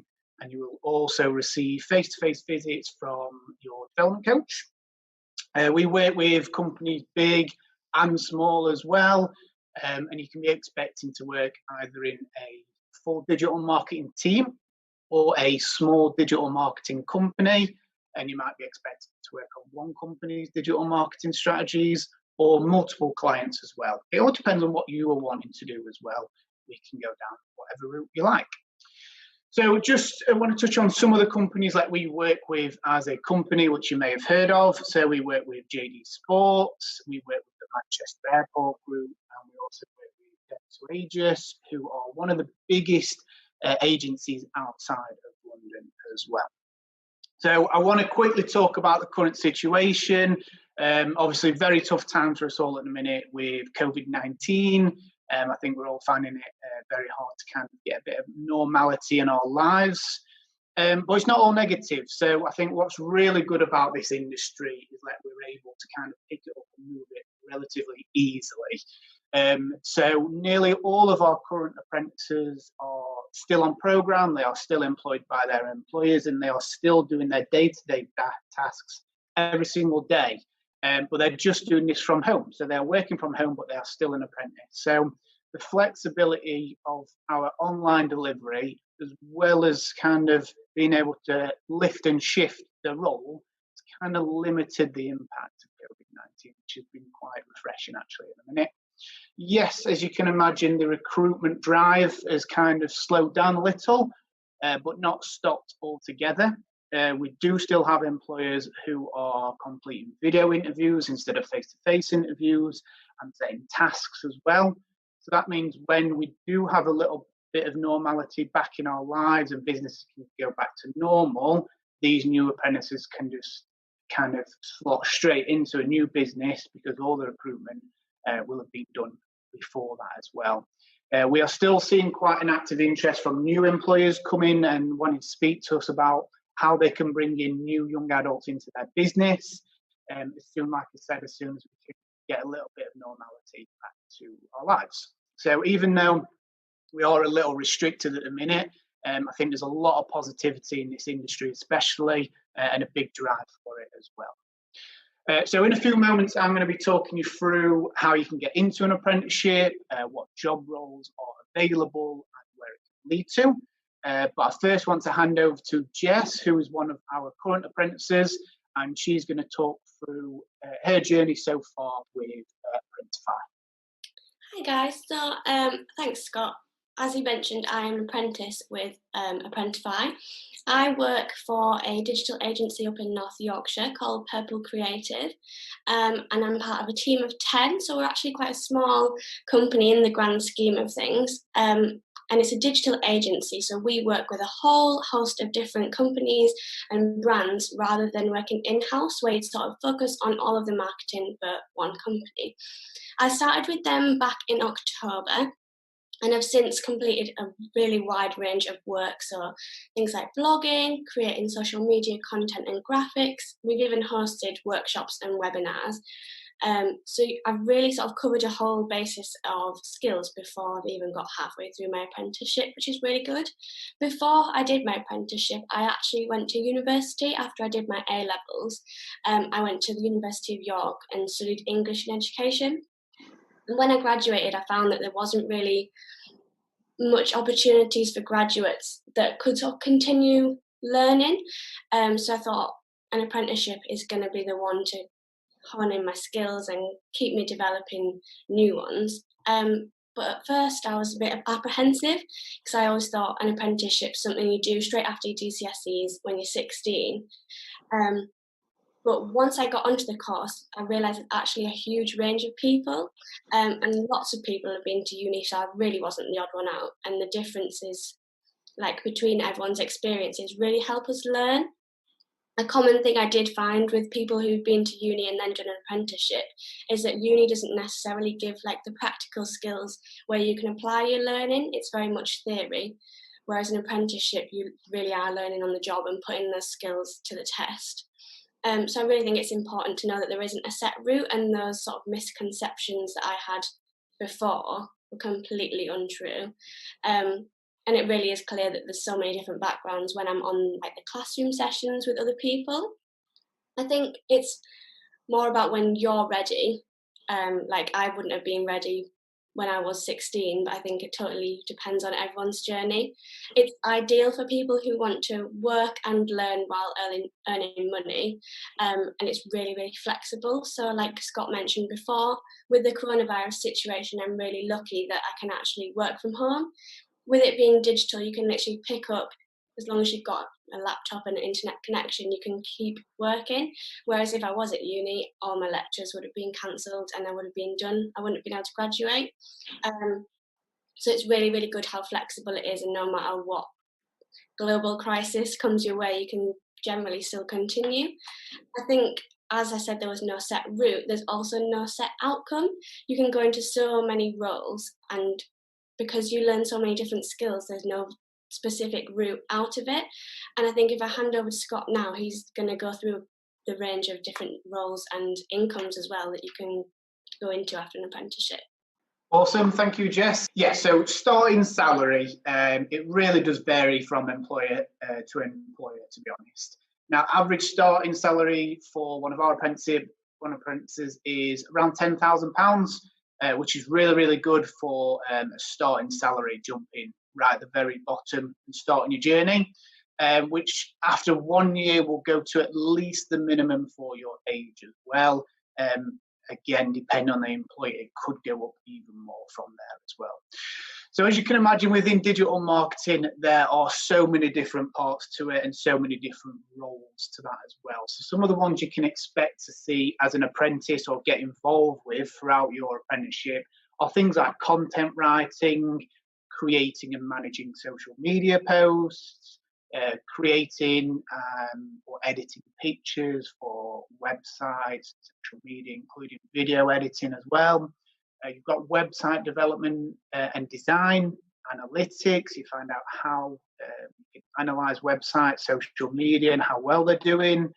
Also, graphic design, creating campaigns, and email marketing as well, and many more. There's so many different areas, and throughout your apprenticeship, you will get the opportunity to look at all of those. You may be more interested in one or two parts of digital marketing, but you'll certainly get the opportunity to look at them all. So upon completion of your apprenticeship, you will have gained your qualification, and just as importantly, you will have got that 15 months industry experience learning from those professionals, like I mentioned earlier, on the very front line. You'll then kind of progress onto, I would say, a more specific role with what you are wanting to do. So, for example, if you're really into writing and you love content writing, then you may want to go down that route. And a kind of corresponding salary, I think the average at the minute for the UK is about £33,000 for a content writer. Or you may be more technically inclined, so you may want to be a website developer, for example, which I think is average about £32,000 as well. So you will constantly be learning and enhancing your skills and knowledge throughout your digital marketing career. And eventually, and if you do want to, you can get to a marketing director where earning probably £90,000 plus. So it all depends on where you're wanting to get to. The sky's pretty much the limit with digital marketing. There's so much variance to it. It's really, really good. So how do you get onto an apprenticeship then? So there's so many different ways you can kind of join an apprenticeship program. You can join through the National Apprenticeship website, which I'm sure some of you have seen before, or through other job boards such as Indeed. You will see multiple jobs posted on there. Alternatively, you can also reach out to apprenticeship providers like Apprentify, like us, directly, and show your kind of interest to enrol and jump on an apprenticeship that way. At the end of the presentation will be our contact details and our website details as well. If you do want to know more, you can then reach out. So I'm going to pass over now to Gemma, who is one of our development coaches, and she will talk you through what is part of the digital marketing apprenticeship. Thank you, Scott. My name's Gemma and I'm a development coach at Apprentify. I've been delivering apprenticeships for the past seven years, and I am an advocate for apprenticeships, as that's where I came from when leaving school. So back when I was at school, the old sort of ways and thought process for an apprenticeship was very much you go into an apprenticeship when you didn't get the expected grades. Don't worry, there's always an apprenticeship you could get into if you don't get into college or go on that sort of way. Whereas I believe that has changed now in a very big way. Employers, from my experience, employers tend to see apprenticeships as a really good starting point for their business. So an apprentice will start off in a business as a clean slate, for example. The skills will be given to them, the knowledge, the behaviours, and they will build up. And a lot of apprentices that I've come across over the 7 years have been promoted from within. So promotions tend to be taken from within, and the apprentice will build and grow within that company. So within the digital marketing qualification, we start you off sort of giving you a basic understanding of most things with regards to digital marketing. So you'll learn about social media platforms, how customers engage, how to engage with your audience, research, problem solving, and various skills that you will build and apply them to the real life company that you work at. So we visit you every month, and we will go in and give you tasks to do related to the company that you work at. So like I say, most employers do favour the apprenticeship just because they can build you within their company. And that from my experience. Now I've come from, like I say, apprenticeships. I know they go from different ages. My husband at the moment is doing an apprenticeship, although he is very old fashioned, doesn't call it an apprenticeship because it's a level 7 master's degree, but he's doing it at work. So therefore it is an apprenticeship. So it doesn't matter, it's just an apprenticeship is classed as work-based learning. So it's very important to understand that you can still gain so much more, probably more skills within the actual workplace than in a classroom. We do deliver a classroom as well, so there will be a lot of knowledge given to you where you can apply the experience. So as I normally visit people every month, my job role would be to give you tasks to do before our next visit. So what I'm going to do at the end of today is give you a little task, which is just to pop on. We have got an information sheet at the end of this recording. We're going to give you our website details. So if you can go onto our website, there is a video on there that allows you to see, it's from an apprentice. It interviews the apprentice to get her idea of what she's been through, but it also gives an employer interview there as well, which allows you to see what the employers think and why they have apprentices in their business. And then also you can have a little look on the website to see what kind of job roles are going at the moment, to give you a big feel for what's available and what's out there. So that's the task I'd give you if you can get on with that. And I wish you all the best. Thank you very much.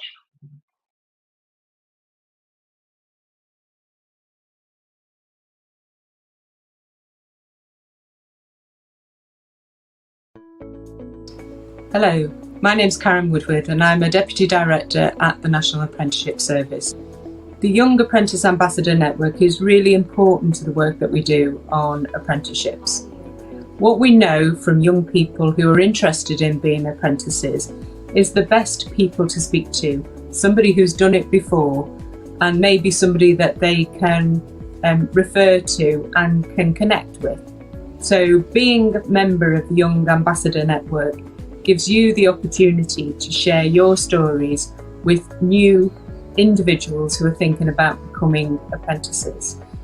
Being an apprentice ambassador not only helps you to support young people to make good choices, it also gives you an opportunity to develop your own career.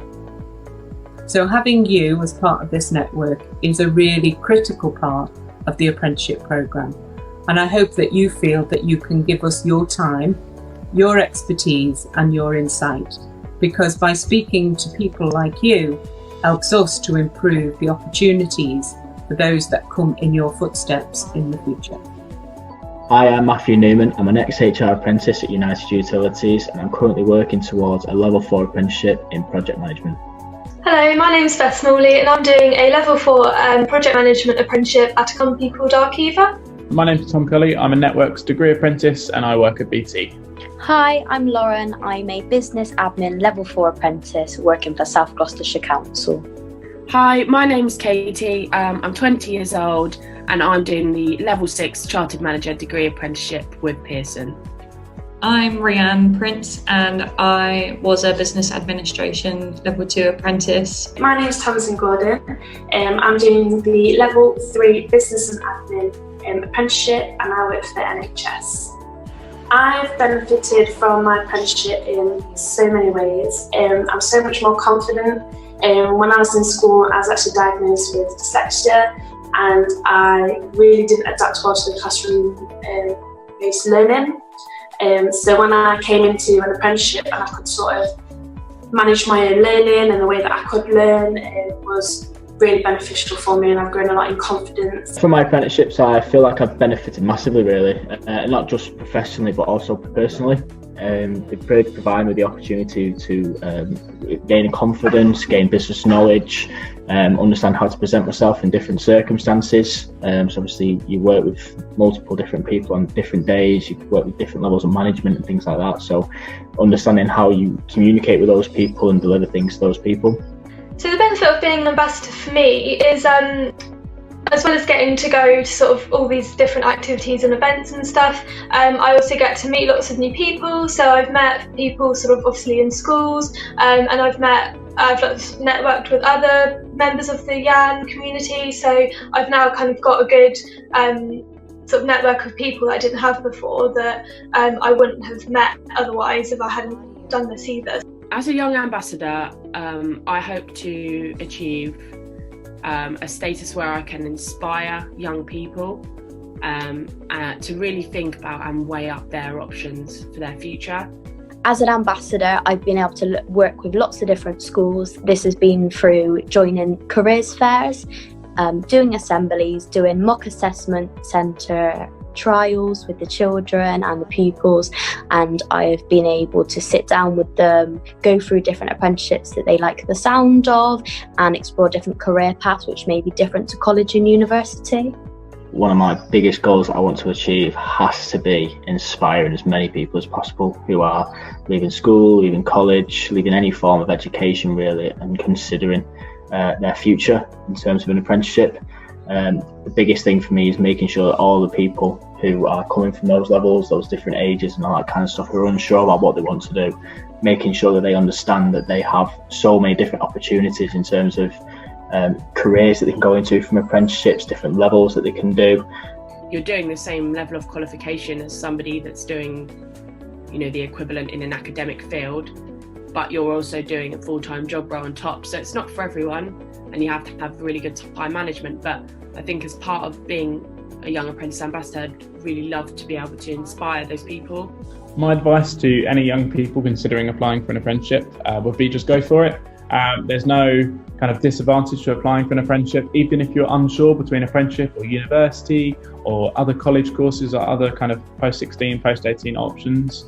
Just go for it, because you're going to develop every single time.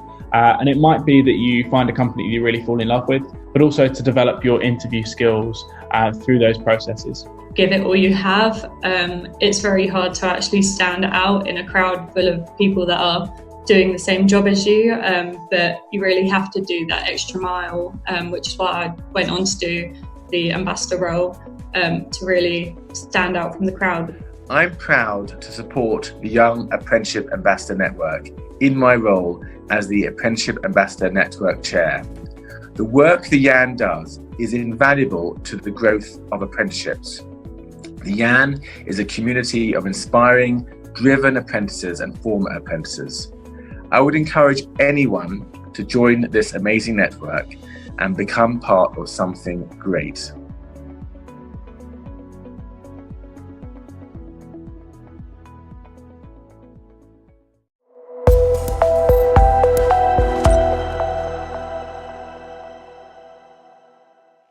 Hi, my name is Abby. I'm 23 years old and I work as a programme editor at a digital broadcasting company called Learn Live.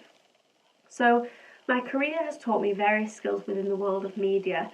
I started off getting interested in media due to leisure time with my friends, so like frequent cinema trips and sleepovers, watching films, and was always interested in the backgrounds of how they were made.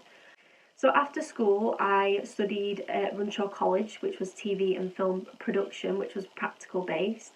And I was offered some work experience after I was in my last year. And me and some fellow students had to create a promotional video for a client. So this client was Balfour Beatty. And this was my first real insight into the working world and working with a client. So I was actually the project manager for this and oversaw all the camera angles and directed the team to ensure we all knew what we were doing. So we'd have project meetings, we'd plan out paperwork, and we made sure everything was up to scratch so the client was happy. So we did interviews, shot lists, call sheets, and then all the way to sitting down at the end to edit the whole piece, which was really fun. So that's where my passion for editing started. From then on, I wanted to become a video editor, so I decided to find myself some work experience. So I went to Line Pictures in Liverpool, which shot Hollyoaks, and looked at the pre-production side of things as well as the post-production, and I really enjoyed the post-production side, so the editing and the finalising of the TV show. I also went to London for a company called The Mill, and they sat down with me and went through everything from VFX, animation and editing, and I just really knew that this was the sort of place that I could see myself enjoying the work, so really wanted to become a video editor from then, which opened all my eyes to like how things connect within the world of media. So one person's job impacts someone else's job for them to work and be produced. I also did work experience at my job that I'm at now currently, so at Learn Live, which did really open my eyes to how events works and working closely with clients. So my day-to-day job consists of various tasks, so mainly video editing is my big responsibility, and I get to be in charge of my own work, which is really good because I can improve it as I go. I've learned a lot more about social media as well, scheduling, marketing events, helping with broadcast planning, setups, graphic design that we do a bit of, and studio technical setup, which is really fun, so doing the cameras, which obviously I've got a lot of knowledge from college and university to help with that, and a lot more, but these tasks always help with one thing. So if one thing I'm doing is to do video editing, this helps with knowing the procedure, so knowing like the pre-production of that, so working closely with my team to ensure like it's a smooth process. So since joining Learn Live, I've developed so many new skills which has helped me develop as a person. So my past experience has really moulded me into being organised and working hard as an individual, and also working with clients is a big thing that we do, which obviously from my past experience of working in a pub and also in a coffee shop called Starbucks.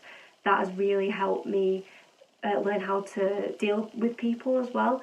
And also, I'm really excited for the future of broadcasting and video content and online media with Learn Live, just because it's constantly there and there's just so much to do with that. So my job really opens me up to self-development and teamwork, and I'm really looking forward to the future at Learn Live.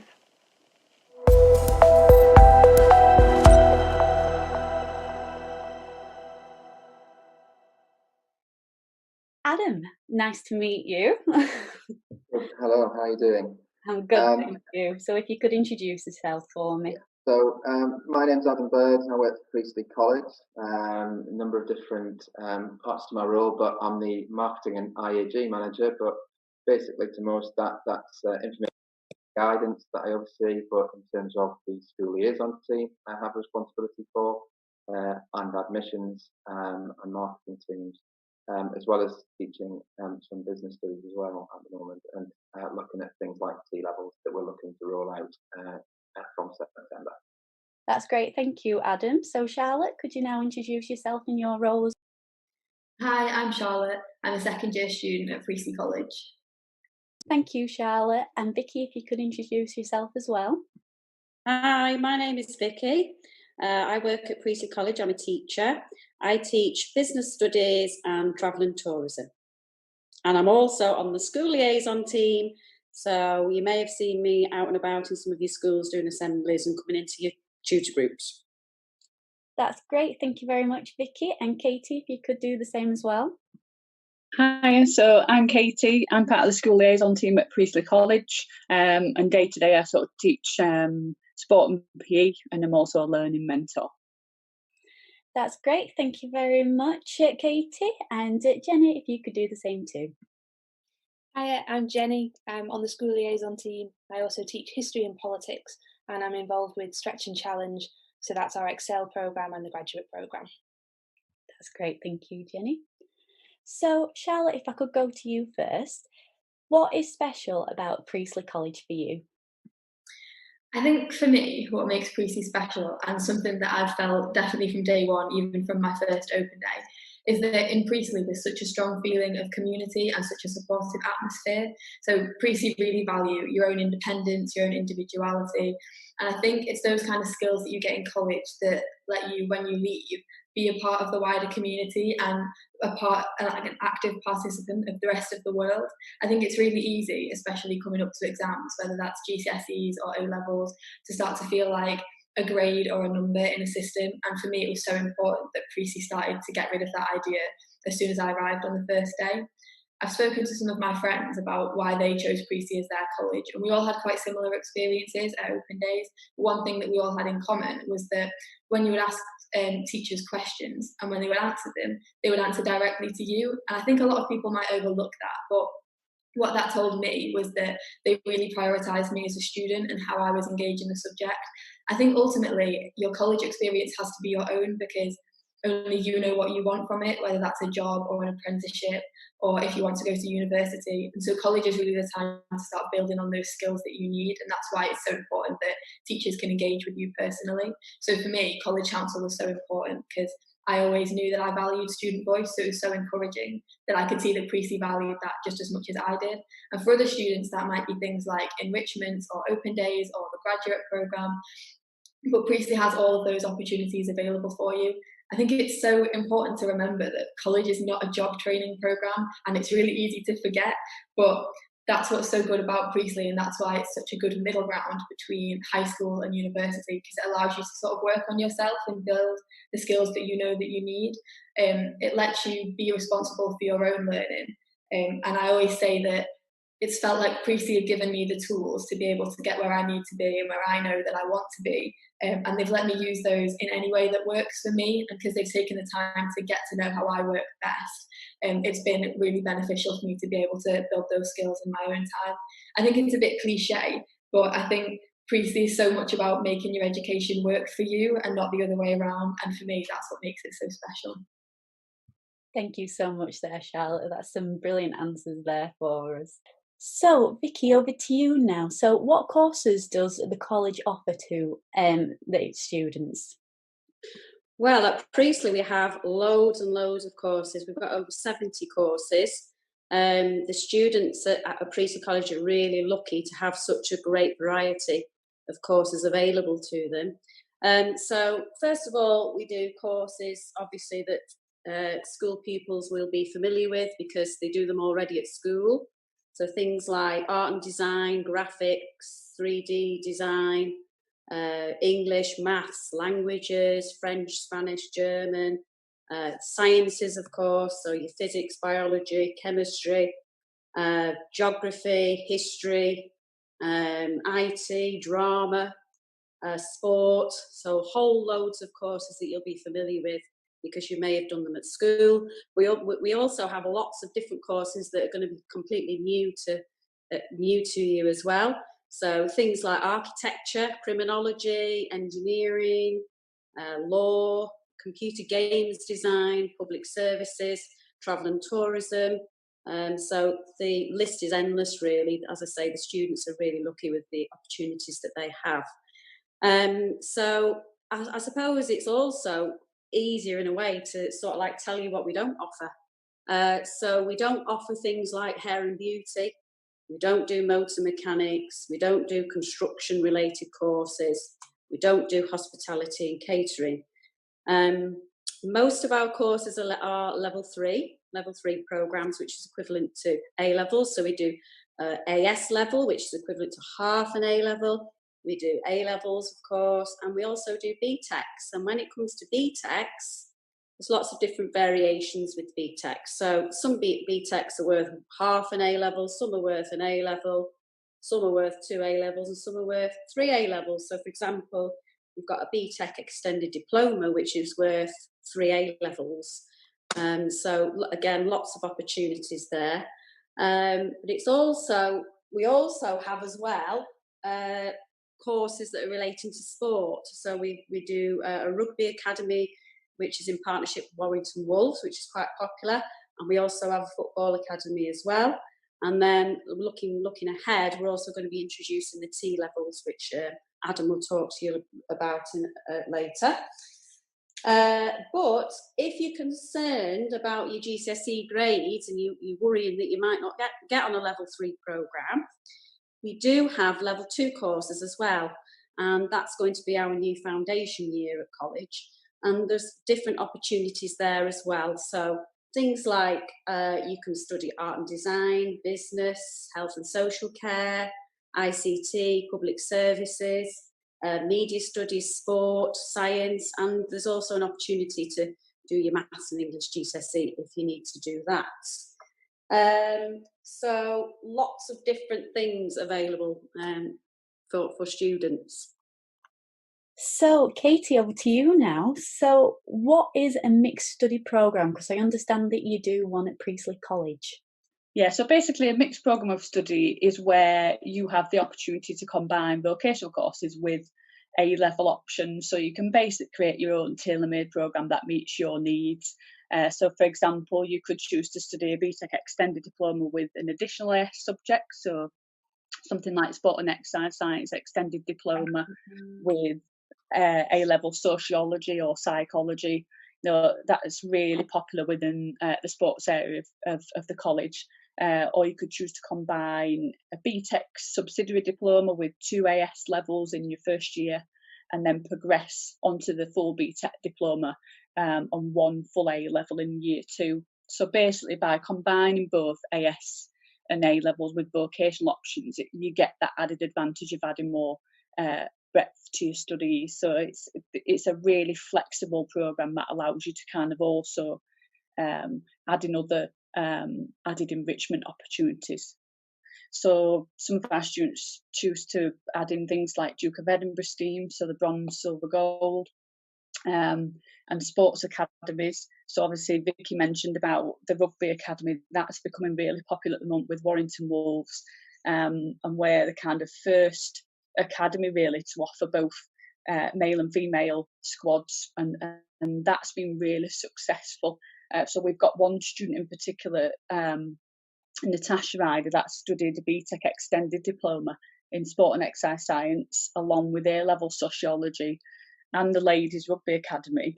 and she's actually now, as a result, managed to secure a place at Leeds Beckett University studying sport and exercise science. So some really good things are sort of coming out of this sort of programme of study as well.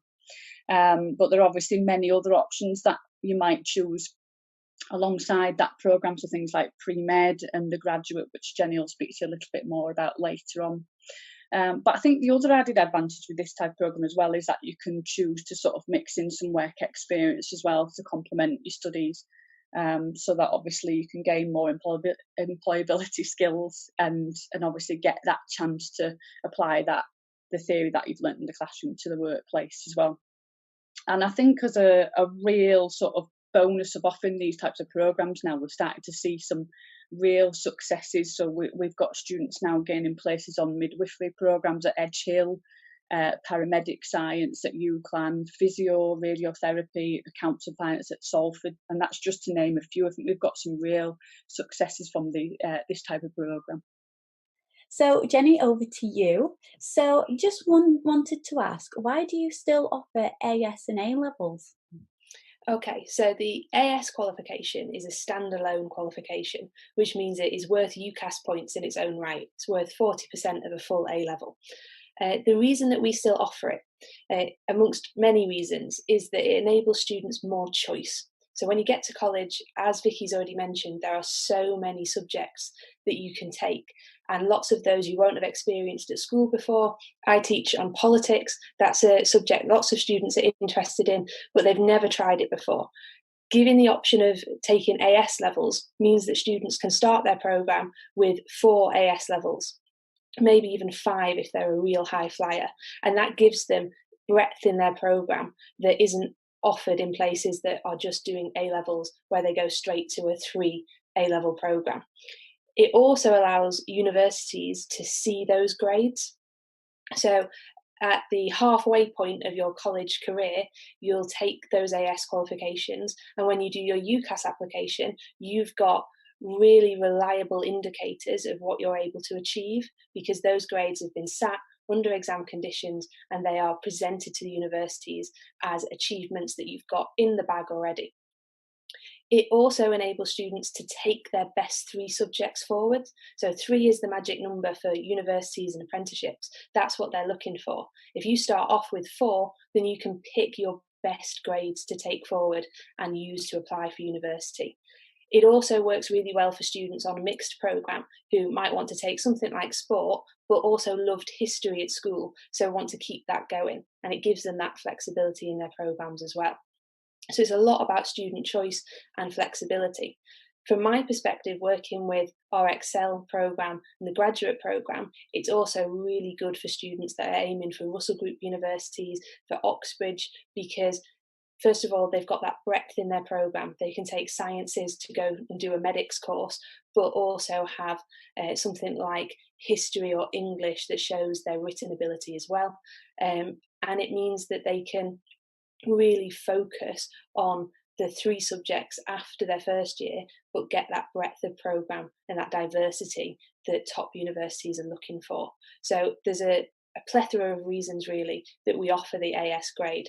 And if all of that isn't enough, the national data actually suggests that the broader programmes that students do actually get the best grades. So there's lots of different reasons we offer the AS, but I always come back to that very important thing of choice. That when I was a student, I was at Priestley College, I wanted to try every subject I could, and doing the AS grades means that not only you can take as many subjects as you want, but you get something out of that at the end of it. You get those UCAS points and that extra qualification. Thank you so much, Jenny. And now finally over to Adam. So Adam, how are T levels different to other courses that you offer, and how are employers involved? Well, we're lucky in terms of Priestley's the first college in the area to be offering T levels. So that's quite exciting for us to add to the already kind of wide variety of courses that are already there.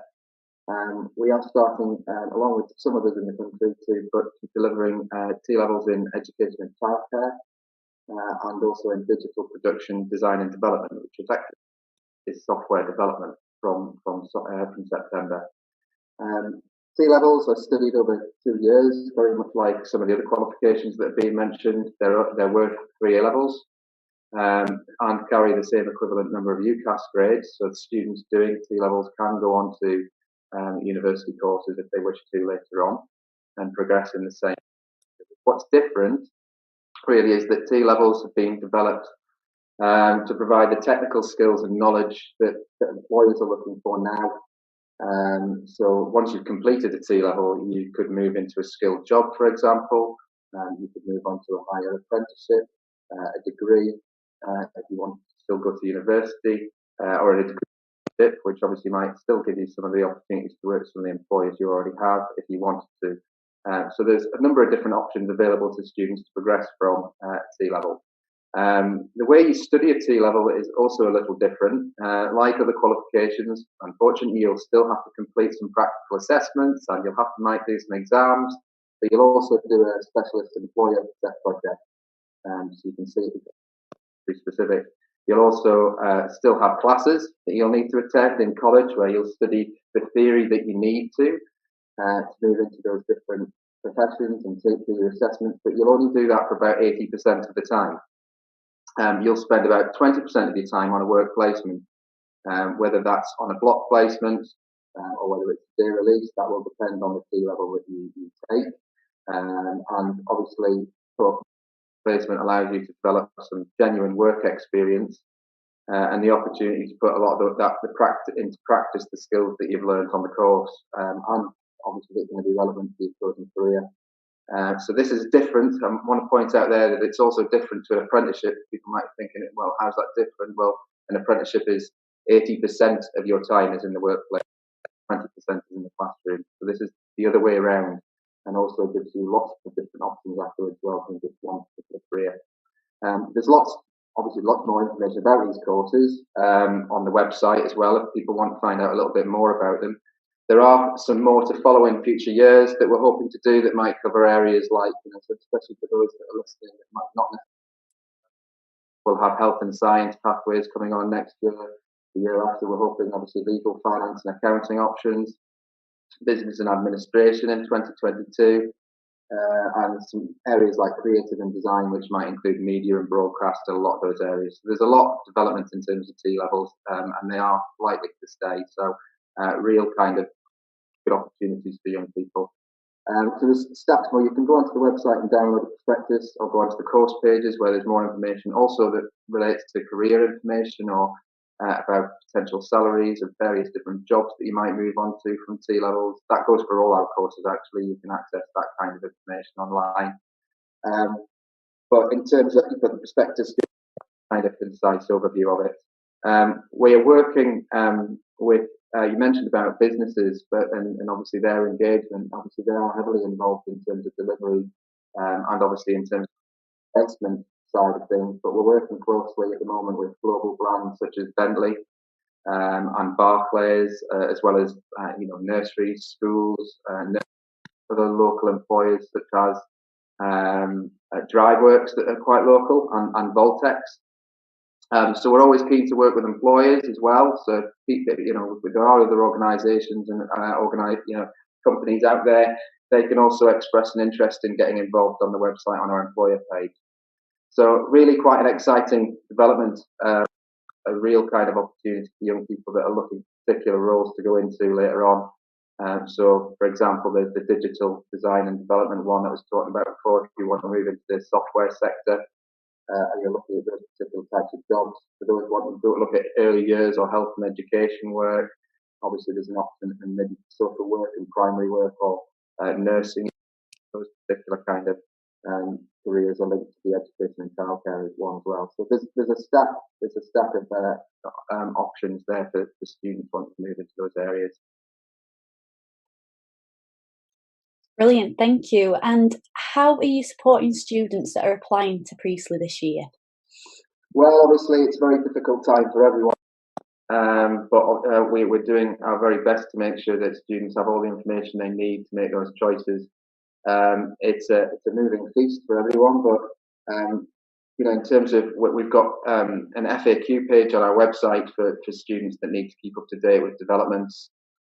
where we're trying to answer questions. There's already questions, for example, about is it apply? Well, no, it's not just for everybody. You know, you can still apply right all the way through. So if you're looking at different options and colleges, that's absolutely fine. We encourage obviously applications everywhere, but makes, you know, Priestley is also taking applications throughout the year. Is your place secure if you apply to Priestley? Well, yes, it is, and that information's on the website. It's secure, and we're going to, you know, we've communicated with all students that have applied, and we'll be getting in touch with them. We're planning on getting in touch with students for telephone admission interviews that never had the chance to have those before when we through lockdown. We're hoping to do that later on in May, and students are being contacted about that, getting in touch, speaking directly to students that have already applied and gone through that process just to see how they are. But all of this, again, all these types of answers are provided on the website. And it's dead easy to find if you kind of go to the website to find those questions and answers. Same goes for things like calculated grades and all that kind of thing. A lot of that information is going forward. Moving forward, though, and later on, obviously, as well as the telephone interviews and staying in touch and keep people posted through the website. We are developing, as we, you know, at this time, we're developing a virtual Priestley site, which will be available to all our applicants, so long as they've applied, where they'll have to see information about, you know, access information about college life, and there'll be videos and various different kind of engaging activities that they can get involved with throughout the coming months.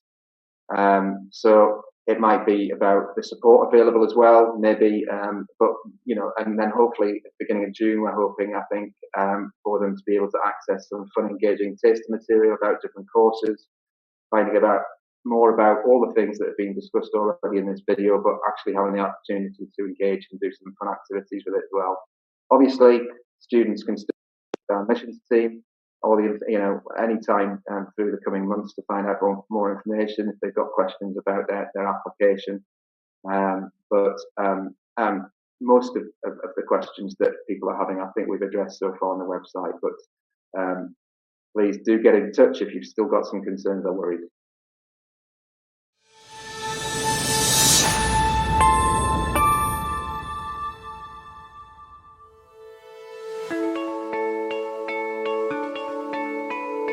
I'm Hannah Bard. I'm currently on a sponsored course by the Environment Agency in Flood and Coastal Engineering. It's run by Brunel University and in partnership with HR Wallingford. I'm in the foundation course at the moment and currently on a placement in Ipswich in asset performance.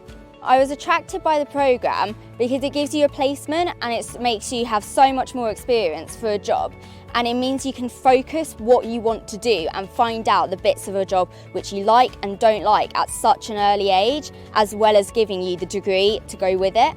In school I did A-levels in maths, further maths, geography and economics.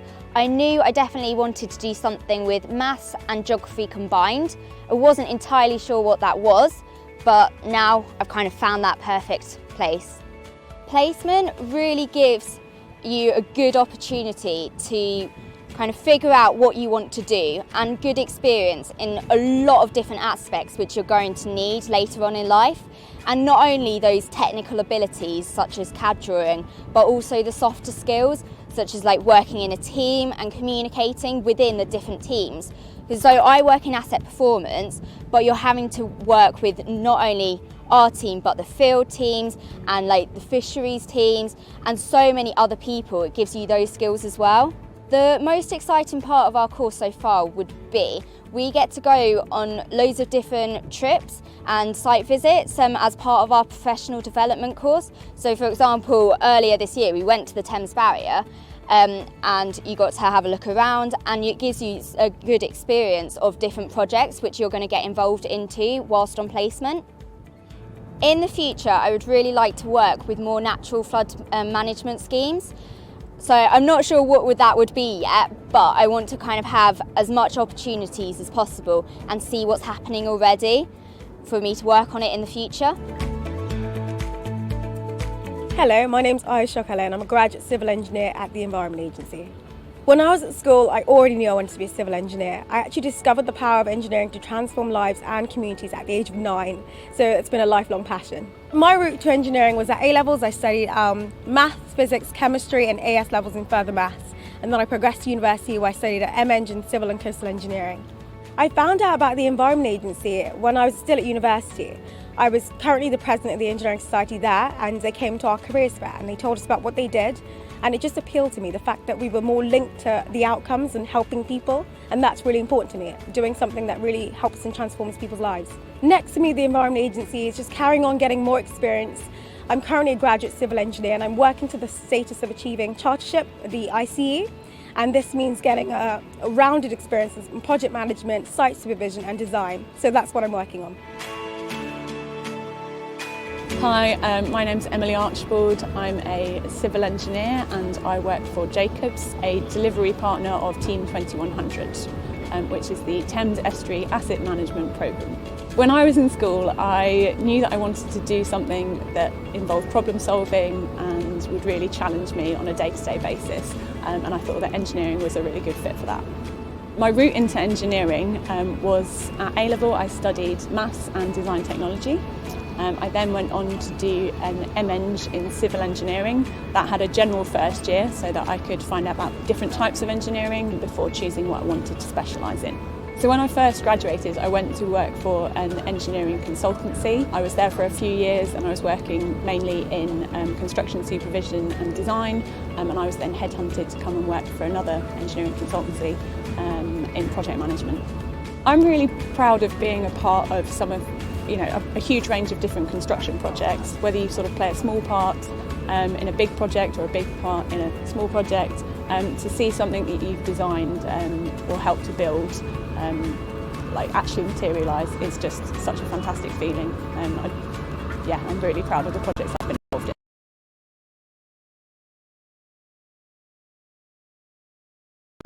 in. Engineering, it's something that you need to get practical experience of, be it in a consultancy office or on site. It really brings our career to life. I'm really proud that the Environment Agency is supporting International Women in Engineering Day as well as the Year in Engineering.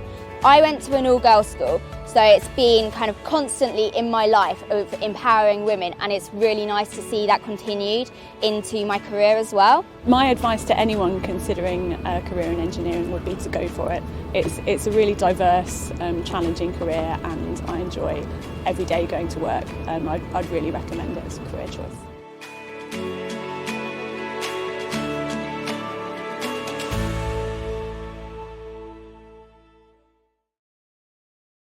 Hi, my name's Anne Milton and I'm Minister for Apprenticeships and Skills.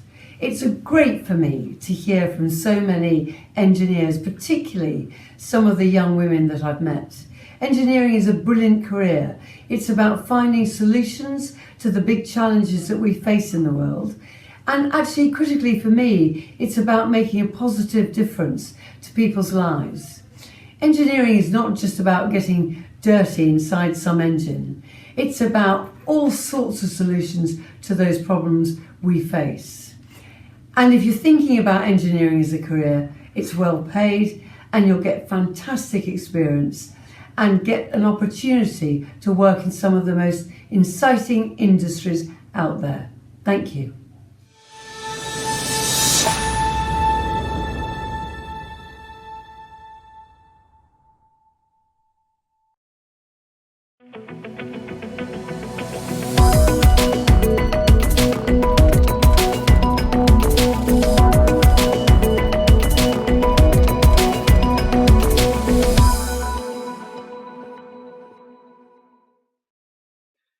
Hi, I'm Matthew Newman and I've worked for United Utilities now for 4 years. I first started as an apprentice at United Utilities studying a level 3 business administration as well as the human resources qualification, which is the level 3 CIPD. I currently work in the L&D department within HR and my kind of day-to-day role is more around kind of development schemes, so the apprentice schemes, the graduate schemes and the aspiring manager schemes that we offer at United Utilities. Before going into kind of the role and what I go up to on a day-to-day basis and things like that, I just want to basically advise you guys that I never actually considered an apprenticeship. It was never something I actually wanted to pursue from the offset. I used to be an actor for television throughout my kind of early years when I was in high school and college, and my view was to go into acting. So I never kind of saw myself taking this route, but it's turned out to be a fantastic one, and one that I wouldn't change. So in terms of my day-to-day role, to be quite honest, it changes every single day. There's not really kind of like a set system that I have. There's not really a set kind of period of work that I do every single day. It's very much varied depending on the time of the year and depending on the kind of tasks that come through. So rather than telling you around what I do day to day, I'll tell you on some of the things that I've picked up instead. So as you know, I'm currently working towards a level 4 project management qualification. If you've heard from me before through one of these broadcasts. And basically within that, I pick up quite a number of projects and also events in that process as well. So I've worked on training delivery projects, which is around making our training delivery more efficient and making sure that we're kind of making it as available as possible and also making it as innovative as possible as well, especially during these unprecedented times with the coronavirus. Not only that, we also have a SharePoint system. So that's a massive thing that I've developed recently. So kind of building something that our apprentice and graduates have like a one-stop shop and they can go to it and they can get all the information that they need from that. And then finally, also, we have like a Learner Awards celebration every year in May. So that's during Learn at Work Week. So I tend to coordinate and help support the development of the awards night itself, but also the nominations process. So people nominating other people nominating themselves for the awards and things like that. Alongside that, events-wise, the cyclical work that I do is more around the graduate aspect. So like, for example, the graduate training days, we have graduate awareness days, we obviously have all the assessment centres for the recruitment aspect, and we also have the keeping in touch days and obviously the induction days as well. So we have quite a lot of events going on throughout the year, which I tend to either lead on or help support the development of. And then, of course, the big one, which we're massively engaged with at United Utilities, is the National Apprenticeship Week. So this year was obviously in February, and it was a fantastic event, which saw our apprentices kind of coming together and creating ideas to help promote apprenticeships to schools, which is fantastic. Alongside all of that other stuff, I'm also, as mentioned before, working towards my APM, my project management. So due to that, I have, obviously training days that I have to do. I am on an apprenticeship scheme, so I have to take 20% off the job in order to do my training. And I also have a lot of assignments that I have to work towards, which is another big aspect of kind of some of the stuff I do. Alongside that, I also have my administrative tasks. So obviously the SharePoint that we built for the apprentice and graduates needs maintaining and making sure that it's up to date as often as possible. And we also obviously have to look at the data that we get for our apprentices and graduates in our early careers as well.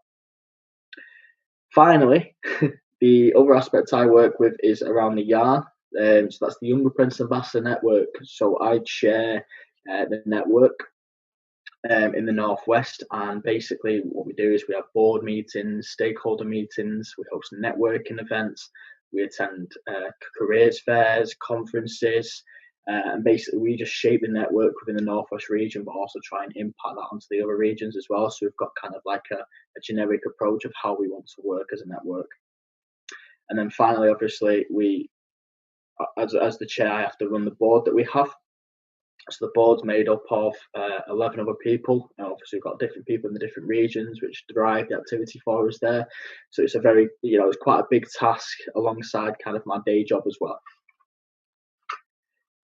So in terms of United Utilities themselves, if you are based in the Northwest, you've probably had contact with us or heard of us or seen our vans or our adverts on ITV News, for example, on the weather. But basically, United Utilities are the water supplier for the Northwest, and we are the biggest FTSE 100 company in the Northwest as well. We employ around about 5,500 staff, and basically included in that, we hire kind of roughly 40 apprentices per year. So there's quite a huge apprentice intake, and then obviously, as mentioned before, we also have our graduates as well. Our apprenticeships stem from multiple different roles. So we have kind of field-based, we have office-based, and kind of everything in between as well, which is fantastic. Alongside that, to give you an idea of the kind of activity that we get involved with from a field perspective, obviously we deal with the clean water aspect at United Utilities, so providing clean water to yourselves at your houses so you can wake up in the morning and brush your teeth and the water will come out of the tap. And then, of course, once you've showered and you finish your shower, all that water washes away and we take that water away and we clean it to a government standard and then dispose of it as it's meant to be disposed of. So that's kind of a rough idea of what we get involved with. In terms of my advice for you guys for the next generation of apprentices or anyone kind of looking at pursuing an apprenticeship, just know that obviously all the time there's new and different jobs coming through due to advances in technology and things like that. There's so many opportunities in terms of apprenticeships as well. You can effectively do anything nearly now as an apprenticeship as opposed to taking another route such as university or college. So my only piece of advice is that you kind of just have a look, educate yourself on the different options available to you, and just educate yourself on the opportunities. And then, if it's something that you are interested in, something that does catch your eye, just apply away. And there's kind of no wrong answer there, and just give it a go. It's my best advice I can give you.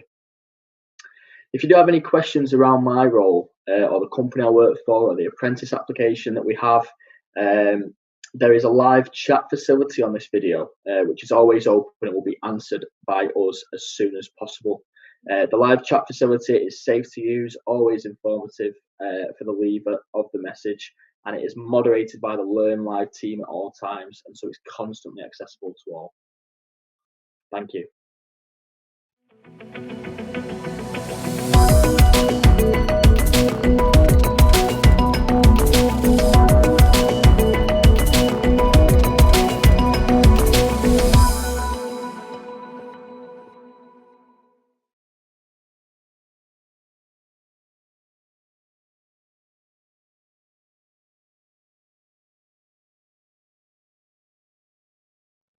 Hello everyone, I hope you're all doing okay and keeping safe during this unusual time.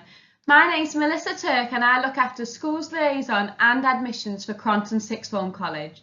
My role is to provide advice and guidance about college and the wide range of courses that are on offer after high school. It's at this time of year where I would normally be visiting local high schools like yours to tell pupils all about the colleges and what to expect over the coming months and years. Over the next few weeks, I will be in touch using various new technologies to support you with making those important decisions. Today I'm here to tell you a little bit about Cronton Sixth Form College.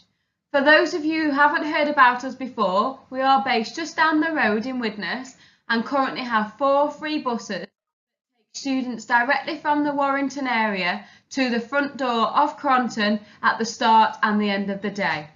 Every year we celebrate excellent results with our A-level and vocational students, placing the college as one of the top performing colleges across the country.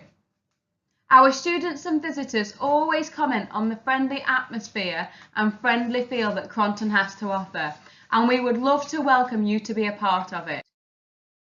What I think makes Cronton different to other colleges are all of the extra opportunities on offer for our students. Something that we call the Cronton Experience. We have the prestigious Universities programme, which helps students prepare for and gain places at some of the world's best universities, including Oxford, Cambridge and other Russell Group universities. We have a fabulous brand new playhouse which seats over 300 people. Our professional studies programmes are more commonly known as Tomorrow's Scientists, Tomorrow's Lawyers and Tomorrow's Teachers, which involve extra activities to help our students interested in pursuing these careers.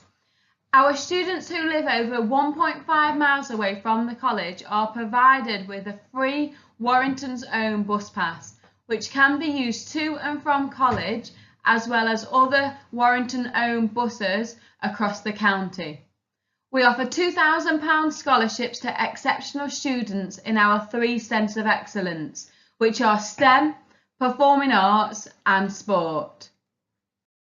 The Idea Centre is our state-of-the-art STEM centre, which has the latest software and technologies. These include robotics, 3D printers, IT virtual reality facilities, and sports performance analysis equipment. Cronton is built around 3 centres of excellence. These are STEM, performing arts and sports. So if you are particularly talented in any of these areas, Cronton could be the ideal college for you. Because being a student at a centre of excellence will mean that there are so many extra opportunities and things that you can join in with once you are a student with us. We offer £2,000 scholarships, which means students in these areas can apply for extra grants to put towards different equipment and save for university. The STEM Centre of Excellence is on offer for anyone who are academic and are studying any of the STEM subjects or courses at the college. Students will benefit from a huge array of additional opportunities. Students who are studying any STEM subject will be part of this Centre of Excellence, and they will benefit from different guest speakers who attend every single week. So that could be a professor from a top university, or it could be a doctor or a surgeon that comes in to speak to our students. Students also have the opportunity to complete the Bronze and Silver Crest Awards, which are additional science qualifications that look fantastic on your CV. Students can apply for the prestigious Nuffield Bursary Programme, which consists of spending 4 weeks in a research centre over in the summer holidays of Year 1, where students will be working on different projects that will not even be in textbooks for at least another 1 or 2 years. This could include new medical breakthroughs or developing new engineering technologies. The Performing Arts Centre of Excellence is for talented performers, and you don't necessarily need to study a performing arts course or subject to be part of. Every single year we have 2 huge industry standard musical productions that anybody can audition for. These auditions are for top performers, so whether you are studying engineering or history or performing arts, you can audition for these productions. They are not related to those courses. So last year when we hosted our production, Legally Blonde, in November, we had students who were on animal management. We also had a student from engineering, as well as many students who were studying A-level drama, A-level music, as well as vocational performing arts and drama. Every single year we work with different dance conservatoires and performing arts institutions. We have different workshops with stars from the West End, such as Zoe Curler, who's one of our college patrons. She also came along to our opening of the Playhouse in our final of Phantom of the Opera. This is our fabulous Playhouse. It does seat 300 people. Our students in the Centre of Excellence for Performing Arts get to perform to over 1,000 people in each production that we offer.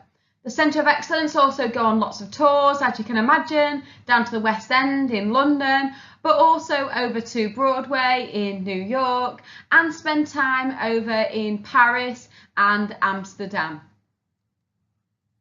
The Sporting Centre of Excellence works similar to the Performing Arts Centre of Excellence in the fact that you do not necessarily have to study a sports course to be part of the Sporting Centre of Excellence. Talented sportsmen and women can have up to an extra 5.5 hours specialist coaching built into their timetables. This could be working alongside any professional coaches or a programme to develop strength and conditioning to make sure that students are the best that they can possibly be in their sport. The Centre of Excellence caters for both team sports as well as individual sports. We have 2 netball teams, we've had 3 players who've invited to England college trials, we've got 2 football teams where we've got some England players, we've also got many rugby players who play for their country, as well as individual martial arts students who have taken part and won European and World Championships. So whatever your sport may be, the Sporting Centre of Excellence is there to develop and help you flourish in your sport. Whether you are studying a sports course or whether you want to study a different course, the Centre of Excellence will be able to give you that extra time to make sure that you are the best in your sport that you could possibly be. The Prestigious Universities programme is a personal favourite of mine, and that's because it consists of lots of different schemes and programmes which are all fully funded for our students. So it means that students can make the most of these excellent opportunities but not having to pay for them themselves. We have different residentials in partnership with Oxford University, as well as the Pembroke North scheme, which allows students to spend a few different visits at the different colleges which make up Oxford University to see if it's the right place for them. We also have the Cambridge Shadowing scheme, where students get to spend a long weekend in the University of Cambridge with some current students, attending lectures and also attending some of those social events. And that's what those types of opportunities are there for. We also have something that's very, very popular, which is the Sutton Trust UK and the Sutton Trust USA programmes. Now, the Sutton Trust USA programme is particularly popular because you get to spend a week over in America at universities such as Yale, Harvard, Princeton.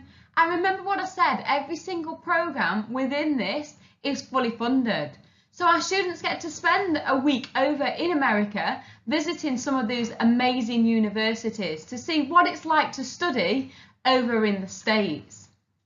We also have more local opportunities, such as partnerships with the University of Liverpool, where we have the Liverpool Scholarship Scheme, and by taking part in some extra essay skills and some extra competitions, students can be given a specialist offer to study at the university, which means that the hard work that they've been doing in A-levels and as part of the programme will give them a reduced offer to go on and study there. Similar, we have the Lancaster Mentor Scheme, which can involve working with a student at Lancaster and to give them an insight into what it's like, but also to tell them about some of the fabulous courses that are on offer at Lancaster. The Tomorrow's Scientist programme is for students that are wanting to go on and study medical, veterinary or dentistry degrees, and will give them specialist tutoring and coaching for things like the UKCAT and the BMAT aptitude test, which is a university entrance test for medicine. Within all of these competitive degrees, work experience is compulsory, so that's something which is also embedded into the Tomorrow's Scientist programme. We also have the Tomorrow's Lawyers, which gives you preparation for the LNAT aptitude test, and also get to do things like the bar mock trials, where you'll compete against other colleges. We have the Tomorrow's Teachers scheme, which allows you to learn about Ofsted and other official bodies. You get to do work experience, perhaps in your old school, whether that would be primary or here in Penketh, so that you can get a real insight into what it's like to become a teacher before you embark on that degree. The Student Leadership Team provides our students with the opportunity to get involved with real college life and contribute towards our friendly and welcoming atmosphere. So every single year we have different events, whether that would be open events, whether it would be taster days, and also lots of different social activities which the Student Leadership Team are involved in organising. They also spend a lot of time doing charity events. Here is Isabel Griffiths, who some of you may remember. She used to come to Penketh High School, and she is our current college governor. There are opportunities to do your Duke of Edinburgh. You can do your bronze, silver and gold at the college. Every single year we invest in our facilities at the college.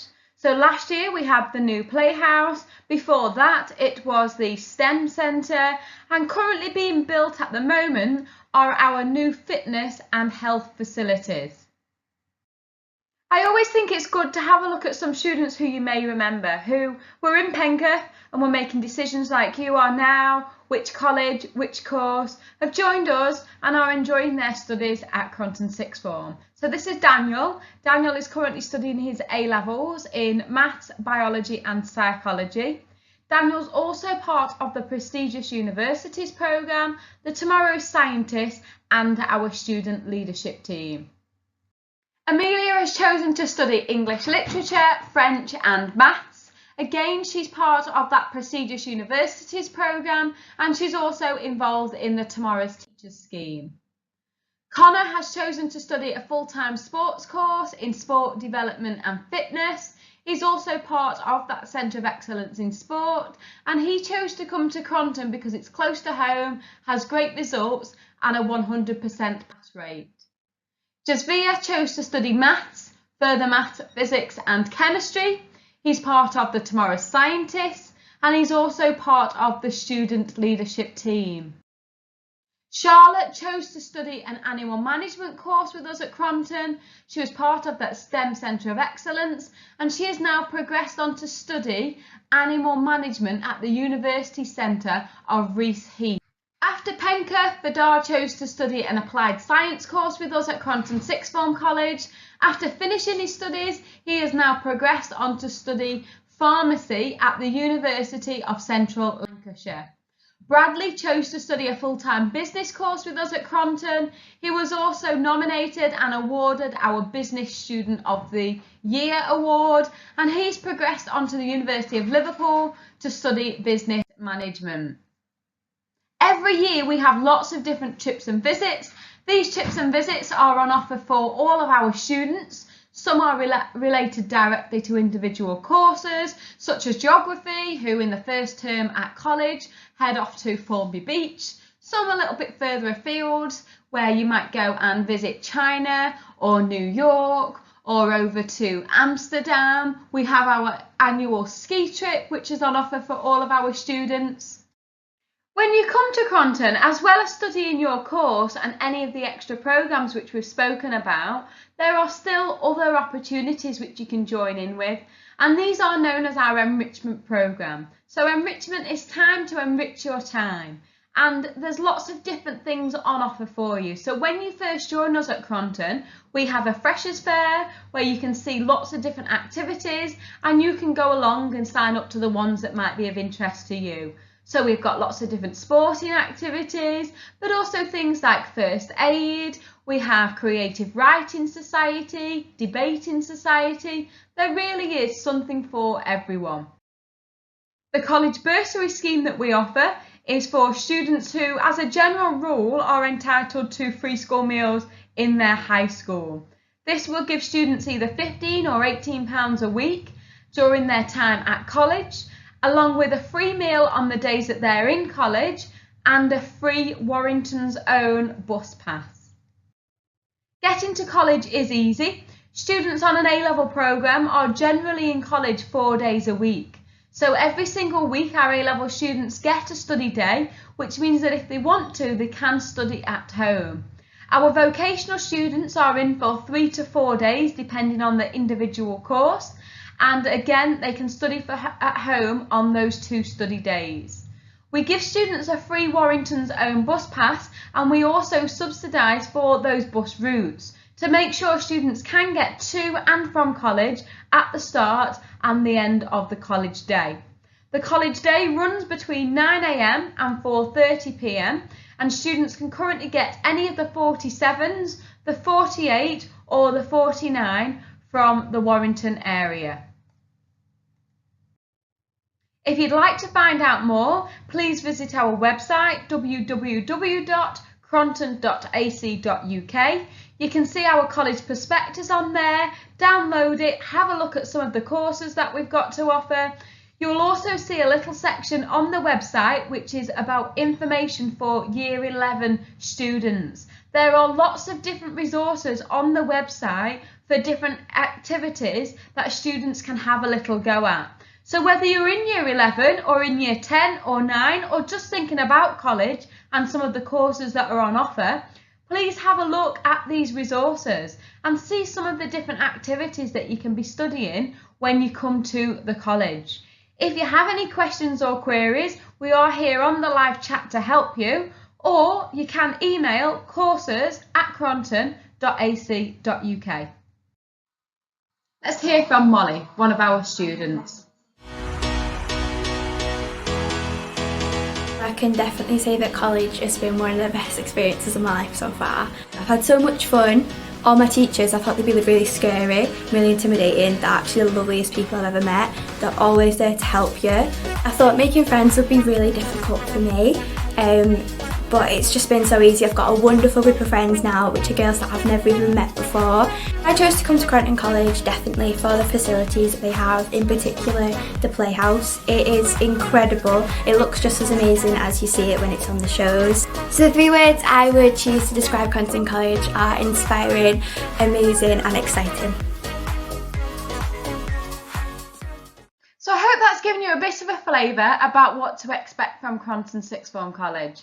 I know myself and the rest of the school's liaison team can't wait to come into Penketh and speak to each and every one of you, and of course to welcome you to the college, to have a look around for yourself and to visit the college and speak to some of our tutors and current students. So that's it from me for now. I will be on the live chat, so if you have got any questions or queries, please do let me know, and enjoy the rest of your virtual careers fair. Thank you, stay safe.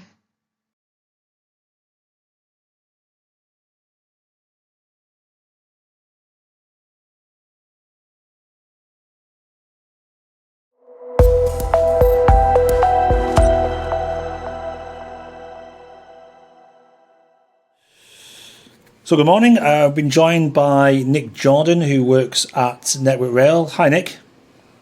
Hello, how are you? Great, thank you so much. Thanks for joining us on the Learn Live channel. We're just talking to different people in business about their jobs and what they do. And it'd be great to find out a little bit more about your role there, your current role at Network Rail, please. At the moment, I'm in a new role, so I'm 4 weeks in, to Head of Health, Safety and Environment Improvement. And it's focusing on our safety of our staff and looking at it through a behavioural point of view. So my team is split into what we call 2 sides. We call the predict side, which is our data and our accident investigation managers. So they're looking at what's gone wrong and what's going to happen next.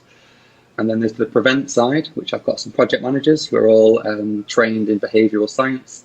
And I have some culture specialists who look at changing and measuring culture.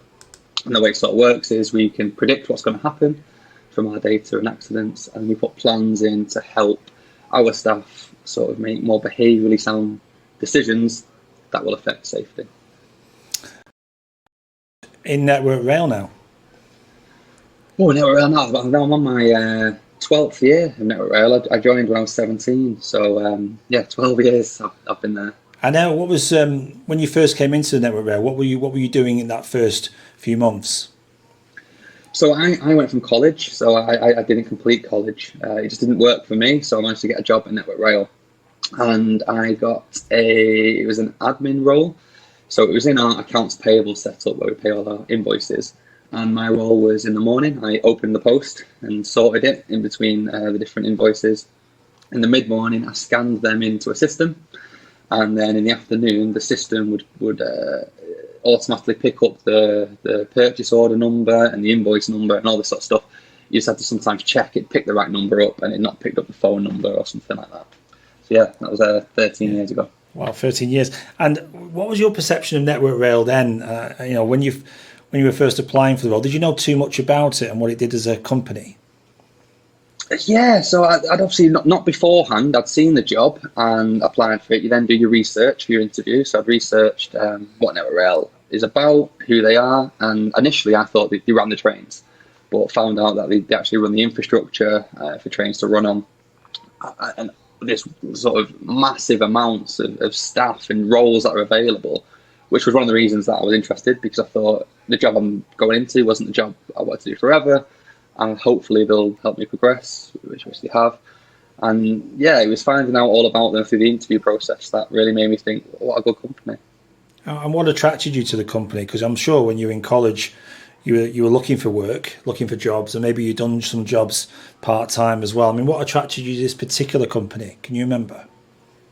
Yeah, it was the size of the company and the sort of amount of roles that I could progress into. The office was in Manchester, which was local to myself.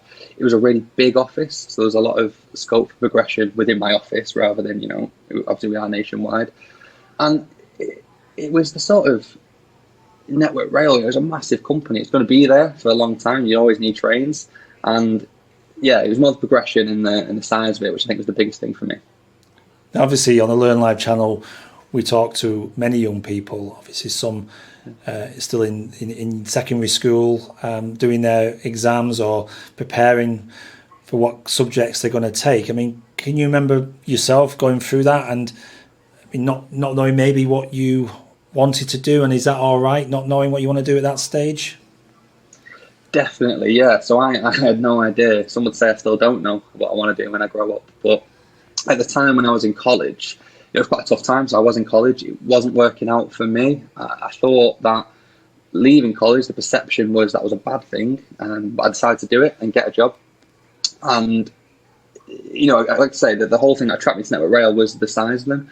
So even though I didn't know what I wanted to do, I had the opportunity to look and see what jobs were available within the business, get time to get experience, shadow people, and when they came up for interview, you know, I had a really good chance of getting the roles and progressing through the business.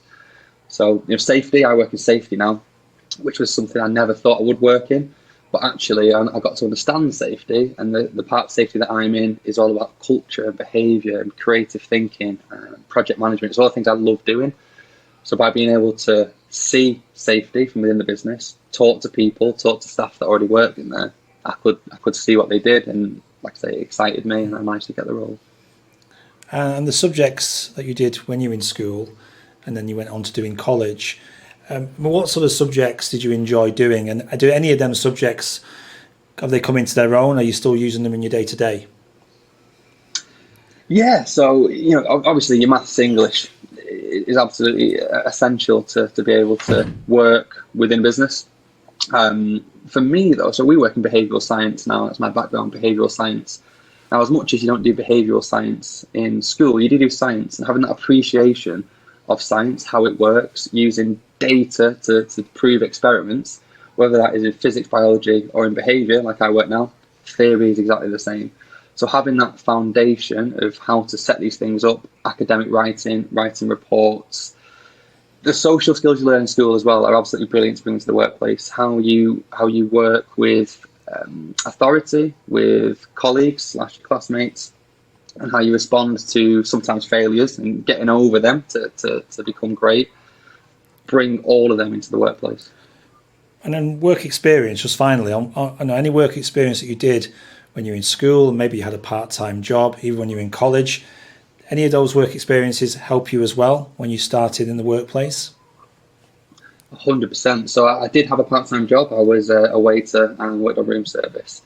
And, you know, you look now and say, well, they're completely different jobs, but the skills were the same. So I worked in a hotel. It was all about sort of customer relationships, building relationships.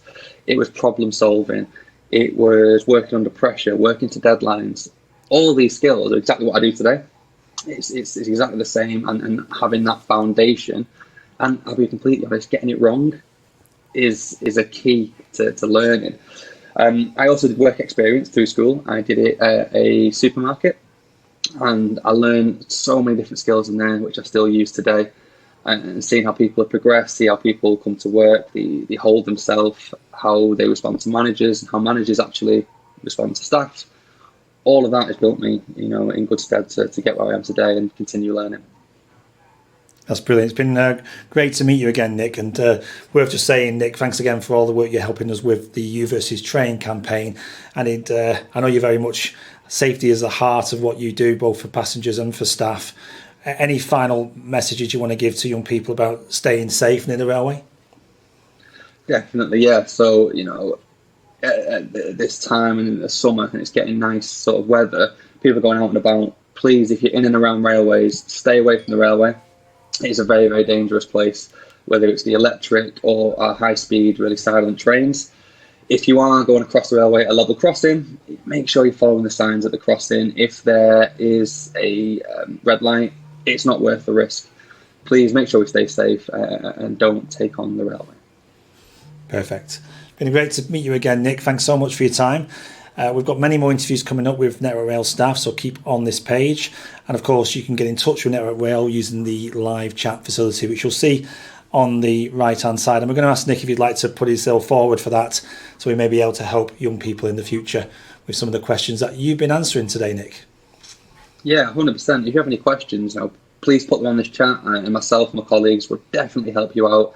And the harder the questions, the better for us. So yeah, make them good ones. We will. We'll keep you on your toes. Thanks very much, Nick. Have a great day. Take care.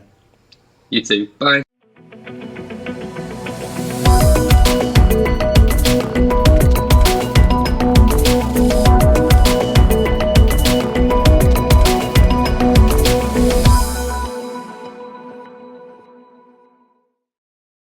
Hello, welcome to Harper Adams University presentation.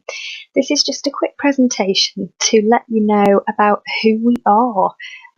I would imagine quite a few people may have never heard of us, so I'm here to give you some interesting information. I think quite a few of you will find something interesting from this presentation. So my name is Rachel, I work at the university. Normally I would be going in and out of schools to talk to you about this type of thing. Whether you're interested in going to university or not, or even having a career within the agri-food sector, I'm just really glad you're here to join us to learn about what we do. First, just let me dispel a few myths about us. If you have heard of us, you may think we're the farming college. Well, actually, we're not. We do a lot more than just agriculture. The agri-food sector is huge and it needs experts across all sorts of fields. Yes, it needs those people to grow and to rear our food, but equally it needs people to protect these resources, such as people to care for our animals, to create cures for animal and crop diseases, to fix machinery and even to taste our food. So let's have a look further into Harper Adams. So traditionally, we were an agricultural college. We started off in 1901 with just 6 students. That brick building you can see at the front of the picture is where the students lived, where they slept, where they learnt and where they ate. We now have around 3,000 students and we're based in Shropshire. So we are your neighbouring county. 70% of the land in the UK is used for agriculture, which is huge. So with 7.7 billion mouths to feed currently, how do we do this successfully and sustainably? As you can see here, we have a huge range of courses which all lead to professional, expert careers within the agri-food industry. So what's different about Harper? Well, I like to say what's special about Harper. Well, we're a single site campus. So you don't have to travel anywhere else for your learning. We have a commercial farm on site. We also have state-of-the-art teaching facilities.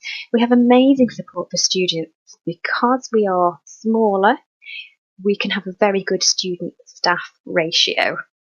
And we also have a compulsory sandwich placement year in industry.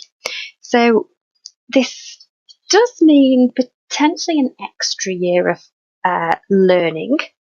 Most university courses are 3 years long, whereas ours are 4 years long if you're studying the BA with honours.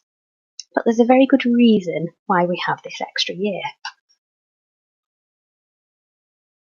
So our placement year. You can see the dots on the map here show where all of our placements are. A degree is not enough, especially when jobs out there are so competitive. I know when I left university with my degree, I thought I was amazing and I'm going to get an amazing job, but I didn't have any work experience, and trust me, it made it difficult. It gives you more job prospects to go on a placement year. It gives amazing results. As you can see, our graduate employment rate is 97.2%. That means 97.2% of our graduates are employed within 6 months of leaving our university. And actually, we have found that extra little percentage of those that just want to go and travel. There is potential international experience, as you can see from the map. There are opportunities abroad. And you get a chance to earn some money. I think this is quite important. Most of our placements are paid, and quite a lot are paid very well. You get the chance to network and make fantastic industry links, put the work experience on your CV, and a taste of a career. It may be that your placement year isn't amazing. It's not the job you want for life, but at least you've worked that out at this stage. Here's an example of some of our stats and awards, which we're very proud of. This probably won't mean anything to you at this stage, but it's important to look at, especially if you're stuck between the choice of a few universities. Check out any awards that they've won, their graduate employment rate, especially the awards that are from the students. They are particularly important. So as mentioned before, we have a farm on campus, which is very important for quite a lot of our subjects. You can see from the bullet point list there how big the farm is, how many animals we have and what we have on site. We also have specific facilities for certain subject areas. So for our animal science and animal studies courses, we have a companion animal house which houses many animals from the size of a rabbit down to exotic species, so you get hands-on experience with these animals. And we also have a vet services centre, which includes a hydrotherapy pool, an underwater treadmill, and also lots of consulting rooms to give you that idea of a vet practice. Over to our agricultural engineering facilities. Amongst many other things, we have the soil hall. This is a changeable soil hall, which is actually the largest covered field demonstration area in the UK. We use it for carrying out practical demonstrations and research for farm machinery, off-road vehicles without the influence of weather. And it can also be irrigated to change soil conditions, which is just excellent for student project work and research. We are very excited that we have a vet school opening in 2020. This is a joint vet school with Keele University, who are based in Staffordshire. It will be a 5-year programme and delivered across both university campuses.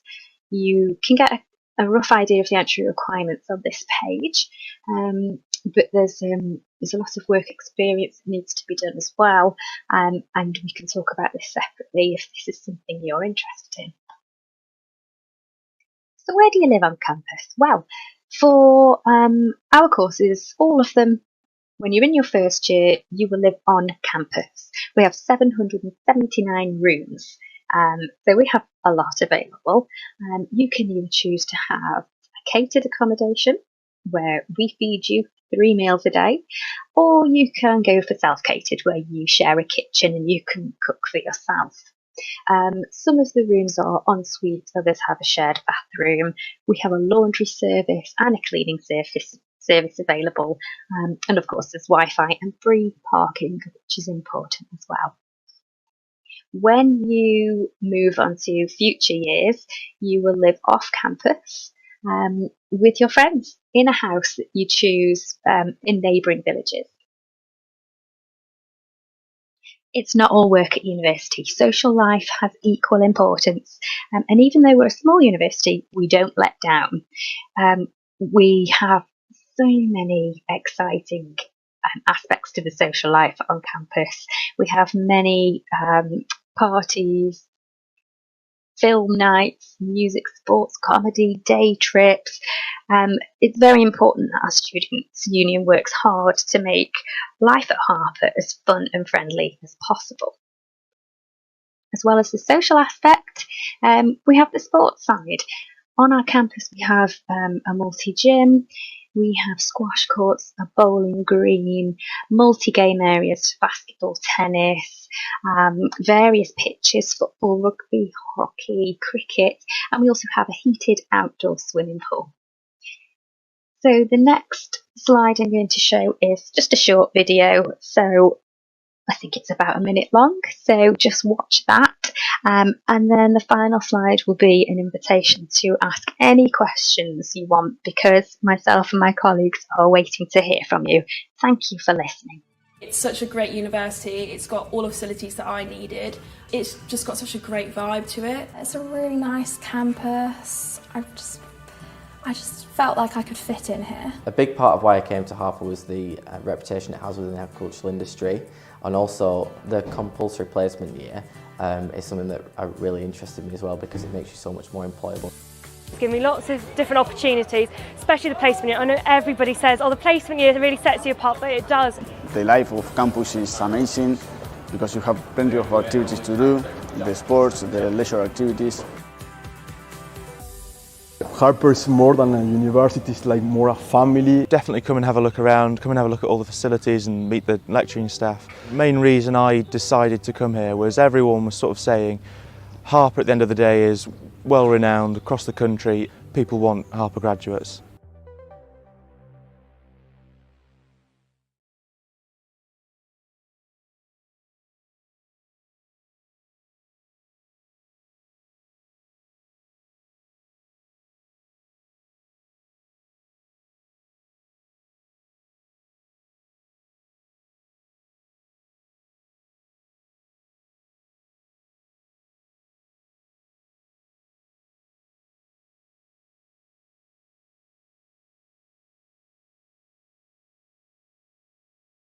Thank you, Stuart. So today I've been joined by James Richards, who is an Engineering Capability Manager at Network Rail. Thank you for joining us today, James.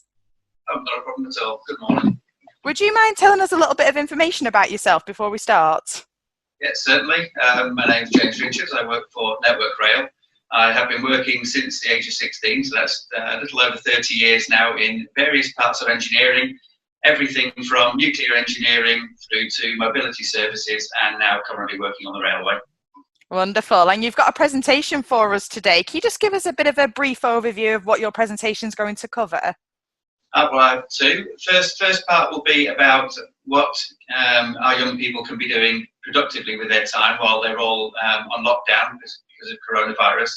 And then I will give them about 15 minutes of my career. It's been very varied, and it just goes to show that it doesn't matter what skill sets you have, you can transfer them and move them all around to lots of different companies, lots of different opportunities. But ultimately, that's what keeps us all engaged in what we're doing. Brilliant. That sounds very, I'm looking forward to this one. So James, over to you and your presentation, please. So, good morning. We're all sitting in very unprecedented times now with the coronavirus lockdown. So what can you guys be doing to use your time efficiently, wisely, and to help you look towards your future? So I've been asked to cover a few things. Who am I? And what am I doing here? Why should you get involved with online activities at the moment during lockdown? How can you use your time productively? Why will using your time productively look good to an employer? I'll talk to you a little bit about apprenticeships and the other opportunities in the current climate. And then I've got a few references for you at the end, which are a few things that you can do, things that you can research, and things that you can look up to prepare yourselves for some of the big decisions you've got coming up. So as you know, what you can see there, schools are closed.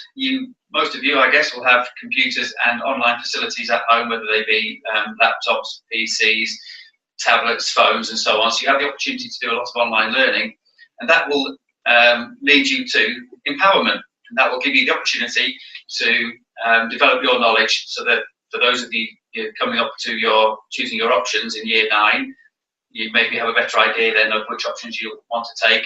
For those of you who are just finishing GCSEs, or who have very fortunately not had to do your GCSEs, you will now be looking at options for possibly A-levels, BTECs, college, and so on. And for those of you who in year 13 who, like my daughter, has unfortunately not been able to do their A-levels, you've now got the opportunity to be looking for work or going on to university. So we'll talk about all of those things as we go through. So who am I and what am I doing here? So I'm a chartered engineer. I work for Network Rail at the moment, but my career has been really varied. I've worked in lots of different companies over the years. I'm a STEM ambassador, and I do an awful lot of outreach work with young people and trying to engage them in careers and how they might like to study with a view to moving their knowledge to a career in the future.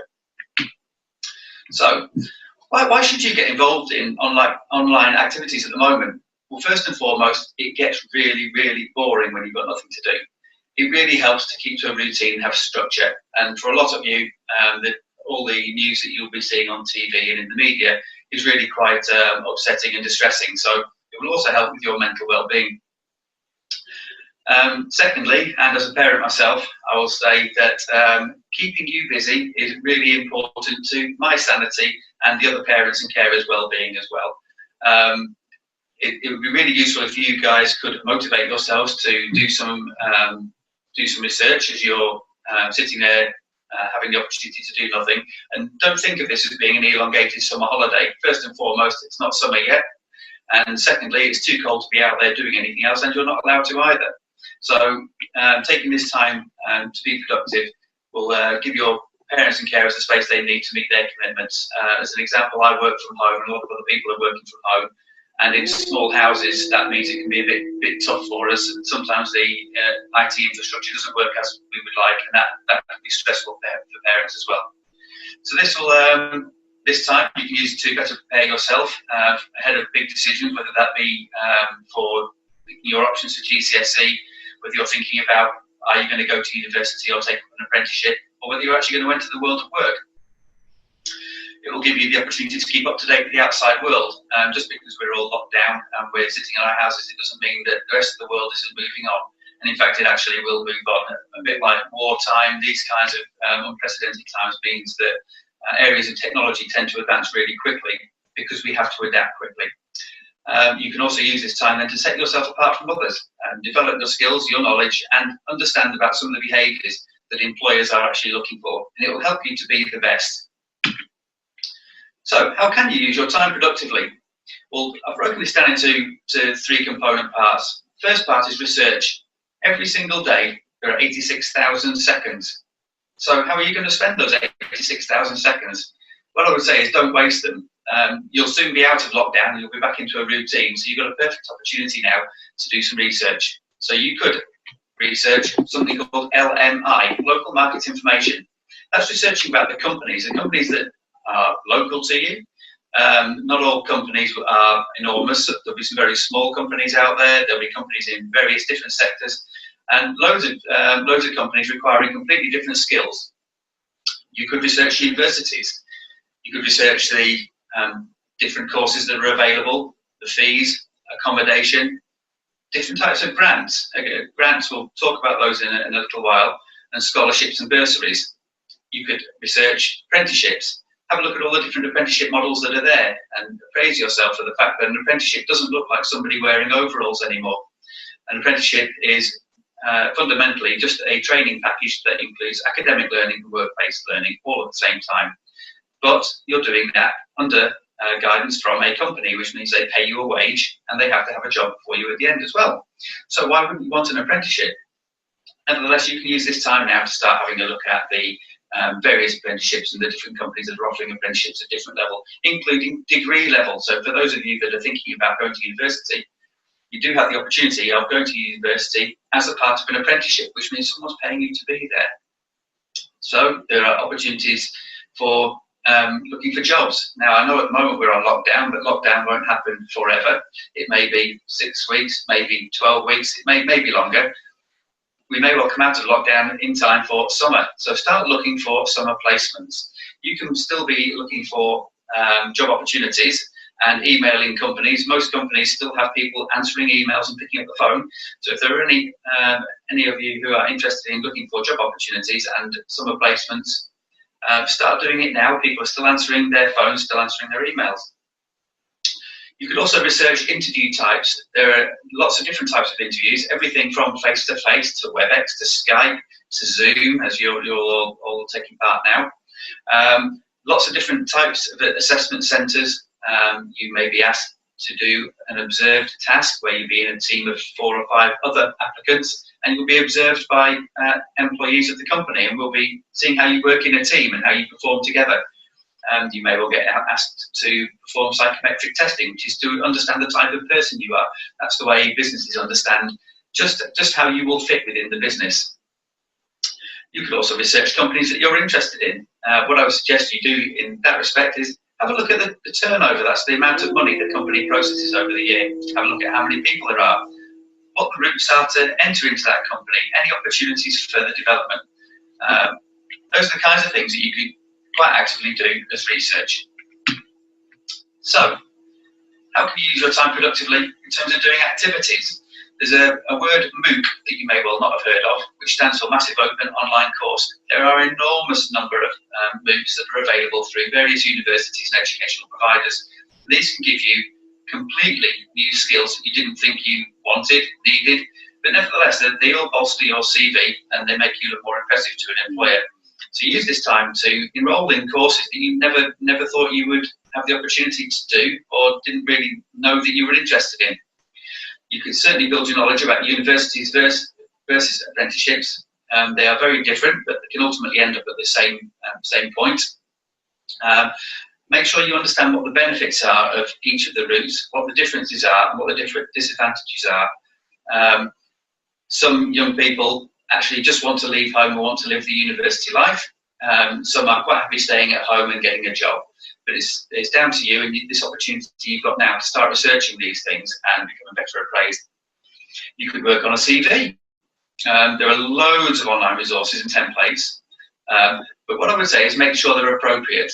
A CV for a desktop publishing company may look very different to a CV for an engineering company.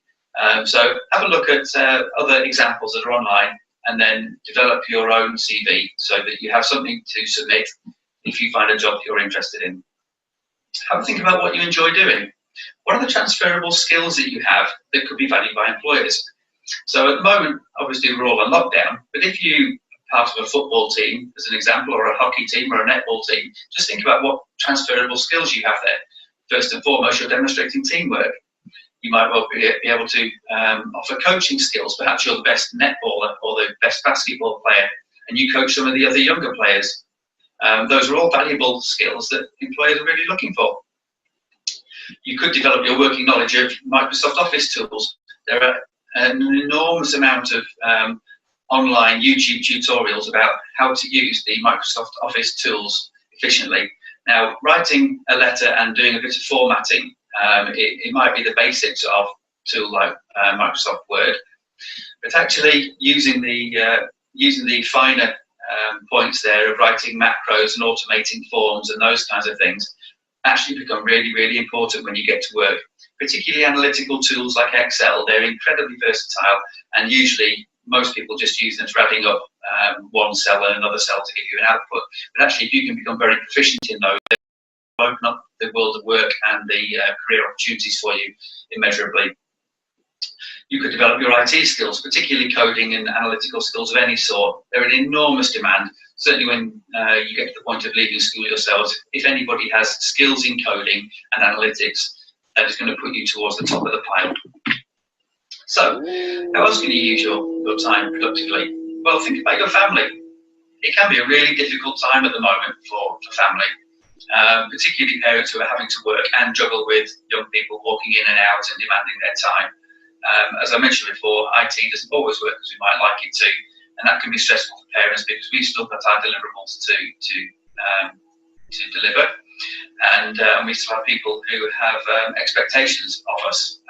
I work in the railway, and we're still trying to run a railway despite an awful lot of the staff being off ill, and that means that sometimes the stresses don't disappear just because I'm working from home. So you could support your parents in homeschooling your siblings. In terms of what benefit does that give you? Well, it will demonstrate that you're good at teaching and that you have good coaching skills. You could develop a family timetable of activities to do together. We are being thrust into sitting in one place with each other for a lot longer than we would ordinarily be.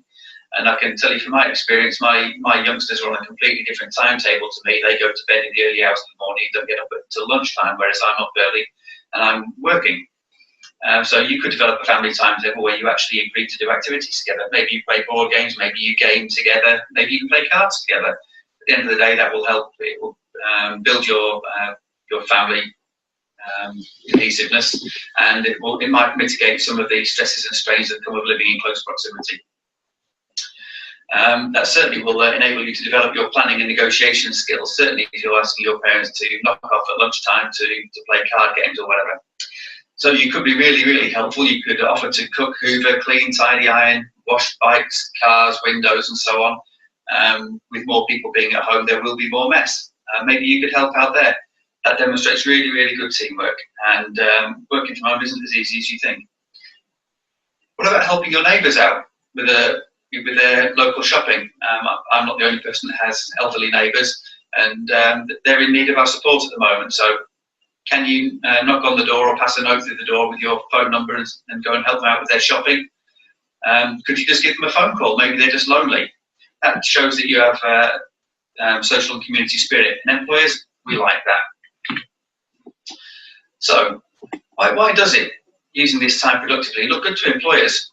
Well, ultimately, there is a bit of a recipe for the perfect employee, which you can see in the background there. But ultimately, employers, we like self-motivated people. We like self-starters, not time wasters. And when I say that, I mean people who are coming up with ideas, not finishing the job and sitting there waiting for somebody to give them some more work to do. So if you can demonstrate that you're motivated and that you're driven, that's a really, really good key skill to have. We like personal commitment and ownership, particularly ownership for your own personal growth. So if you're sitting here at the moment with nothing to do for potentially the next 12 weeks, 18 weeks, maybe 24 weeks, take ownership for your own personal development. In industry, we call that CPD, it stands for Continuing Professional Development. And that's the sort of thing that we really, really like in our employees, is people who are taking ownership of developing their skills and becoming the best they can absolutely be. We like people who are responsible and trustworthy.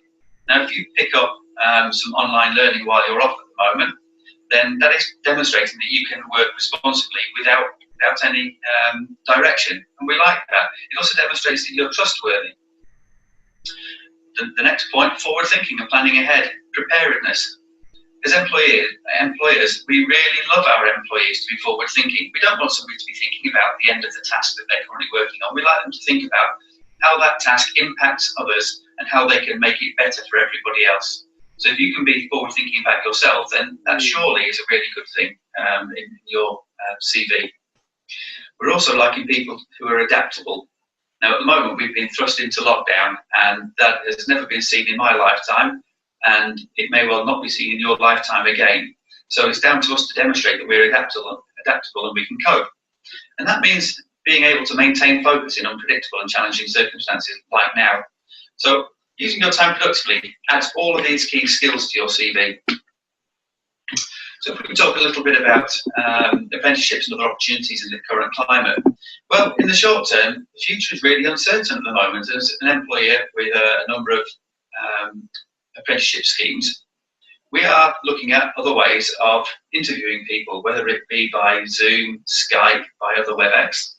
So we're looking to continue on with our recruitment drives. So if you have applications in with employers and you think, well, there's not going to be an interview, please don't think that's going to be the case. Ring up your recruiter and ask them, are they going to carry on with the interview process? How are they going to manage it? In the short term, there are employment opportunities. Certainly a lot of our supermarkets are looking for temporary staff, and taking on any kind of activity like that is really, really good for developing yourself, your confidence, and maybe it'll even give you the opportunity to earn as well. Maybe that your parents aren't earning as much as they were while they're off work at the moment, and even earning a small amount into the family income would be really invaluable. So lockdown, it could be 3 months or longer. So don't allow yourself to become stale and demotivated. And that's the worst thing you can do, because as soon as schools and everything are back open, then you're going to have to get back into a routine. So it would really be useful to you to maintain a level of routine. I even saw on the TV this morning that a lot of farmers are looking for casual workers to help with crops and crop harvesting. So if you're within walking distance of a local farm, why not go and offer your services to work on the farm? That shows that you're motivated, it shows that you're committed, it shows social commitment to the wider community as well. All good things. So in terms of references, I really ought to do my piece for Network Rail since they're my employer. Network Rail has a YouTube channel, which you can see referenced on the screen. There's lots of information there from our apprentices and our graduates, and they can tell you a little bit about the kinds of work that we get them engaged with. There's an awful lot of information there about the railway in general, a lot of the engineering activity that we undertake. And for some of you, that will be really interesting. Some of you, it might just be a passing interest. But nevertheless, it's a very, very big industry, just in Network Rail alone, 42,000 people, and they are dedicated to working every single day, 24/7, 365, to keeping your railway open and running as best as we can to timetable. The next bullet there is STEM learning. On the STEM learning website, there's an enormous amount of free resources to help you with learning from home. There are in-school activities and family activities too. If you have a parent who is currently furloughed, then you can have a look online there for stuff that you can do with your family as well. That will get you all working together. There's another good website about the Institute for Apprenticeships. The link is on screen. Everything you need to know about the apprenticeships is on there. All the different types of apprenticeships, all the different levels, everything from level 2 to level 7. Level 2 being sort of A-level equivalent, and level 7 being a master's degree. So for those of you at all different levels of academic ability, you can choose to go into any apprenticeship there. But have a look, understand what the apprenticeships are looking for, and look at who the providers are for those apprenticeships. There's another website called Prospects, and that's a really useful site to see where your skills and interests may take you. On the Prospects website, there is an opportunity there to have a look at the types of things that you like, and they signpost you to the types of jobs that those skills could be useful in, and that's a very interesting website to have a look at. There is the Scholarship Hub. The Scholarship Hub is a useful resource for finding scholarships. Now, scholarships are usually a grant that is given to a young person to study a particular subject matter. As an example, the Institute of Civil Engineers gives scholarships to people who want to study civil engineering. There are lots of scholarships and lots of grants around, and it's a really, really good opportunity to reduce your student debt. Certainly if these institutions and charities are giving money to you to study. So it's a good resource also for student finances and for degree apprenticeship information that you might be interested in. And then finally, sign up to the Start Profile website. This is a free online careers platform for 11 to 18-year-olds. I know a lot of you in the Cheshire and Warrington area will already be signed up, but if you're not, you've now got a fantastic opportunity with some time away from school to sign up and use all the resources on there to prepare yourself better for the future. So that brings me to the end of that slide deck. And for those of you who are interested in engineering or STEM-based learning, I'm going to take a quick break for 30 seconds, and I will talk to you a little bit about my career, where it started and how I've got to where I am now. And what you'll see is that it's been incredibly varied, and ultimately it just shows that when you've got a skill set that is transferable, you can actually go and do anything you like.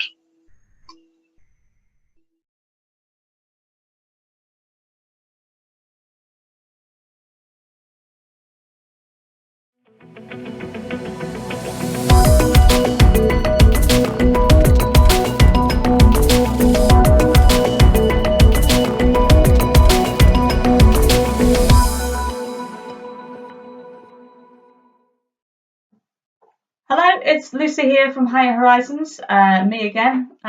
Thank you for sticking around for the whole of the Careers Day for your school, which is great. So we'll just come to the end of the day, and I'm just going to launch a quick quiz. Now, the quiz is going to be sent to you by Mr. Musgrove, so have a little look out for that.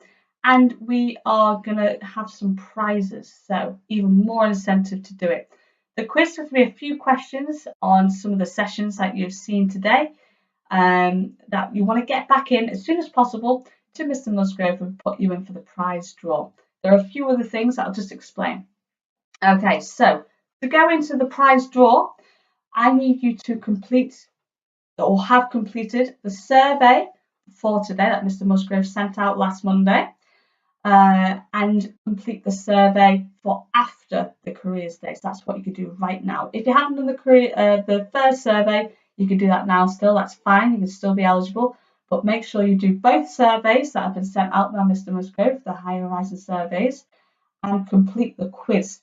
Now, I'm going to give you until Monday, the 11th of May, 5 p.m. to get all of them in to Mr. Musgrove as quickly as you can. You can log back on to Learn Live and see the sessions that have been delivered today. Look at them again. All the answers to the questions are on this website, so that you can get them all right. So just take that little time to get all the answers down, get it into Mr. Musgrove, and you can go in for that prize draw. Now the prize draw, we're going to offer 3 people.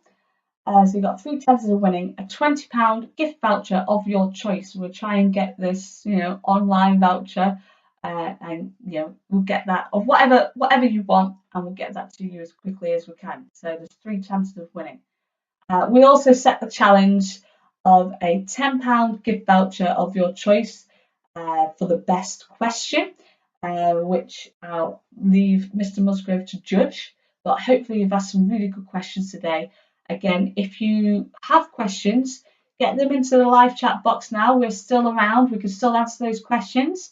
If you have any questions for me, you can, again, ask them in the live chat. Or like I said a few times today, you can log on to higherhorizons.co.uk/ask, find any of my colleagues or myself on there, and ask those questions. That could be about university, about college, about jobs, about work experience, whatever you have a question on, and we'll get back to you as soon as we can with an answer. So remember, for the prize draw, we need the quiz, we need both surveys done. That's really important. So log off here now, get those surveys done, and tell Mr. Musgrove that those surveys are done, and get that quiz in, and we'll put you in for a raffle. But thank you very much for taking part today. Hope you got something out of it. And like I say, if you've still got questions, ask those questions, because people will answer them. Don't go away from today still having questions. So ask them, and don't be afraid to ask them. There's no such thing as a silly question, and we'll answer them. So yeah, thank you very much, and have a nice rest of the day. Get those surveys done. All right, thank you very much. Thank you again to all our speakers for taking part in today's Virtual Careers Day. And a big thank you to all the students who took part today from Penketh High School. We really hope it has helped you with knowing what your next steps could be, and that there are people that will happily take the time to help you. We are all here to support you. If you think of any questions later on today or any time over the coming months, the live chat facility is always open. So you can always leave your questions, and someone from the world of work and education will get back to you as soon as possible. Hope you enjoyed today, and we will see you all very soon. Take care. Bye for now.